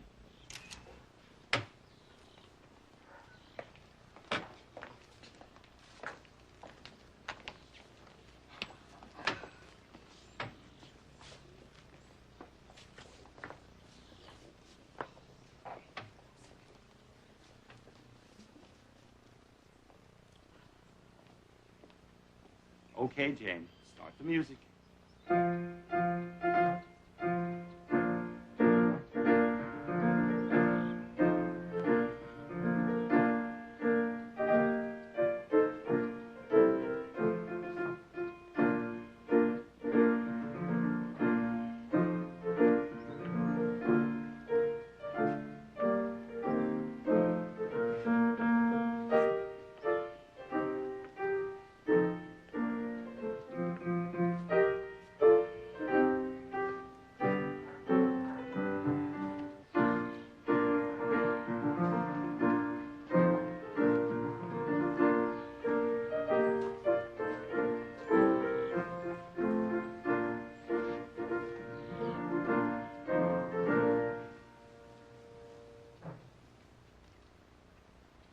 Dearly beloved, we are gathered here today to join this man and this woman in holy matrimony.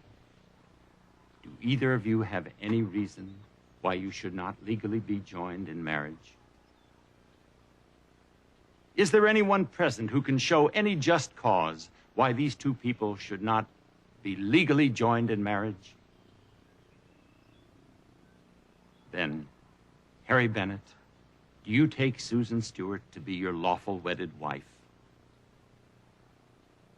I do. And you, Susan Stewart, do you take Harry Bennett to be your lawful wedded husband? I do. The rings, please. I have them, Harry.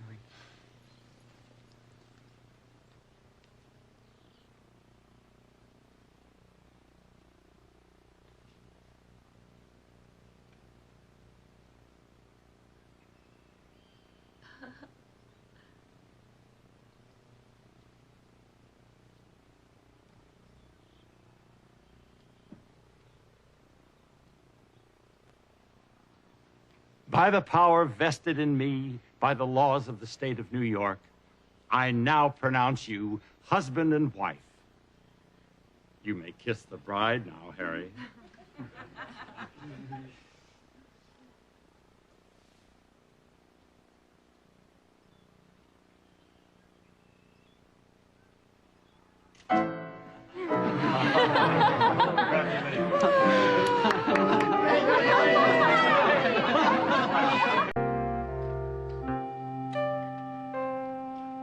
Where's Mom? She went to a school board meeting. I don't know how she does it. She sure keeps busy. Well, it's important to her. There are lots of places to go, lots of things to do. She can't sit around and do nothing. Philip works late. I guess you're right. I wish I had her energy. Anybody home? We're in here, Dad. Oh. Hi, gang. Hello, Philip. How was your day? Oh, my day was just fine. So was my night. So was 10 o'clock. I'm starving. Where's Mom? She went to a school board meeting. There's a note for you on the refrigerator. Oh?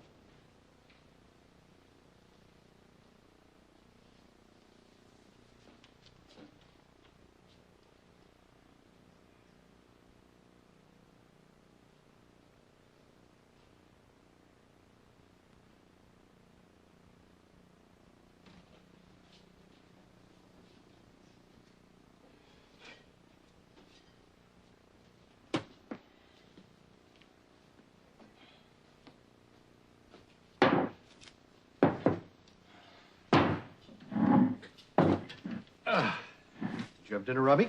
Yeah. Mike and I had a hamburger at the diner. I came home a little while ago. You've been working late almost every night this week, Dad. Aren't you exhausted? I don't have time to be exhausted. You and Mom haven't had dinner together with us in almost a full week. Yeah. I feel bad about us not having dinner with the family, but our schedules are so different. Either I'm at the hospital doing paperwork or Mom is at a committee meeting. I frankly don't know what to do about it. I'm worried about you and Mom. You really have been working too hard. Well, I think I've had enough of that sandwich. You didn't finish it. It's not good to eat before going to bed. Cookie can't hurt, though. Well, I'm heading off for bed and a good night's sleep. Well, good night. Good night, son. Good night, Dad. I'm going to bed. Good night, Philip. Haven't you finished balancing that checkbook? I found another mistake. I'll be off to bed myself in a minute. Okay. All right.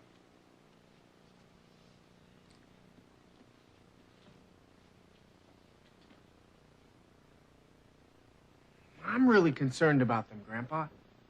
Concerned about whom? About Mom and Dad. They hardly ever see each other.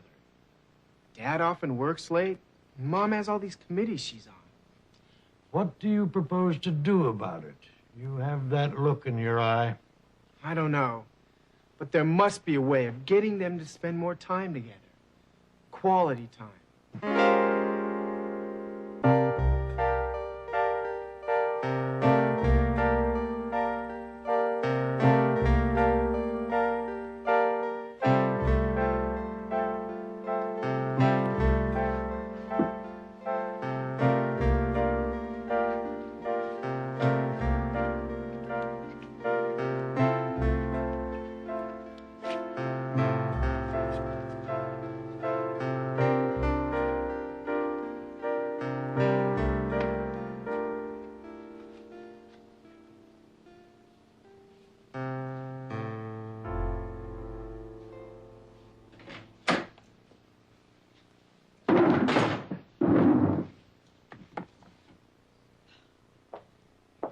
Oh, there, Robbie. What are you doing up this late? Reading? Reading? At this hour? Oh, come on, Robbie. What are you doing up this late? Things on my mind? You care to talk about them? Sure, if you don't mind listening. Robbie. Robbie, remember me? I'm your mother. If you have something you want to talk about, I'm always prepared to listen. You haven't been around much lately. So that's it. Okay, let's talk. You and Dad are like ships that pass in the night. Dad works hard and he works late. You work hard on all your committees and you work late. I thought you were proud of the work I do. I am, Mom. Real proud. You are one fantastic mom, but I've been noticing how little quality time you spend with Dad and me. And the family. It's a real problem, Robbie. I know it. I'm concerned. There must be a way that Dad and you can spend more time together. Well, we always talk about taking a vacation together with the family. I think you ought to take a vacation away from the family. Alone. Kind of a second honeymoon. It would be wonderful, but our schedules won't allow it. I think I have an idea. You do? Yup. I think I have an idea that will bring Dad and you together in a more scheduled way. Well, what is it? Well, you know how Dad is always talking about the kids in the ward and how important it is for them to be paid attention to? Yes. Well, and how hard it is because the doctors and nurses are so busy? Yes. How would it be if you took some time to work with Dad towards solving that problem? I don't get it. Like setting up a regular weekly reading program. You and Dad. You and Dr. Philip Stewart going to the children's ward once or twice a week and reading to them. Not a bad idea, Robbie. As a matter of fact, it fits right in with something I'm working on right now with the school board committee. What's that? I've been trying to work out a program in the public school that will bring parents and teachers together once a week to read to the students, their own children, really. By doing that, it will encourage reading. So it might fit in with a program for reading to the kids in the hospital. You're right. We'll do it. I'm going to talk to Daddy about it right now. But Dad was so exhausted when he came home from work. Why don't you talk to him about it tomorrow? You are a very smart young man, Robbie. I think I'll wait until tomorrow. You won't forget, will you? Oh, believe me, I won't. It is a great idea, and I promise you I won't forget. Thanks, Mom. Thank you, Robbie.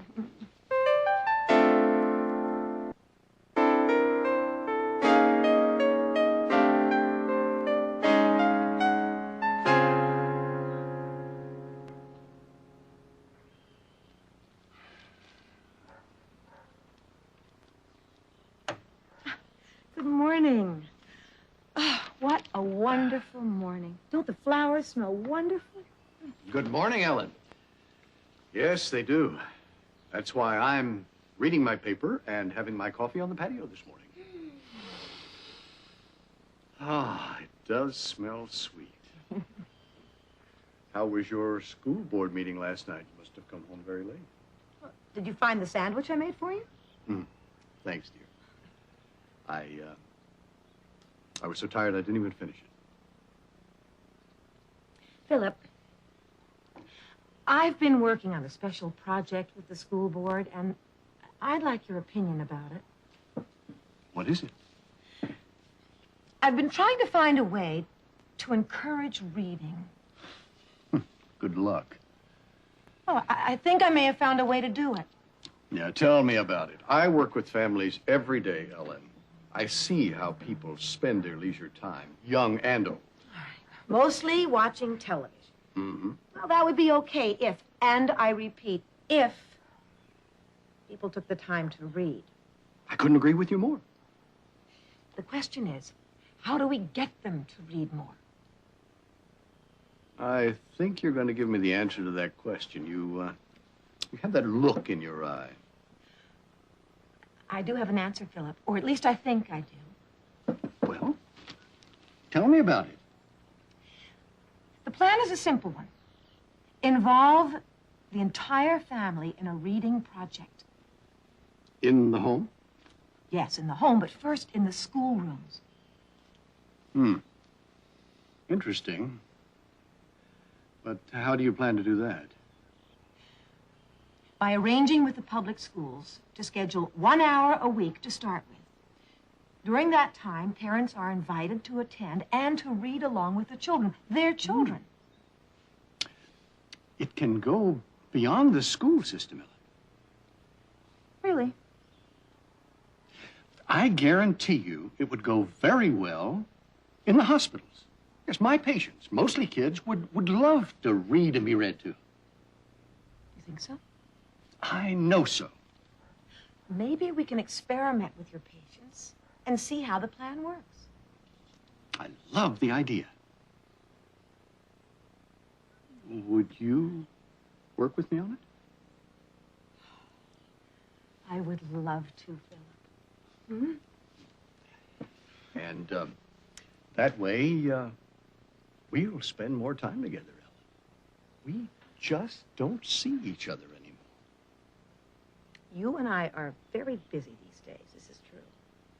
We need to find time to be together more, to do things together more. You and I. This would be a wonderful way to accomplish that. I have a question.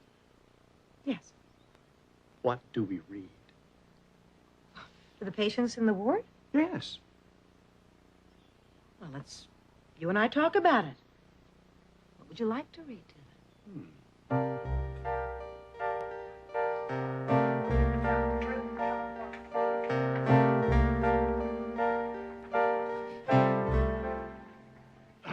Mrs. Stewart and I will read a poem by Robert Frost.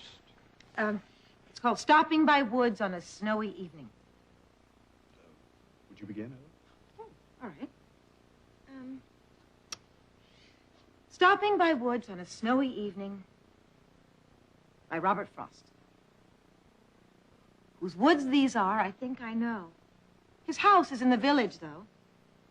He will not see me stopping here to watch his woods fill up with snow.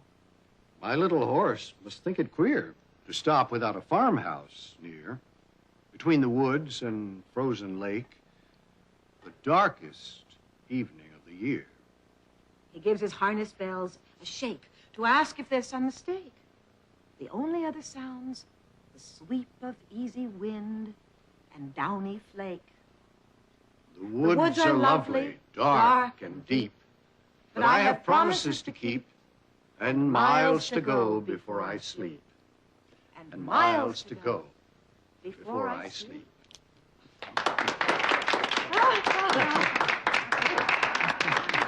You two belong on stage. That was wonderful. Grandpa. Dad, Robbie, when did you come?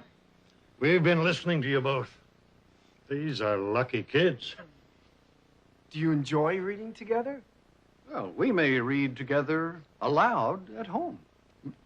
You were right, Robbie. I know.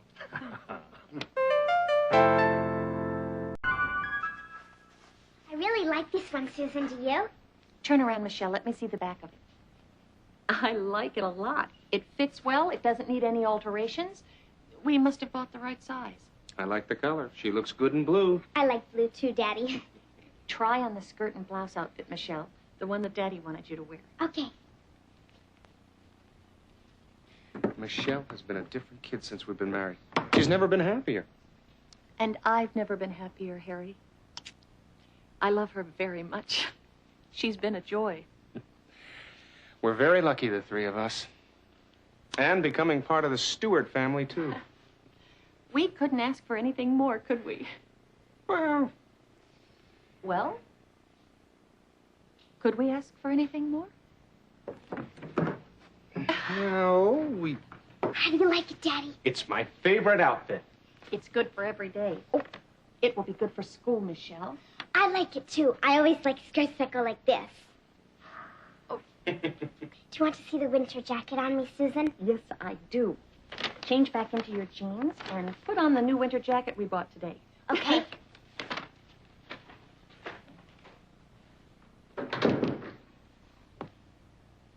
What did you mean by, well?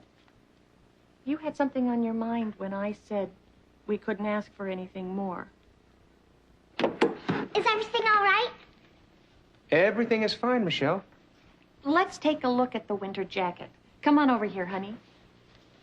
It's kind of warm. It is. That's why we bought it for you. This will be a perfect jacket for the winter time when it's very cold out. But it's kind of small also. We must have bought the wrong size. Looks like we should have bought a bigger one. I guess we'll have to exchange it, too. I'm sure the store has others. I look silly. It is too small. You're growing so fast, Michelle. Can I take it off? I'm hot. Sure. Put it back in your room and we'll hang everything up later. Well, are you going to tell me what's on your mind, Harry? I have been offered a job with a major accounting company in Los Angeles. I have been offered a job with a major accounting company in Los Angeles. Los Angeles. That's a big decision. I know. It will also affect you and your job if we decide to go. Wow, it sure will. But first, tell me about the job, Harry. If it's a good one, then we'll make it work for us. I have a client in the garment business on 7th Avenue. I do his taxes every year. He has a big sales office in Los Angeles, and the company in Los Angeles that does his major accounting work is looking for an executive. And he recommended me. That's wonderful, Harry. Yes, but it would mean that we'd have to move to L.A. What about the salary? The real discussion comes tomorrow. Susan, I don't plan to make any decisions until I have a chance to talk with you about it. I understand, Harry. And I don't have to make a quick decision. They know that I'm married and that I have a family. Well, there's a lot to think about. If it's a good job, then I've got to do some thinking about my career opportunities in Los Angeles. Is everything okay? Yes, honey.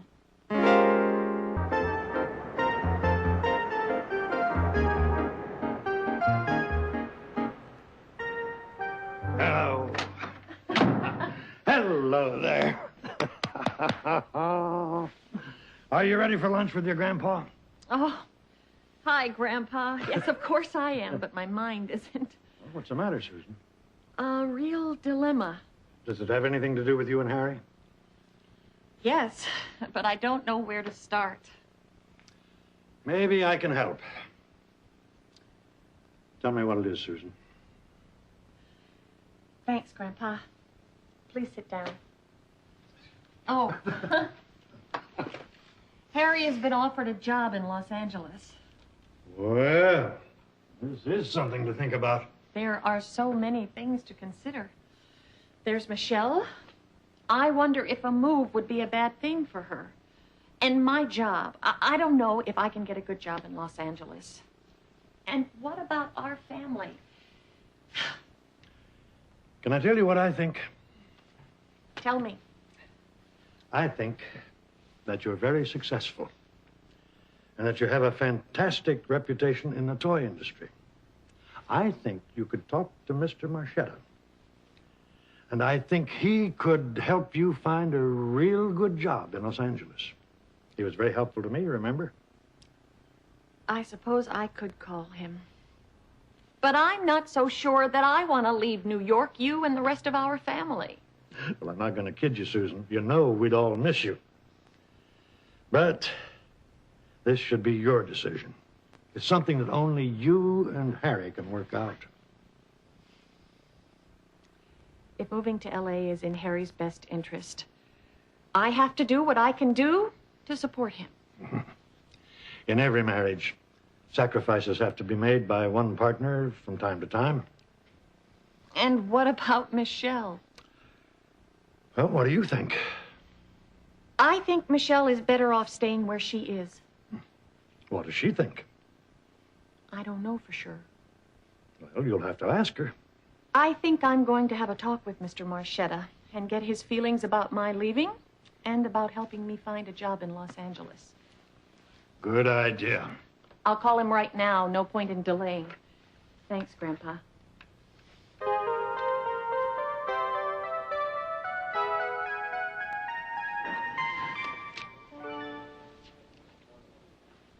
Harry, it's the perfect job for you.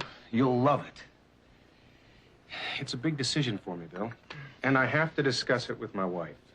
I don't know if it's right for her. Oh, she'll love it. It's a once-in-a-lifetime offer, Harry. Okay. Tell it to me again. Oh, the company is Kraft & Kraft, the biggest accounting company in the country. I know the company well. It's big. The biggest. Yeah, the biggest. When do I have to let you know? Now, talk it over. Think it over. Let me know by the end of the week. When would we have to move? As soon as possible. I also have my daughter to consider. I don't want to interrupt her school year. Let me know by the end of the week. It's a great opportunity for you, Harry, believe me. I know. Kraft & Kraft is the biggest in the country. Yeah, I know.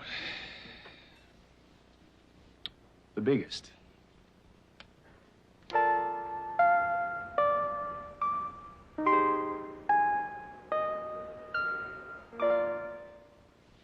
I think Michelle is asleep now. Let's talk.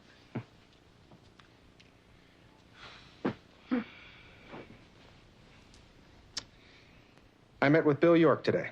And I talked with Mr. Marchetta. Did York make the offer? Yep. He asked me if I want the job. That's exciting, Harry. What was it? A vice presidency with the biggest accounting company in the country. Kraft and Kraft. Aren't you excited about that? Well, sure I am, but there's so much more to consider. I talked to Mr. Marchetta. What did he say? Did you tell him about me? Of course, Harry. I want what's best for you. And I think I can get a good job through Mr. Marchetta in Los Angeles also. You're kidding. No, I'm not kidding. I talked with him and he understands completely. He has a major toy buyer in Los Angeles and he's pretty sure that I can get a good job there. Unbelievable. But I think we should talk to Michelle about all of this. You're right. We'll talk to her about it. And how do you feel about taking the job in Los Angeles? How should I feel? It's the biggest company in the country. Well, then you feel good about taking it. Well, I feel fine about it. Why shouldn't I?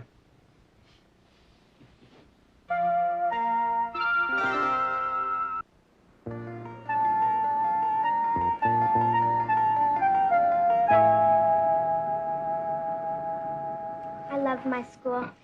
I have so many good friends there now. I wouldn't miss a day even if I were really sick. Come and sit down for a minute, Michelle. I'd like to talk to you about something. Something important. What's wrong, Susan? Oh, there's nothing wrong, Michelle. But your daddy and I are talking about something that I'd like your opinion about. I know. I heard you talking about it the other night when I was trying on my new clothes. It's about moving to Los Angeles. You're right. How do you feel about it? Well, I really wouldn't want to move, but... But? But if you and Daddy wanted to, I guess you know what's best for the family and for me. That's very considerate of you, Michelle. But what about your friends? I'd miss them a lot, but I know what it feels like to miss someone. Honey, we don't have to move if you're not going to be happy about it. Does Daddy want to move? I think so. He's going to tell us tonight about the job offer.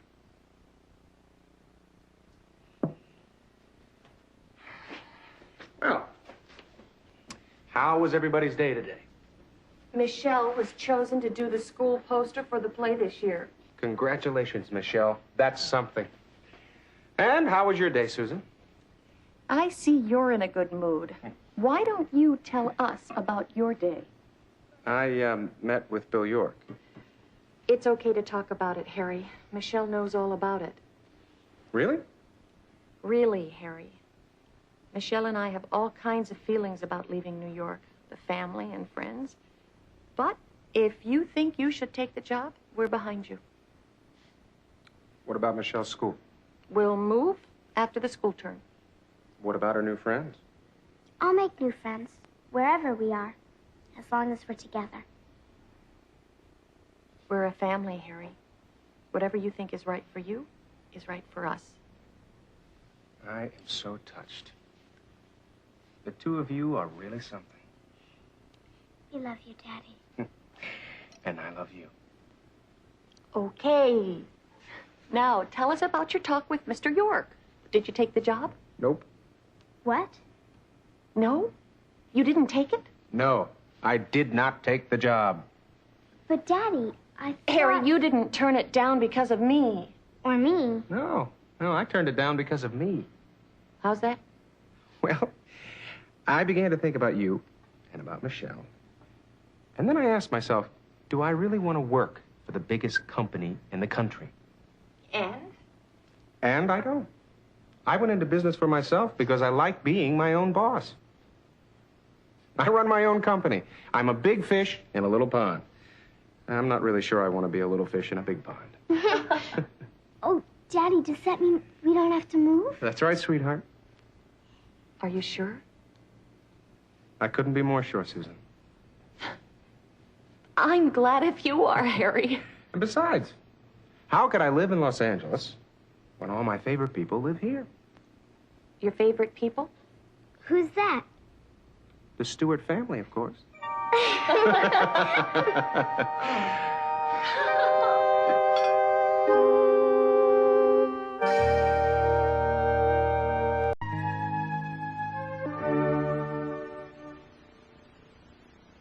Rock-a-bye, baby, on the treetop. When the wind blows, the cradle will rock. When the bough breaks, the cradle will fall. And down will come baby, cradle and all.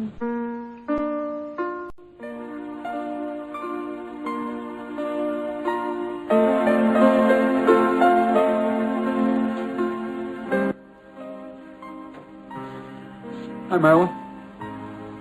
What are you doing? Just sketching.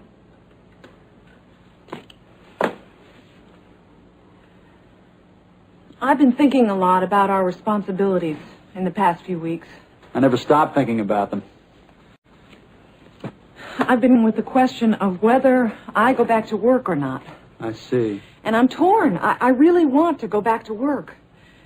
Use my talents and pursue my career in fashion design like we always thought I would. But now I want to be with Max as a full-time mother. Especially when he's a baby. I really understand, Marilyn, but you never have to worry about Max. His mother and Grandpa, and I can always arrange my photo schedule around your schedule if that will help. It's not the same, Richard. Have you discussed going back to work with your boss? Oh, Rita Mae called yesterday. Ah, that's what's got you thinking, isn't it? She wants to know when I think I'll be returning to the boutique. And you said? I said I'd give her an answer in a few days. That I wasn't sure. I'm sure Rita Mae will understand and wait until you're ready to go back to work. Well, maybe she will and maybe she won't. Who knows?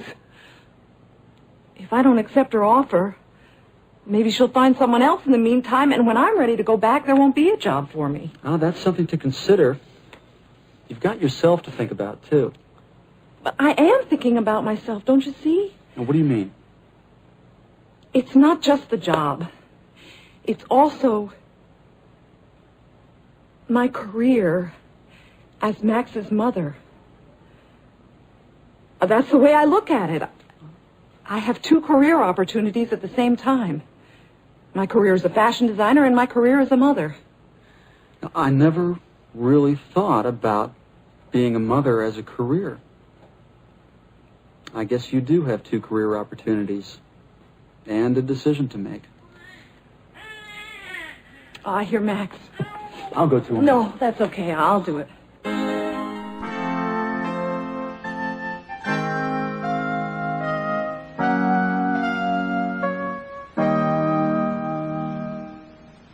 There's your teddy bear, Max. He just loves that teddy bear that Grandpa Philip bought for him. I took him to Philip's office yesterday for a checkup. You should have seen the look on his face when Molly gave him the injection. Oh, did he cry? No. My dear little boy just looked up at me as if to say, Mama, what are they doing to me? Oh, help. How did you feel? Tell the truth. Didn't you feel terrible? I sure did. But I held him closely. I kissed the top of his dear little head. He looked up at me. He tried to smile. Being with him helped. Helped him or helped you? Being a mother is not easy, if that's what you mean. Speaking of being a mother, I've been meaning to ask you what you were thinking about regarding going back to work. I know Rita Mae called. I can imagine what is going through your head. I'm sure you can, Ellen. There are so many things to consider. One thing that makes it easier for you is that you have us. Max will always have a family member to watch over him while you're at work. I didn't have that when Richard and Susan were born. What did you do? I chose to continue with my career as a music teacher. We hired a woman to watch Richard and then Susan. And I continued with my career. Do you think you made the right decision? I think I did. But when Robbie was born, I decided to give full-time attention to raising Robbie. I felt differently at that time. And you gave up your career as a music teacher? Not exactly. I continued to teach piano lessons at home. How did you feel about being away when Susan and Richard were babies? I think I did the right thing. For them and for myself and for Philip. We needed the money, remember? Well, we do too, Ellen. Everything I earn helps us towards getting that house we want and need. I can't wait till he's just a little older. Our toy company makes the most wonderful toys for kids.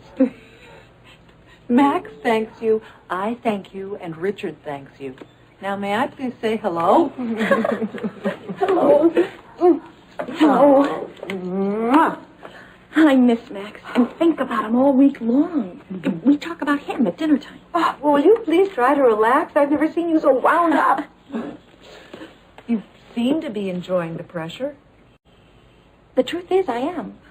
My job is not an easy one, but I really enjoy it. That is exactly what I wanted to talk to you about, Susan. What's the problem? Marilyn's career. Well, my choice of careers. Choice?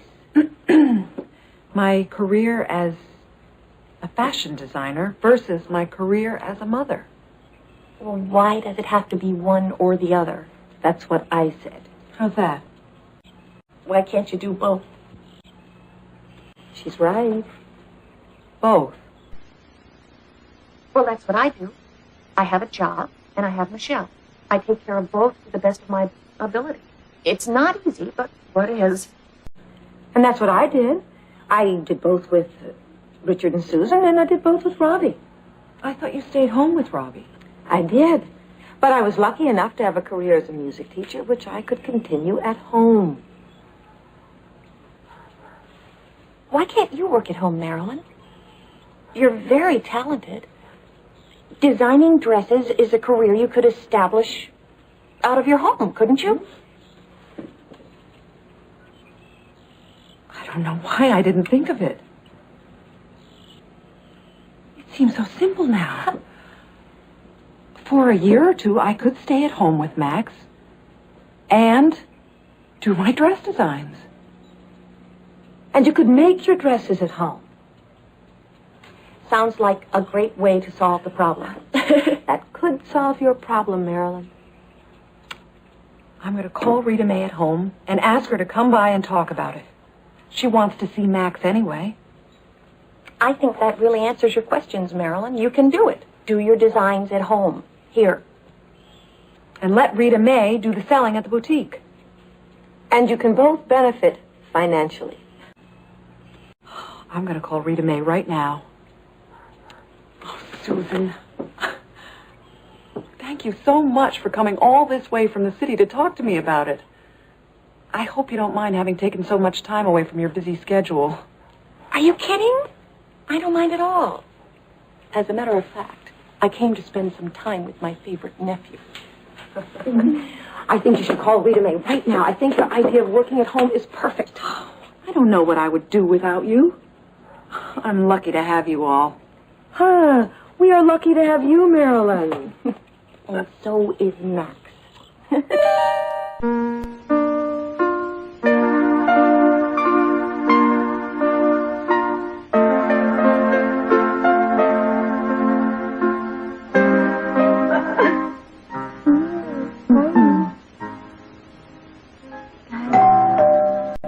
must be Rita May. Whoa. She sure got here quickly. That's a good sign. She must like you and your work, Marilyn. I think she's just anxious to see Max. She loves children. You baby.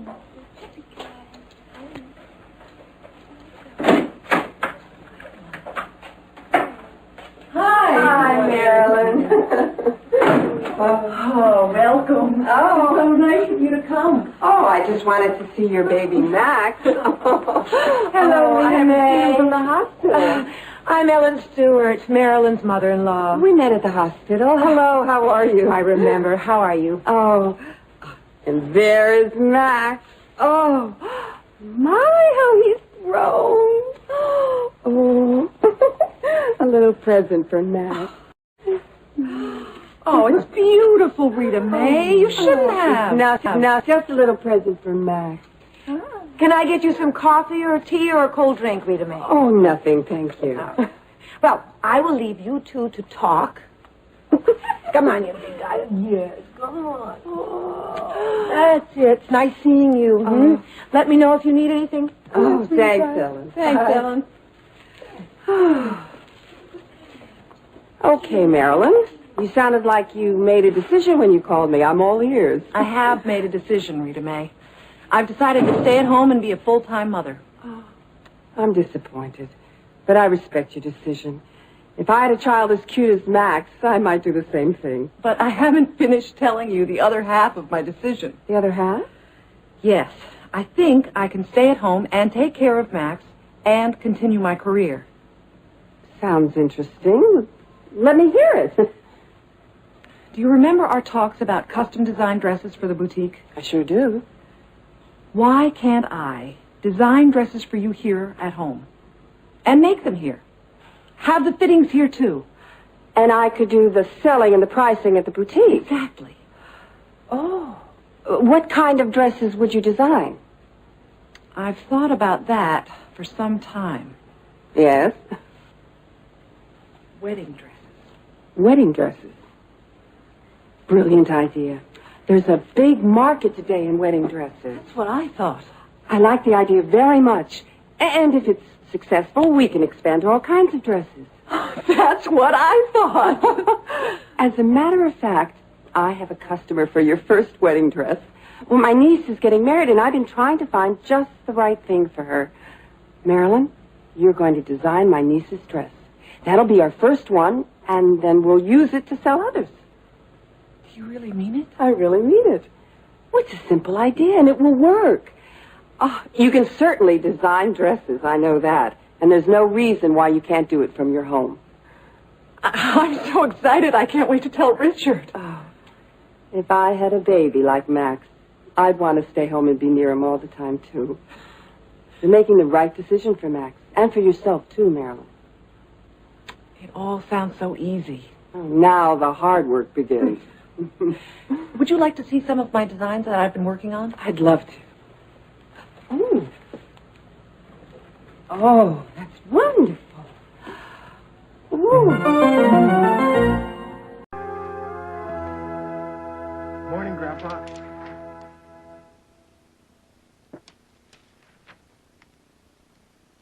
Something the matter, Grandpa?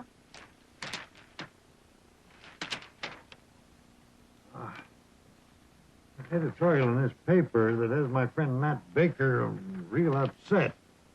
I'll read it to you.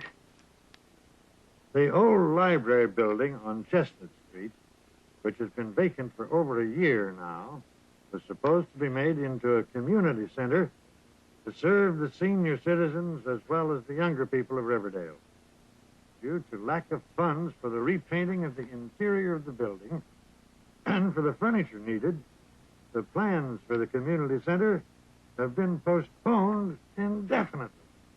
He's coming over to talk about it. That serious a problem, Grandpa? It is. Nat's not as lucky as I am, Robbie. He doesn't have any family with him. He lives alone and depends on places like a community center to be with people his own age. But there's the old community center on Elm Street. It's small. And the problem is it's set up primarily for kids to play. Ping pong tables, soda machines, and lots of music. It's too noisy for some older people like Nat. Never realized that. It's hard for some older people to take all that noise. That's why the new community center is a good idea. Part of the building for older people, part of the building for younger people. I see what you mean. Well, that must be Nat. Could be Alexandra. She's coming over this morning to help me with my math.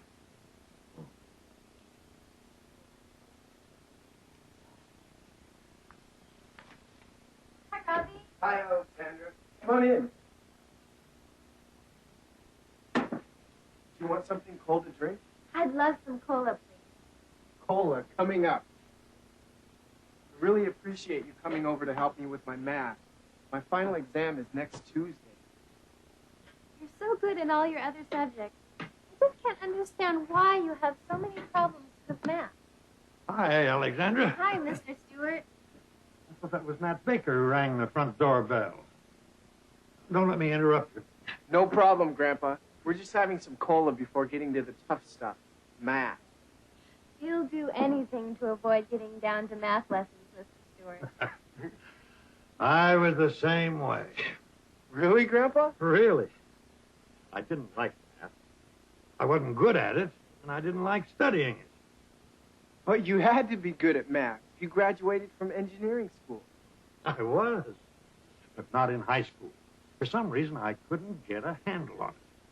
Then in college, I became good at it. Then there's hope for Robbie. I can't wait. Do you think I can just skip it now and get to it at college? You'll never get to college to find out, Robbie, if you skip it now. That must be that. Sit down, Robbie. Let's get to work.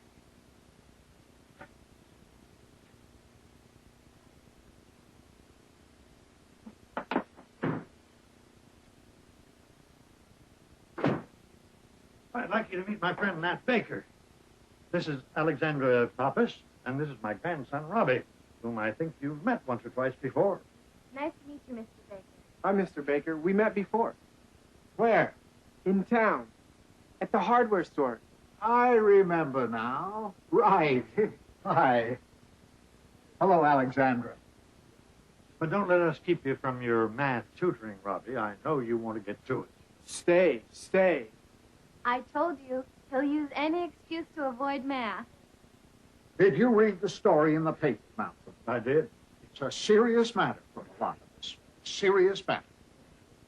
It is. Come on out to the patio. We'll talk about it out there. Thanks. Nice to meet you again. What's the problem? Come on, you'll hear about it. There is a way, Malcolm, to get our friends to roll their sleeves up and get to work. It's certainly a good idea. If I could take a look at the place, I could probably tell what it requires to fix it up. How much paint, how many hours of work. That's what I came to ask you to do, Malcolm. If you would supervise the refurbishing, I'll find the people to help do it. I'll help too, Mr. Baker. I can get some of my friends to go around the neighborhood and collect the furniture we need. I'll help. Tomorrow, yes. We'll meet tomorrow morning right here. Can we help? I'd really like to. Sure. We might need you to come through with your friends, Robbie. Not just to go around the neighborhood asking for furniture, but to help with the paint job. Back-breaking work and may be too much for us. I'll do it. I'll talk to them. And tomorrow morning, we'll all meet here to discuss the plan? Tomorrow morning it is.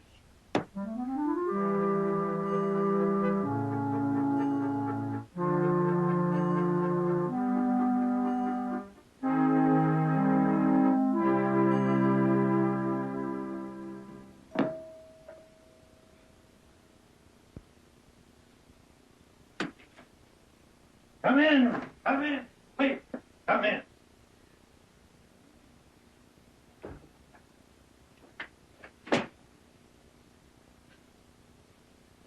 I'd like you to meet my friend Malcolm Stewart. Malcolm, this is Joanne Thompson. Hello, Joanne. Nice to meet you. My pleasure, Malcolm. And this is Abe Lucas. You must remember Abe. He ran the drugstore and used to play drums with the jazz band on weekends. Oh, sure I do. Hi, Abe. Hello, Mrs. Stewart. Malcolm, please. Hello, Malcolm. Sit down, have some coffee. And I've got some delicious Danish pastry for you. Where's your grandson Robbie and his friend Alexandra? Weren't they going to be here this morning? I thought so, too. I'm surprised they're not here. Robbie left early this morning to meet Alexandra. Frankly, I thought they'd be here, but...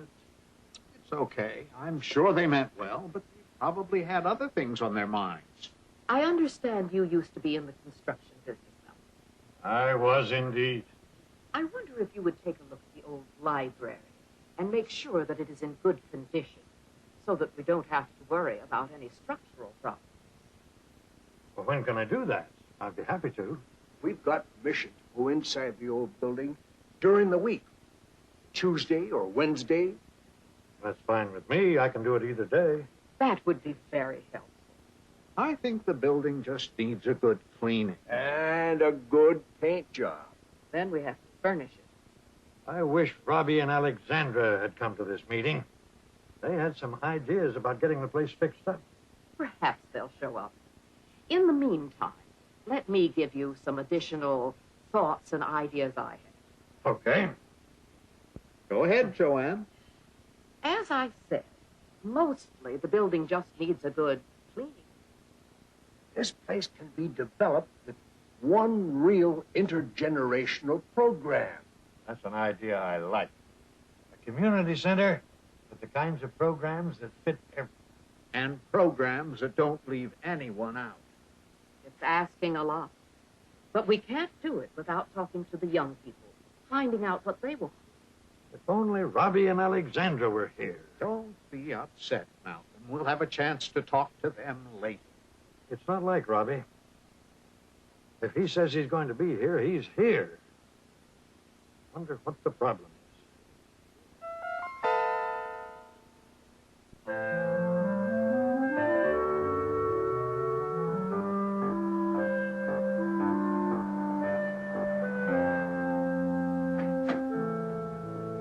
Hi, everyone. Sorry I'm late. Alexandra and I have been busy at work this morning on the community center project. And we brought someone along who can help. You remember Charles Maxwell, Grandpa? He's the editor of the Riverdale paper. He wrote some nice articles on Mom when she was running for the school board. Yes, I remember. You were a great help. Hi, Mr. Stewart. Hope to be a bigger help on the new community center project. From what Robbie and Alexandra have told me, you people are making one big story. So let me introduce you, Mr. Maxwell. This is Matt Baker, who's responsible for this meeting. And this is Joanne Thompson and Abe Lucas, who used to run the drugstore in town. Robbie and Alexandra told me what you need to fix up the old library. I am planning to write an editorial that I think will help you. Let's go. What are your questions? Okay. Now, I have first a couple of questions. Have you talked to the community council? And have you had an engineer come in to do an inspection? Okay. What do you need most of all? People power. Men and women, young and old, to give us their time. Do what? To help scrub the building interior clean. So that we can repaint it. And you also need bodies to do repainting. That's right. And we'll also need some ladders and some brushes and some paint. When do you need the volunteers, and where do they report? I've got the council to agree to open the building for us on the next 4 weekends. How about furnishings? Are there any special requirements that I should list in the paper? Yes. Here is a copy of all the things we need to start. Let's see. 4 desks, 8 straight-back chairs, 30 folding chairs, 6 table lamps, 3 end tables, 1 piano. This is a good start. These items shouldn't be difficult to come by once I print the article in the paper. This community has always been very generous.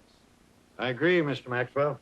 What you're saying is in order for this center to succeed, we need to put together volunteers from the various generations of future users. That's right. And without their energy and stamina, there's no way we can complete this project. Got it. Now give me some information about how you see the building being used. Here, on the ground floor, we have the reception area. It's here, Robbie. Charles Maxwell lived up to his word. At the Stewart family home on Linden Street yesterday, a group of caring Riverdale citizens gathered to plan the refurbishing of the old library to transform it into a new community center. The original plan by the council was tabled because of lack of funds. The new plan needs you. You could call it a community unity plan. It needs your time, and it needs your energy, and it needs your contributions of furniture, paint, brushes, ladders, lamps, etc. A list of these items and the volunteer form can be picked up at the Riverdale Press offices. By working together, this community can do anything to benefit its citizens. And we know you will all work together towards refurbishing the old library and making it a new community center. Charles Maxwell, editor.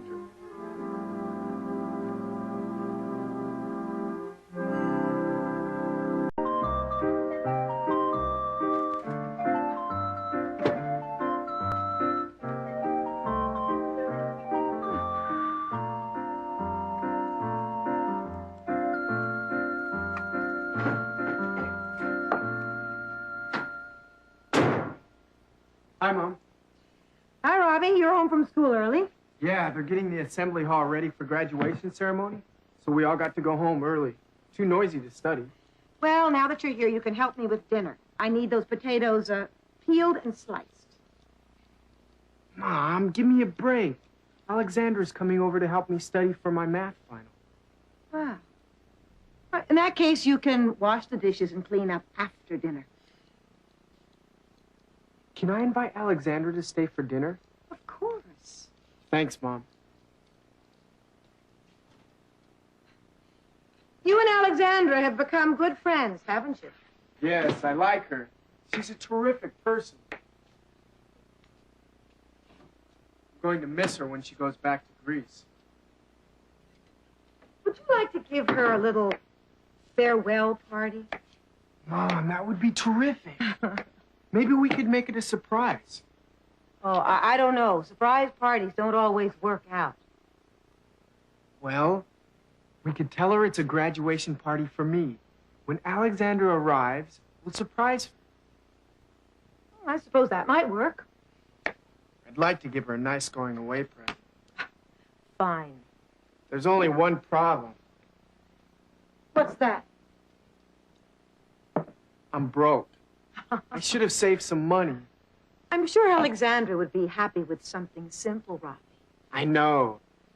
But, well, I'd like to give her something nice to remember me by.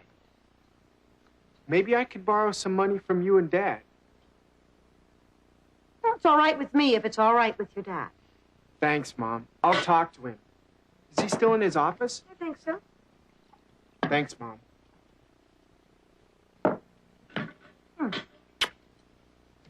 Robbie, good luck.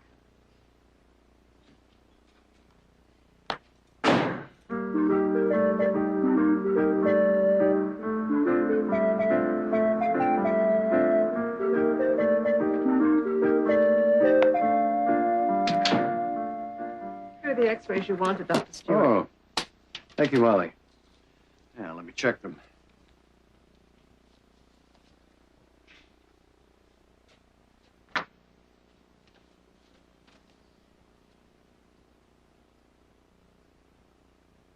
What do you think? Well, I don't see any breaks or fractures. Huh. Well, thank you, Mom. Sure, thank you.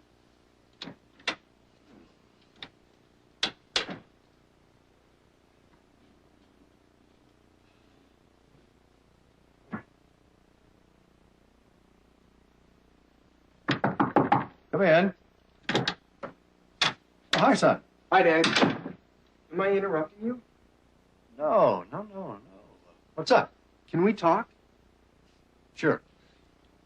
I need some help. Well, that's what fathers are for. Well, before I go to college, I have the whole summer. Yes? And I'm planning to get a job for the summer. And what sort of job? I applied for a job as a lifeguard at the community pool. Sounds pretty good. Yes, I'll be earning pretty good money if I get it.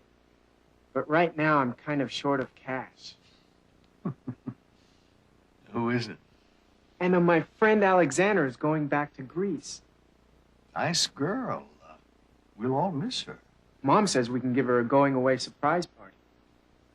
Good idea. And I'd like to get her a nice gift. What'd you have in mind? Well, a wristwatch. So she'll think of me when she looks at the time. Nothing flashy or expensive. Something simple, but a good one. Sounds fine, Robbie. Well, I saw a nice watch, but I'll need a loan. If you could lend me the money, I could pay you back out of my lifeguard salary. Well, I guess your mother and I can manage it. When do you need the money? Would tomorrow be okay? You got it. Thanks, Dad. My pleasure, son. Oh, and Robbie. Yes? You'll probably want the family car so you can drive her home after the party. Could I?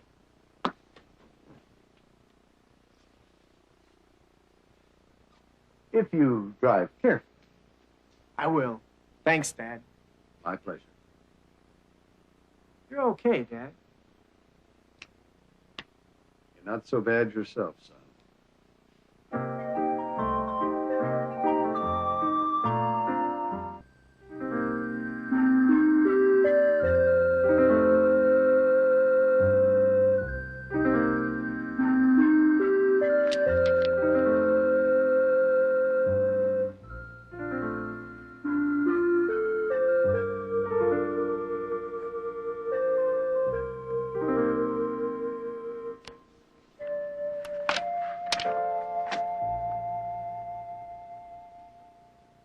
You ready for the next problem?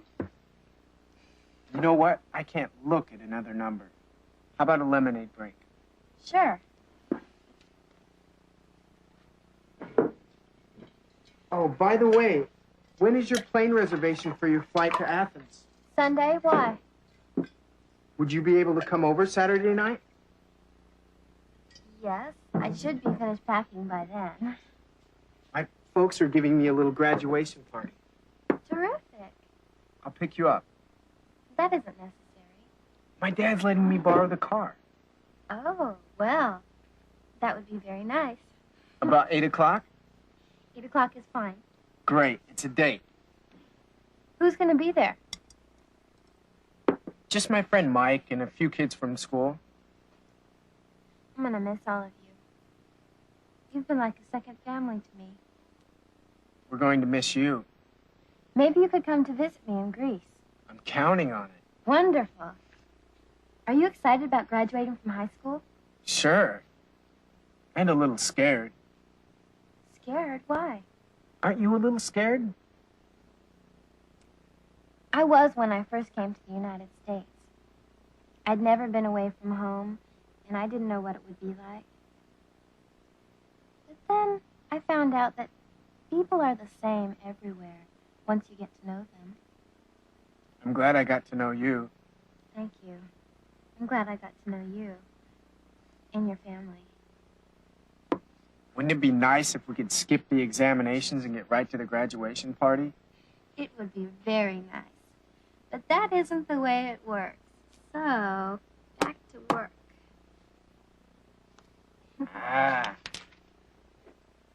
Good night, Robbie. Good night, Mrs. Stewart. Thank you for dinner. Good night, Alexandra. Will you be all right? Yes, the Molinas are waiting for me. Good night, Alexandra. I'll pick you up on Saturday night, okay? Yes, 8 o'clock. I have to run.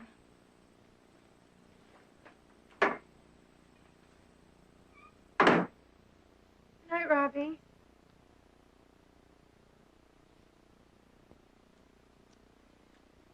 She's really a good friend, isn't she? Yeah. going to miss her. Am I going to miss her? That's what I said. You are going to miss her. I'm going to miss her. And my math teacher is going to miss her. Well, you can write to her. It's not the same.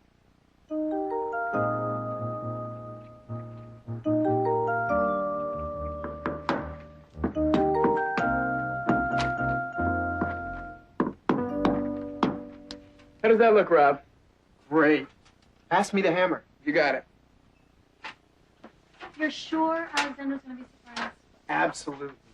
She has no idea that the party is in her honor. Millie, did you bring the tapes for dancing? They're in my bag. What did you bring? Some rock and roll. Perfect. Alexandra will love it. I can't wait to see her face when she walks in here tonight. But what about the cake? My mom's decorating it right now. Robbie, there's a phone call for you. It's Alexandra. She sounds upset. Okay, thanks, Mom. I'll take it in there.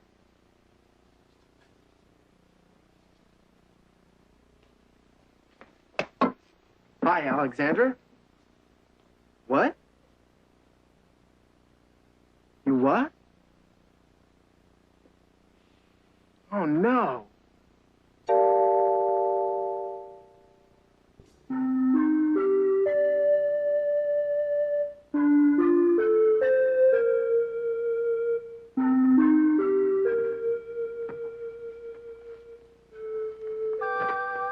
How about some music?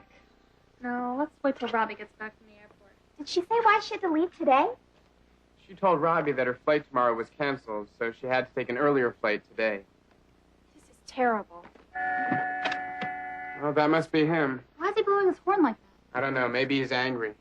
Do you think we should take down the decorations? They'll just make him sad. Too late now. We should have done it sooner. Oh, here he comes. Hi. How'd it go? Okay, I guess. Especially when Alexandra gave me a surprise. Yeah, what was it? This. Alexandra! Hi. What happened? I called my parents from the airport. When I told them my friends were giving me a party, they insisted that I stay. So now I'm taking a flight on Monday instead. That's great. Terrific. But how did you know the party was for you? Well, Robbie told me when he gave me this. It's lovely, Robbie. All right, now we can really start the party. No, would you mind? I'd like to say something first. Here, here.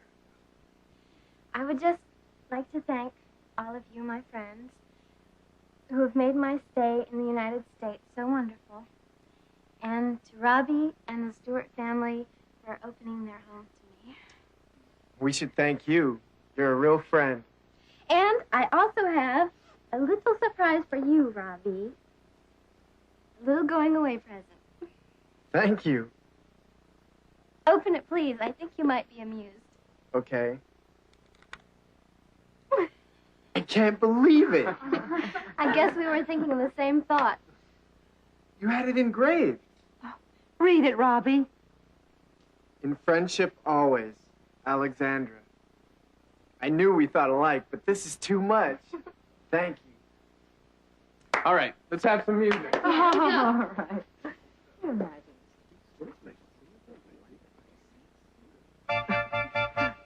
Miss Pappas? Mrs. Stewart, may I have this thing?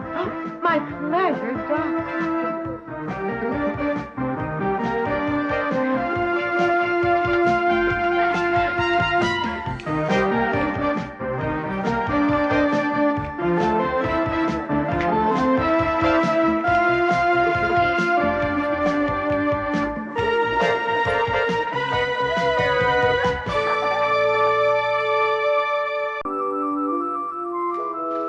Hot dogs.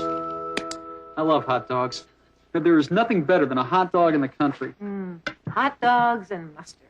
Cooked outdoors over an open fire. I wish I had one now. Do you remember when Daddy and I used to take you and Susan and Robbie to Jones Beach? Oh, I sure do. Wait until dark. We'd make a fire and we'd cook the hot dogs. Oh, Don't forget the mustard. And, oh, does anybody want ketchup? Might as well take it along. And now to make sure we've got the hamburger patties.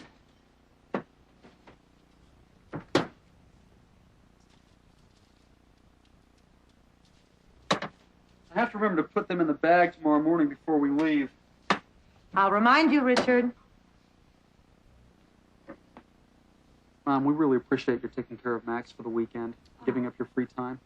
I love doing it. Susan and Harry have a sitter for Michelle in the city, and I'm taking care of Max. It's no big deal. I am happy to do it for you. Well, I guess Max is asleep by now. He's not crying anymore. Poor baby, he's teething. Well, he's asleep finally. I feel so bad for him. It hurts so much when a baby gets his first teeth. He'll be fine, Marilyn. Well, he wakes up several times during the night, and the pain is so bad. I'm really concerned about going away for the weekend, Ellen, and leaving you with the full responsibility of taking care of Max. Oh. Well, especially with his teething. I wish he felt better. Please don't worry, Marilyn. Remember, your father-in-law is a pediatrician. We have a live-in doctor if there's a problem I can't handle. I agree, Marilyn. We really don't have to be overly concerned. I'll go upstairs and stay with him until he falls asleep again. Thanks, Richard. Try putting him across your lap on his stomach. He likes that. I'll try it. When are Susan and Harry picking you up, Marilyn? They're coming by at 6 tomorrow morning, so we can get an early start. That's nice, and you'll have a full day in the country. And a full night. Tomorrow night, we'll be camping out in tents. And coming home on Sunday. We'll be heading back late in the afternoon. You're going to have the time of your lives. Camping out is such great fun. We'll have a great time camping out, I'm sure. But I'm still a little worried about you, Ellen. It will be my great pleasure, Marilyn. Remember, it's only one night. He's asleep. I think I'll sleep through the night now. Thanks, honey.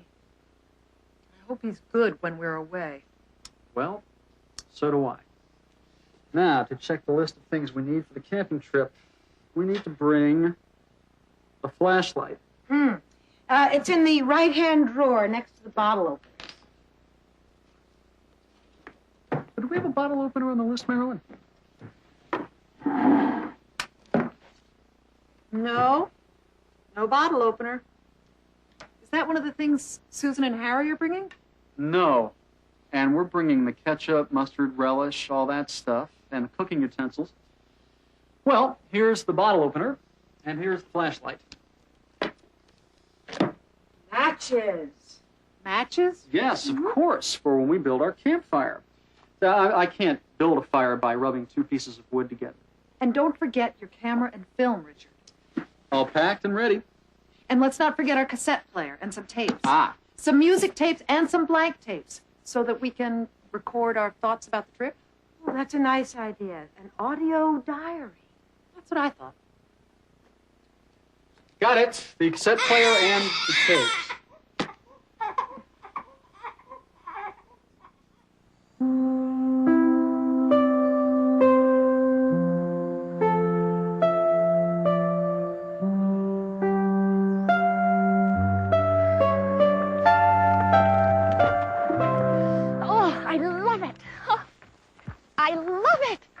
To be away from the city on such a beautiful day is my idea of heaven. Oh, the grass, the trees, the fresh air. I told you you'd like it. I've been doing this for years. You have the spirit of a teenager, Susan. Where do you see yourself jumping around? That's what I love about Susan. She works hard, she plays hard. She's a real Stewart. Come on, Richard, help me get this stuff out of the car. Where does it go? Well, we'll put everything over there.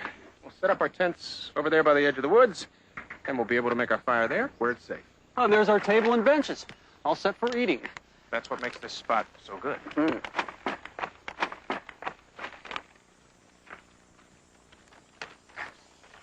anybody hungry?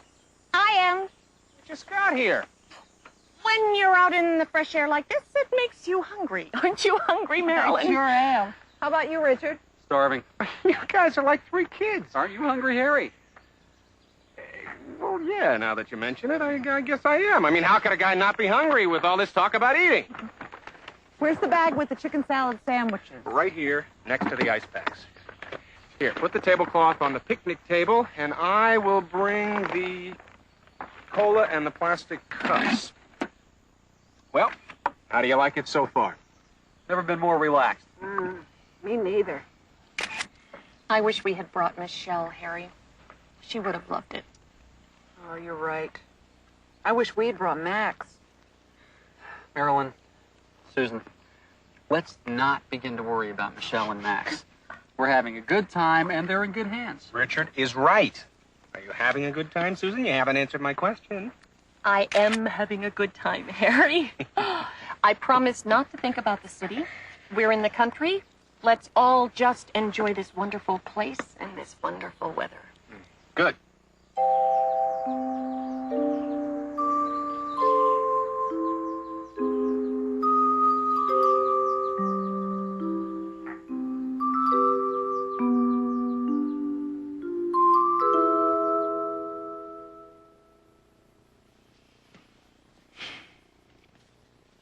This is heaven, Harry. It was such a great idea to spend the weekend this way. Thanks, Susan. I thought you'd all like it. Like it. I love it. Listen to the sounds of the summer that surround us. It's so calming. I've always liked camping out. Away from the telephones and account books. It's refreshing for me. I always go back to the city in a wonderful state of mind. We've only been here for a day, and I've completely forgotten about all my business problems. The office seems so far away. I'm glad you like it, Susan. We'll spend many more weekends like this. And next time we'll bring Michelle. I wish she were here with us to enjoy the country. And next time, we'll bring Michelle. Just listen to the sound. So soothing. I can hardly keep my eyes open. If only we could bottle the fresh air. Wouldn't it be wonderful? Or we could call it deep sleep country air. Put you to sleep. Mm-hmm. So does the sound. I've been having a hard time keeping my eyes open just listening to it. It's like special music. Too bad we can't bottle the sound. We can. Can what? Bottle the sound. What are you talking about? Oh, yeah? Great idea. Let's do it.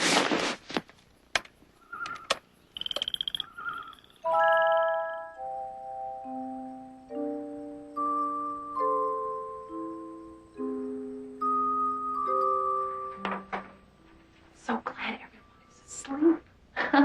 I thought Max would be crying and everybody would be awake. What did I tell you? Nothing to worry about. I'm sure everything is fine. My mother knows all there is to know about taking care of babies, I assure you. Let's put some of this stuff away and then take off. We've got a 40-minute drive into the city.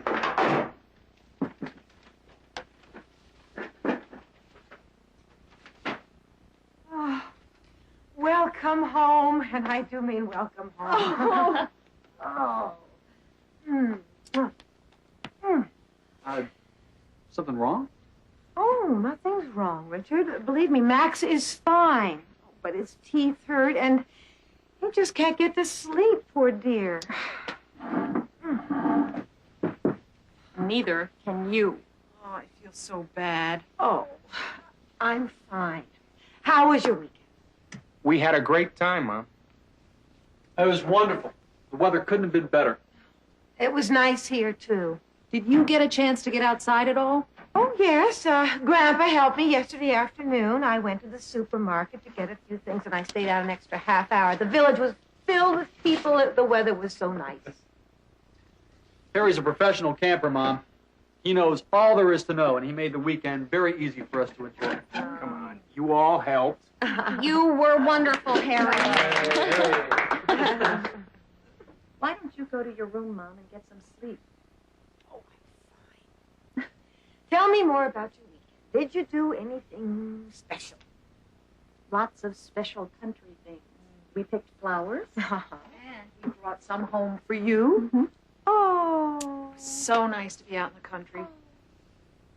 They smell wonderful. Everything smelled so special. It would have been great if we had been able to bottle the smells. It'd be a great business if you could do that.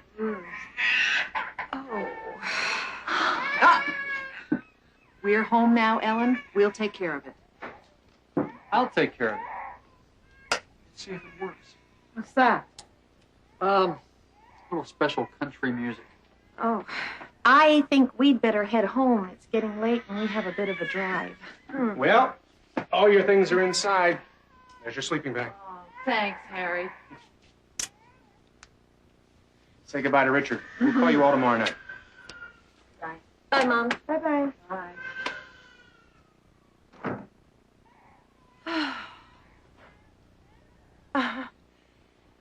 I'm so tired, I think I'm overtired. I don't know if I can get to sleep.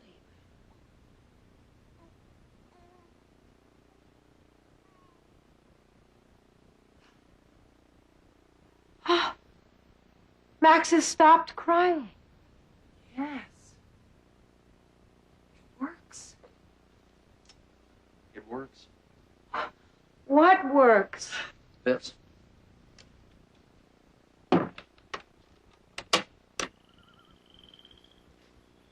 Oh. Oh, where did you get that? It sounds so nice.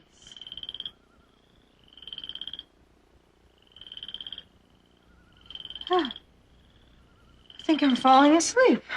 Like Max did.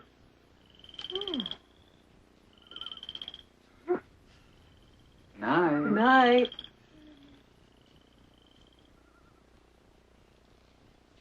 Sounds of the country. The soothing sounds of the country. A little further to the right, Tom. Is this okay? Good. What do you think, Richard? I like it there. It's the first thing people will see when they come in. It sets the tone for the whole show. The next thing they'll see is this enlargement with the words Family Album USA. I can't believe this is really happening. You've earned it. Years of work went into these pictures. I know, but it's still a dream come true. Well, remember, we're not sure what the critics are going to write about your show yet. And you never know what the man from the New York Times is going to say about it. Are you worried? I always worry. The reviews of this show are important for the sales of your book. Well, when did we see the reviews? Soon. One of the critics is coming over this morning for a preview. I hope he's in a good mood. So do I. Marilyn and I hope to use money from the sales of this book to buy a new house. The book will be a success, and the show will help promote it. Speaking of promoting the book, do I really have to autograph copies for the guests at the opening? It's common practice. I feel uncomfortable about it. A lot of people come to openings just so they can get the autograph of somebody who may be famous someday. Couldn't we wait until I'm famous? That might be sooner than you think. This one over here, Mr. Carlson? A little further back, Tom. It's too close to the refreshments. No, I think this one belongs in the people at work section. You may be right. Try it there, Tom. Right. Nervous about the opening tonight? Nervous? Me? No. I'm scared to death. How about guests? How many people will you be bringing? Well, my family, I guess. My wife, Marilyn, my father and mother, my brother, Robbie, my sister and her husband and their daughter, and my grandfather. Is that too many? No such thing as too many at an opening. I hope they like it. Your family or the public? Everybody, but especially my family. They stood by me through all this. I'm sure they'll like it. Harvey, how are you? Mitchell, so nice of you to come. Richard, this is Mitchell Johnson. Mitchell is one of the most important syndicated reviewers in the country. Well, you're the young man who did all this. I'm afraid so. Nice to meet you. Nice to meet you, Mr. Johnson. Mitchell has always encouraged new talent. Well, you mind if I look around and see what it says to me? Be our guest.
What does that mean when he goes,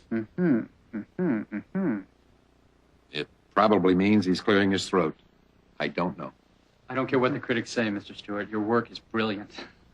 Thank you, Tom. Tom is studying photography at NYU. He's working with me during the summer months as an intern. Oh, really? I'd like to see your work. It's not good enough to show. I'm still learning. Well, I'd still like to see your work. You may be the next Ansel Adams and not even know it. If you really mean it, I'll bring some of my pictures into the gallery. I do mean it. Very interesting pictures, Mr. Stewart. You have a most unusual eye. Thank you. I hope that's a compliment. It is.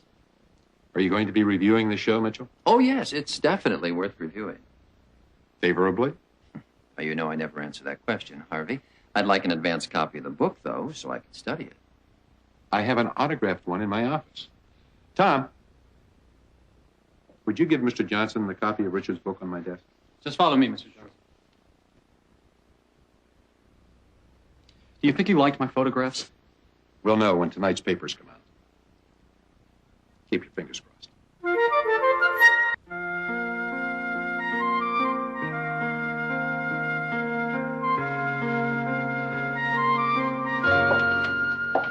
Do you like the dress? Oh, I love it. I designed it myself. It's beautiful. Are you ready? We're supposed to be there before the guests arrive. I know. Help me with this tie, will you? Honey, I'm scared to death. But this is what you've been working for all these years. No, I worked to put together a book of photographs. This is show business. Well, it's all part of the same job. Just relax and enjoy it. You're right. I earned this, and I'm going to enjoy it. As soon as I recover from my nervous breakdown. What are you afraid of? Everything. A critic was there this morning. He probably hates my work. I have to sign copies of my book for a lot of people I never met before. My new shoes hurt my feet.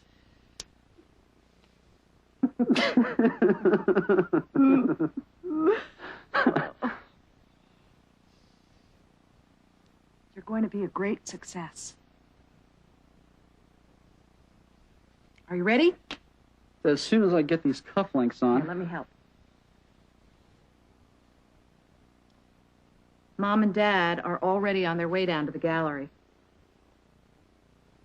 There. You look very attractive. Thank you. Well, I suppose I've run out of excuses. Mm-hmm. Let's go. Oh, 1 minute. Before we go to the gallery, I just want to tell you that I never could have done this book without your help and your love. I appreciate it. Thanks. Now, no more stalling.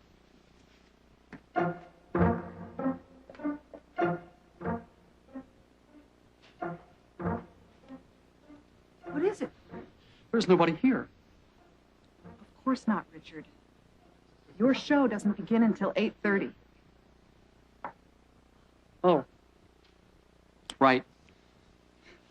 Richard, welcome. Good luck tonight. Oh, thanks. This is my publisher, Harvey Carlson. You've met my wife, Marilyn. Sure. Hi. My mother, Ellen Stewart, Harvey Carlson. It's good to meet you. It's nice to meet you. This is my father, Dr. Philip Stewart. Nice to meet you, Mr. Carlson. My Dr. brother, Stewart. Robbie. Hi. Hi. And this is my sister, Susan, and her husband, Harry Bennett, and his daughter, Michelle. It's nice to meet you. And this gentleman is my grandfather, Malcolm Stewart. Welcome, Mr. Stewart. Well, make yourselves comfortable. There are hors d'oeuvres at the table, fruit punch at the bar. Help yourselves. Can I get you something, Mr. Stewart? Oh, thank you. You can feel very proud of your grandson, Mr. Stewart. I do. I'm proud of all my grandchildren, Mr. Carlson. Of course. Feel free to look around. If you need anything, just ask. Thank you. Harvey? Yes? Did Mitchell Johnson's review come out yet? Not yet. The newspapers don't come out till about 10 o'clock. When they come out, we'll get it. Thanks. Ready? Yes. Have the people arrived? The guests are waiting. Tom's about to open the doors. Good luck. And stop worrying. They're going to love it.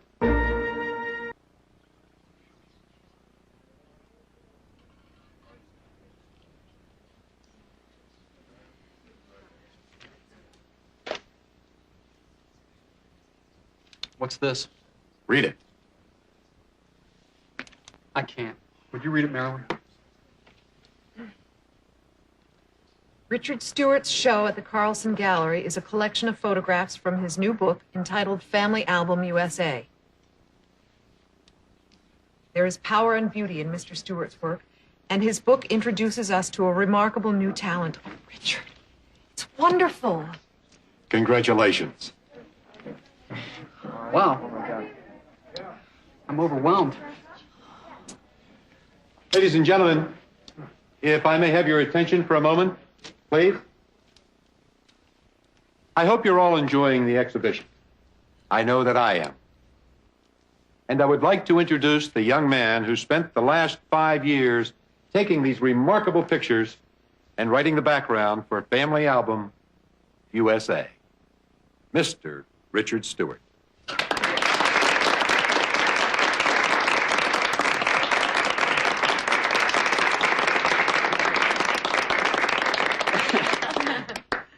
Hello. I want to thank all of you for coming here tonight. I'd like to thank Harvey Carlson for his faith in my project. But most of all, I would like to thank my family for their love and support all through this adventure. Thank you.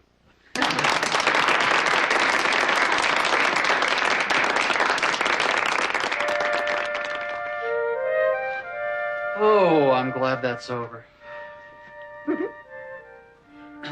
Would you mind? Oh, not at all.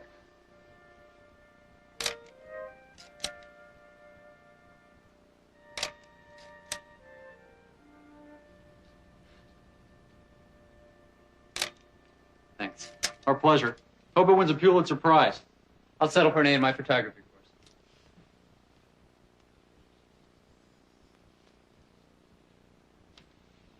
Ah, Richard, Marilyn. I want you to meet John O'Neill. Oh, how do you do? Nice to meet you. I've been looking forward to meeting your husband, Mrs. Stewart. I'm really impressed by your show. Thank you. In fact, I'd like your autograph. Oh, well, really? On a contract. What's this about, Harvey? Mr. O'Neill is the publisher of several magazines. Of course, I've seen you on television. Mr. O'Neill was so impressed with your work that he wants to develop it into a magazine concept.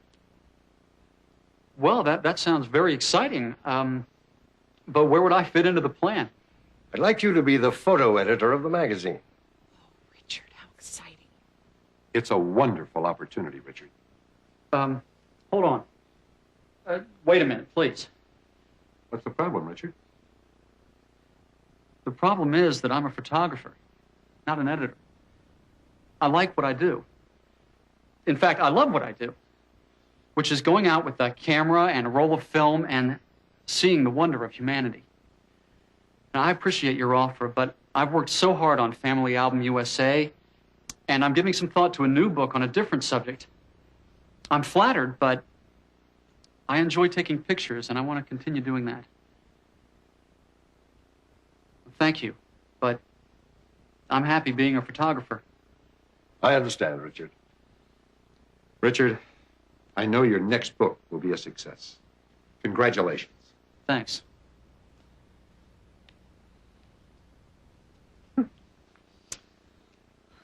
You're a real Stuart. Thanks.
His family. Grandpa loves his family. There's a lot of love here.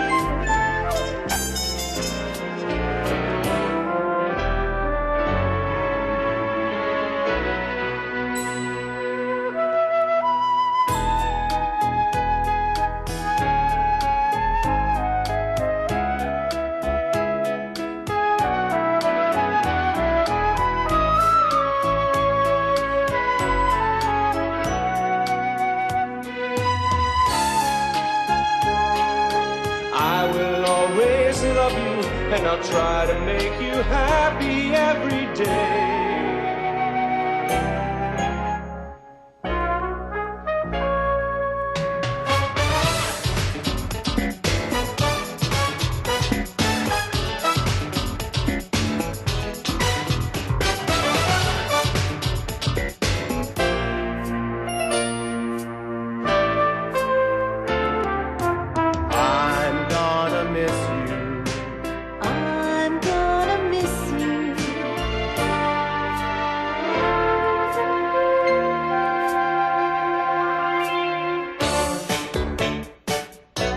You're gonna be fine.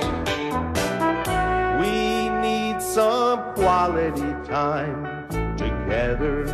What we need is quality.